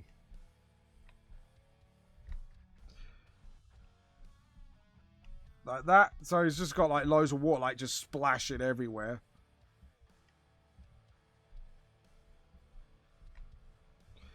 So, there we go. I think that's it. And then what we can do is then do the background dragon. And just pick up the back color. Because obviously once we've done this, we are just going to literally get it done. And just sort of... Like that. Because obviously, like I said, I don't want it to make it look like a complete dragon. But it's just, it's forming one. And it looks like one. That's the whole point. Is so you can get what it is. And you can tell it's made from water. Hello, Kitty Mouse. How are you doing today? Welcome to the stream. I hope everything is wonderful and well with you. We're just at the verge of completing Custom Character Week. Where you are the puppets and I am the puppet master. So, oh, no, sorry. I'm the puppet, you're the puppet master. That's what I meant. But how you been? I hope you're having a good day so far. And then just sort of make it look watery. So what I'm doing is making it look like he's controlling a water dragon. So we don't need that anymore. Because I say that we've got the sort of vibe we've got going on here. And just sort of... There we go. And then just sort of... Yep. So we're going to lock that. I'm going to desaturate a little bit. Feeling great. Feeling a lot better today. That's brilliant. And looks great so far. Thank you very much. And by the way, I did have a question of the day, by the way. And this extends to you as well. If you have to make a hybrid weapon, so someone gave you all the parts you needed and go nuts, what kind of hybrid weapon would you make? We've had a whip lance so far. We've had all sorts. Actually, just to be honest, it's like we've had all sorts of weapons of ideas. It's actually, a lot of them were quite cool. So what we do is we do that, and then just sort of, yep, and then yeah. So what kind of weapon hybrid would you make, Mouse? If you don't mind me asking. Just like that, and then just sort of. And then what we're going to do is get the fade brush, low the opacity, and then kind of have some shadow detail there. So we can get that sort of like more realistic effect and then make it see-through. That's what we're going to do. A blaster of some sort. So what would you mix a blaster with? Like a close combat weapon or another ranged weapon? Okay, cool. So we got that, and then what we do is we go smaller and just sort of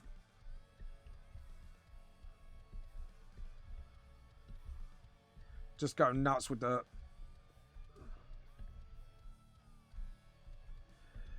and then sort of like that. Then go thick again. Go thick. Go absolute thick with this. And then make that paler. And then just sort of make it stand out a little bit more. There we go. A ranged weapon. Oh, cool. That'd be cool. I definitely. So, what kind of ranged weapon would be good with a blaster? I'm just trying to think like something that could be cool and unique. Because we've already got like, if you wanted to do a grenade launcher hybrid, you kind of would have would just add a grenade launcher to it, so that wouldn't be it. Maybe some kind of sniper rifle? That might be cool. Right, now we can do what I want. So we're going to do that. Lower the opacity, I think we need. It's not density. We need to darken, that's it. Shadow.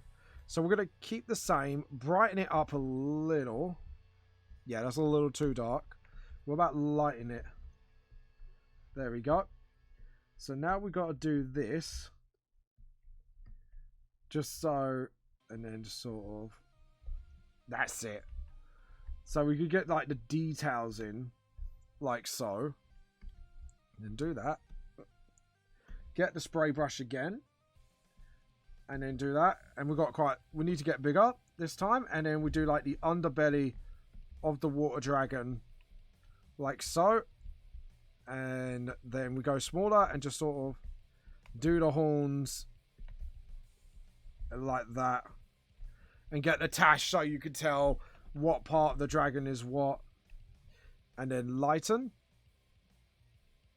So highlight. And then use the green for that. And just sort of like, yeah. So you got like sort of like the details of the dragon there. And then just sort of details. Because like I said, I don't want to like sort of like that.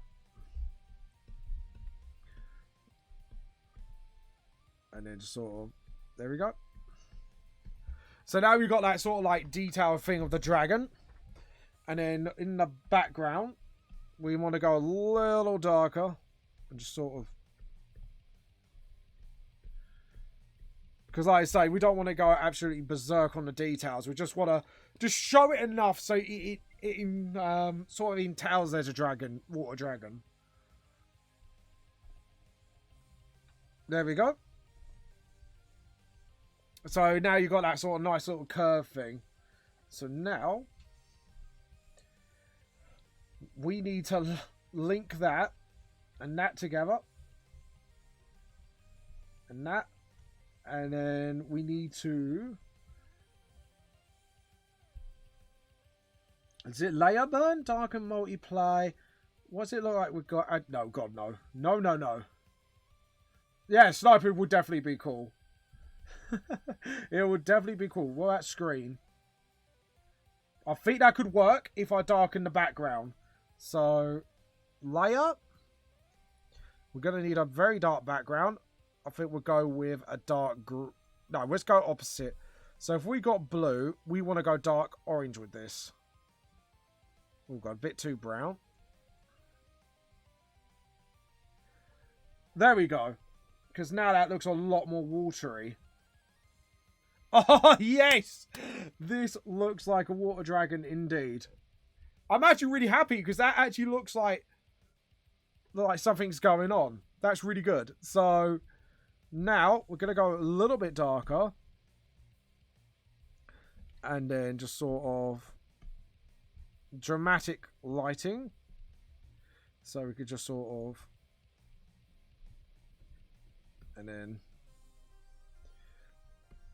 Sort of like that. There we go. And then we're going to flatten the ground with something a bit darker. So hopefully you're enjoying this, by the way. Like so? Yeah. Bit darker, actually. Bit darker. There we go. And then what we can do is select that. Oh god, the color margin. I forgot to close that. There we go. Select, deselect, and then pick up. But yeah, I hope, like I say, I'm really hoping you are enjoying this at the moment. I'm just literally doing the absolute finishing touches. Why am I messing with brush density? I want to mess with that. There we go. And just sort of, there we go.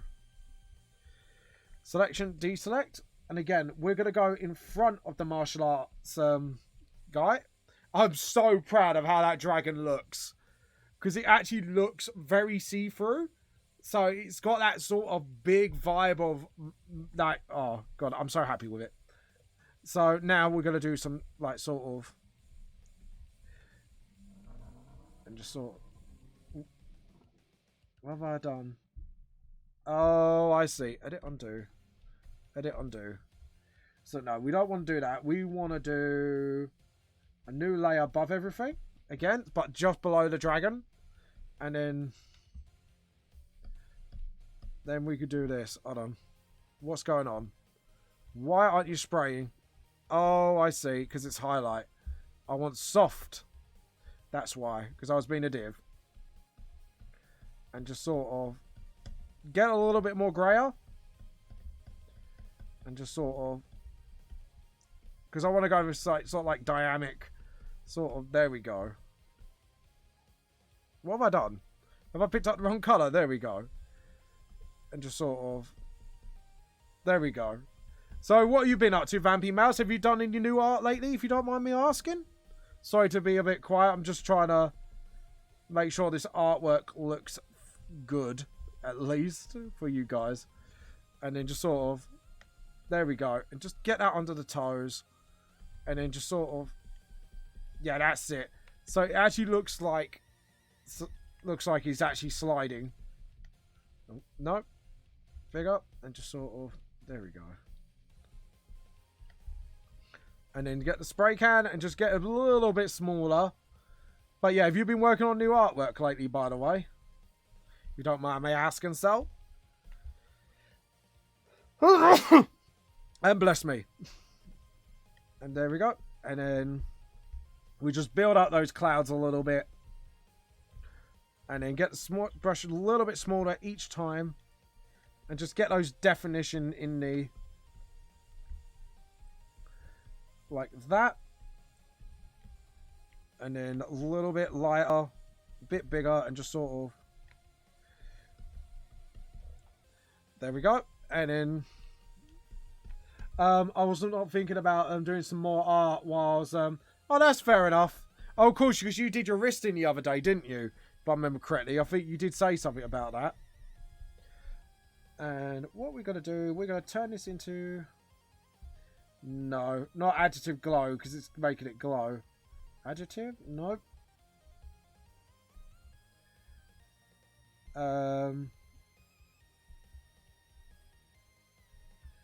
Trying to screen it? Yeah, okay, cool. Because then what I can do, layer. I've got an idea. New raster layer. And we're going to make that bigger. And then...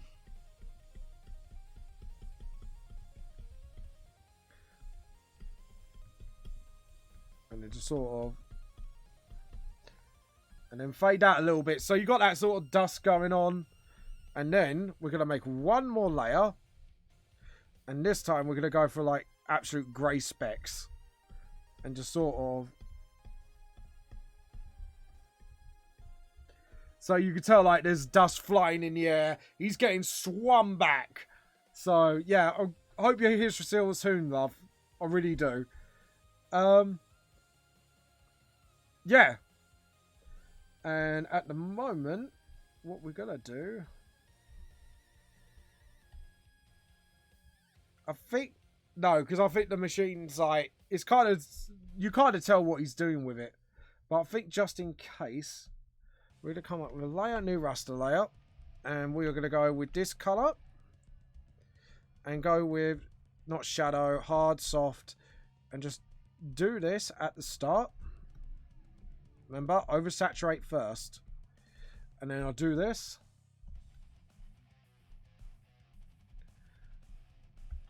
And then just sort of... There we go. Now we create a new layer. And then we do the same. Oversaturate it. Like this. Make it bigger. Big as possible. Not that big. Just as big as we can. Additive glow. So now we've got that nice little thing going on with each one. Now what we do is, obviously, we're going to lower the opacity of that one. And the additive glow, we're going to lower the opacity of each layer until we get that sort of fake glow. There we go. Because we want a lot of glow, but we want a faint glow. And then like add a new layer. And we go smaller. And then we go like brighter with each layer. So not too bright, but sort of like that. And then we add the additive. And then just sort of, that's it. Like so. And just sort of spread it a little bit. Add another layer. Make it smaller. Make an additive glow. And then do that. Make that a little bit bigger. And just sort of get those glows in like that. Here we go. Because what we can do afterwards is mess around with the opacity. I was thinking about doing some more art when I get healed. Have you got any art in mind, Mousy Vamp, if you don't mind me asking? So, like I say, I'm not sure if you guys own Clip Studio, but Additive Glow is such a fun little tool.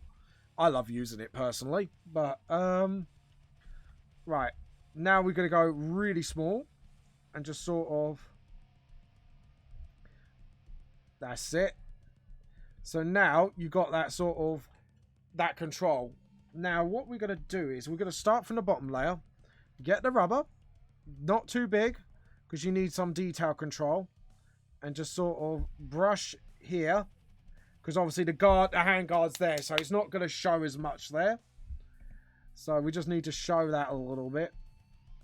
Sort of like that. And then just fix it up as we go. And then same here. And then sort of, there we go. And then back to the normal layer where it is all before. And then just do the same here. And again, it's just fixing details. And obviously we're going to start the normal layer now. And just sort of make it bigger. Just get out a little bit more faded. The same here. And then make that smaller again, just to get the details in. And then now we can actually start sort of fixing up those bits again. And just sort of get those glows out under control. Like so. And then...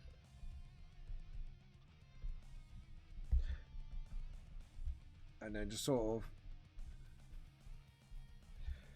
There we go.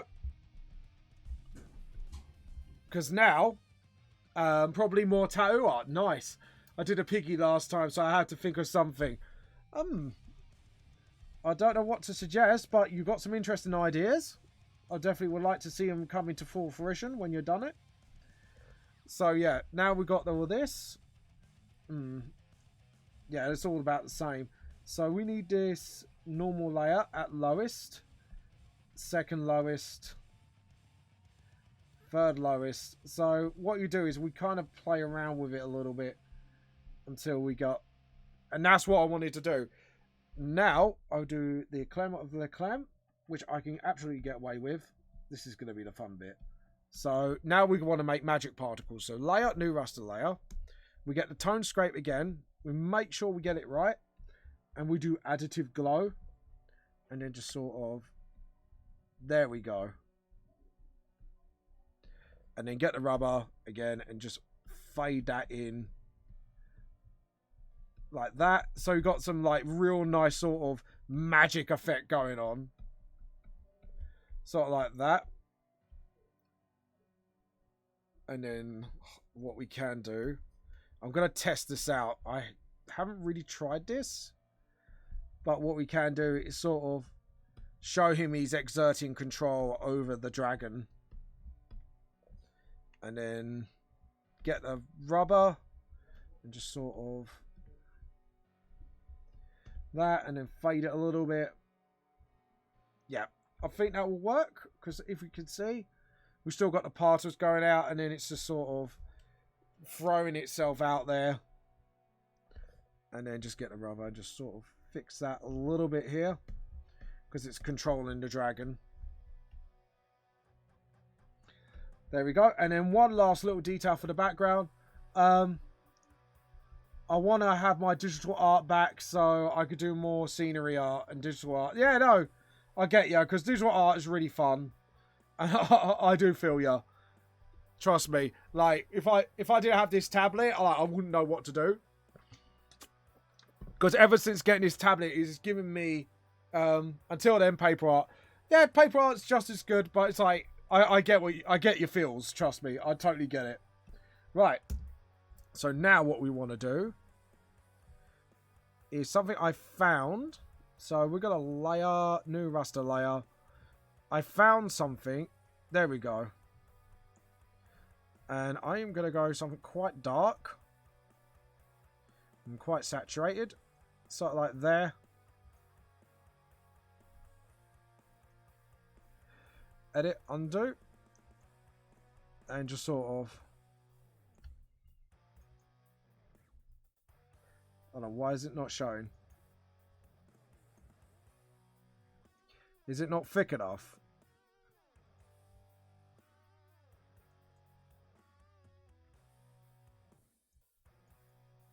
There we go. So we need to sort of... How do I do this? Grouping. Right, try and make it as maximum as possible.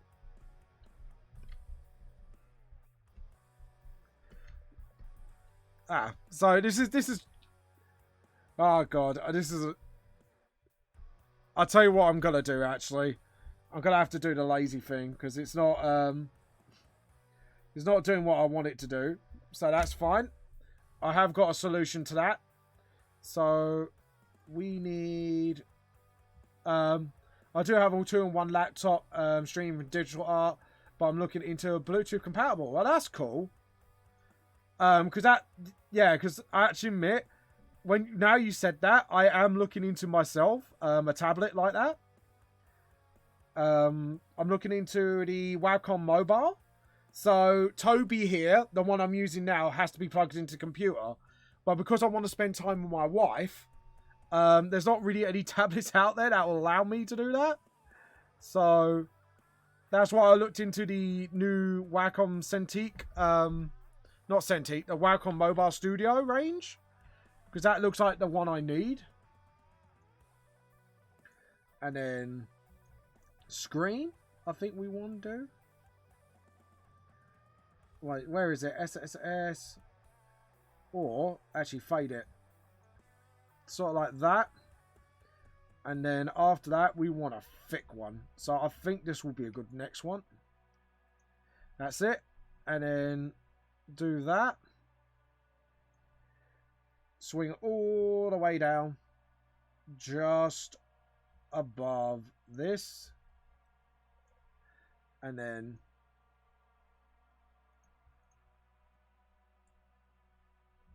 yeah, because then that gives it a bit more dramatic. Yeah, so that looks a lot more dramatic. So I might get rid of the first. No, I think the first one actually gives it a bit more oomph. So what about if we yeah, that's it. And then widen it. Sort of like that. No, maybe not. What about this? No, edit, undo. I don't like that one. It's the one I like. Is something a bit more detail in it.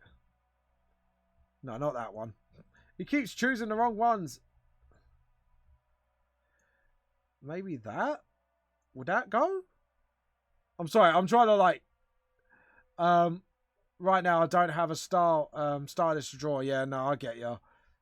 Not having a stylus does bloody suck. I feel that pain. Let's see how this looks. I'm hoping it looks pretty good. Okay, so it looks like it's got potential. So yeah, if I actually widen that so the focus is on the dragon's head. And then yeah, there we go. And then yeah, I'm happy with that.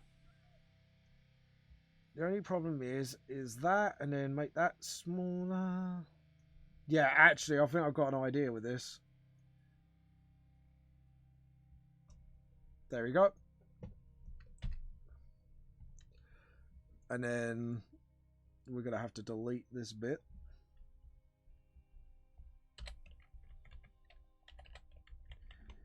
No, doesn't delete. All right, that's fine. We'll be happy with this. So there we go. That is the artwork. Since Vampy Mouse, you are here.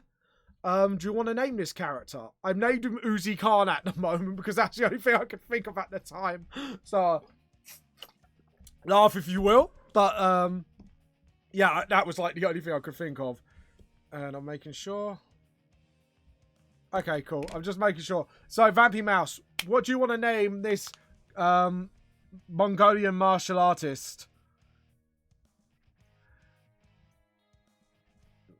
See what name you can think of for this one. But I'm really pleased how it turned out. It actually looks really fucking awesome.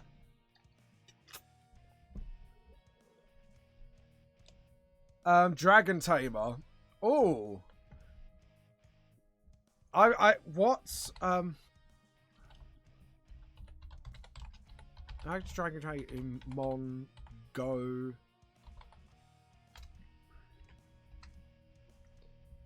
Oh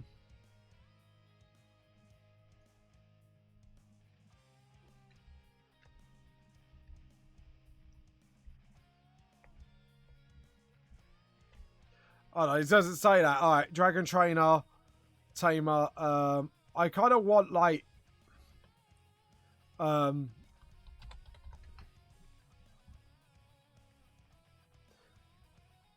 no.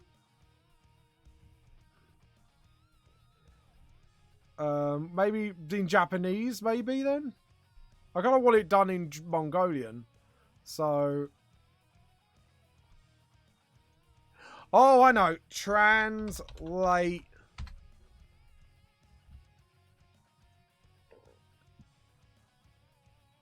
There we go. I've got it. There we go. Zoldyck the Dragon Tamer. Yeah. So what I'm going to do is... So I've got Dragon Tamer in Mongolian. You're going to love this. So we're going to save as. We're going to use the name that you...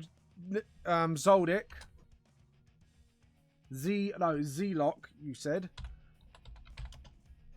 Z-Lock. And this is... That's what... That's Mongolian. So... Yeah. So, that is Mongolian for Dragon Tamer. Zolok Lu Nom...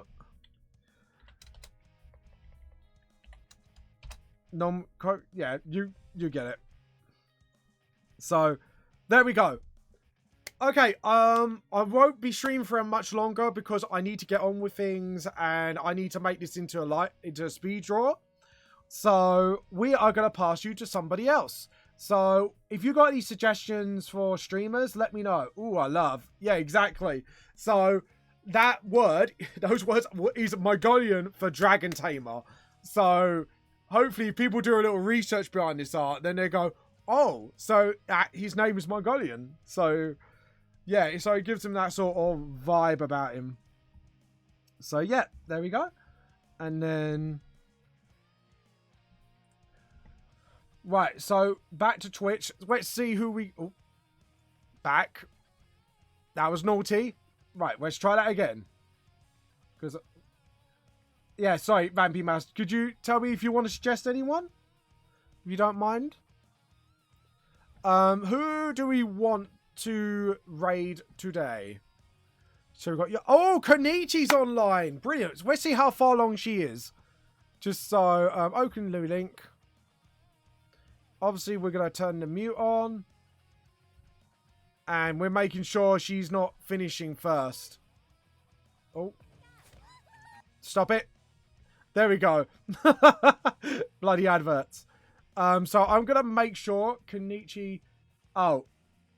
Right, Konichi has left. So we won't do her. So we're going to raid somebody else. So who do we have as well? So Konichi's not streaming right now. We got Alexia on Chopper. We haven't actually raided him in a long time. Do you know what? Fuck it. We're going to stream. Oh, he's watching YouTube vids. God's sake. Or puddings. Actually, we're going to do puddings because we haven't raided this person. This person is a fantastic artist. So we're going to copy the name. So, and we are going to raid puddings. So, here we go. So, raid channel. Yeah, Konichi just stop streaming. So, we'll do puddings today.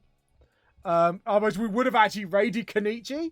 So, sadly, but here we go. So, anyways, guys, please, I hope you enjoyed the live stream. Please give me a follow, all that. If you want to support me, you've got my Vamp Lost Soul books and that. And I'll see you all later. Bye. If you liked everything you've seen today, oh, no, wrong one. Sorry.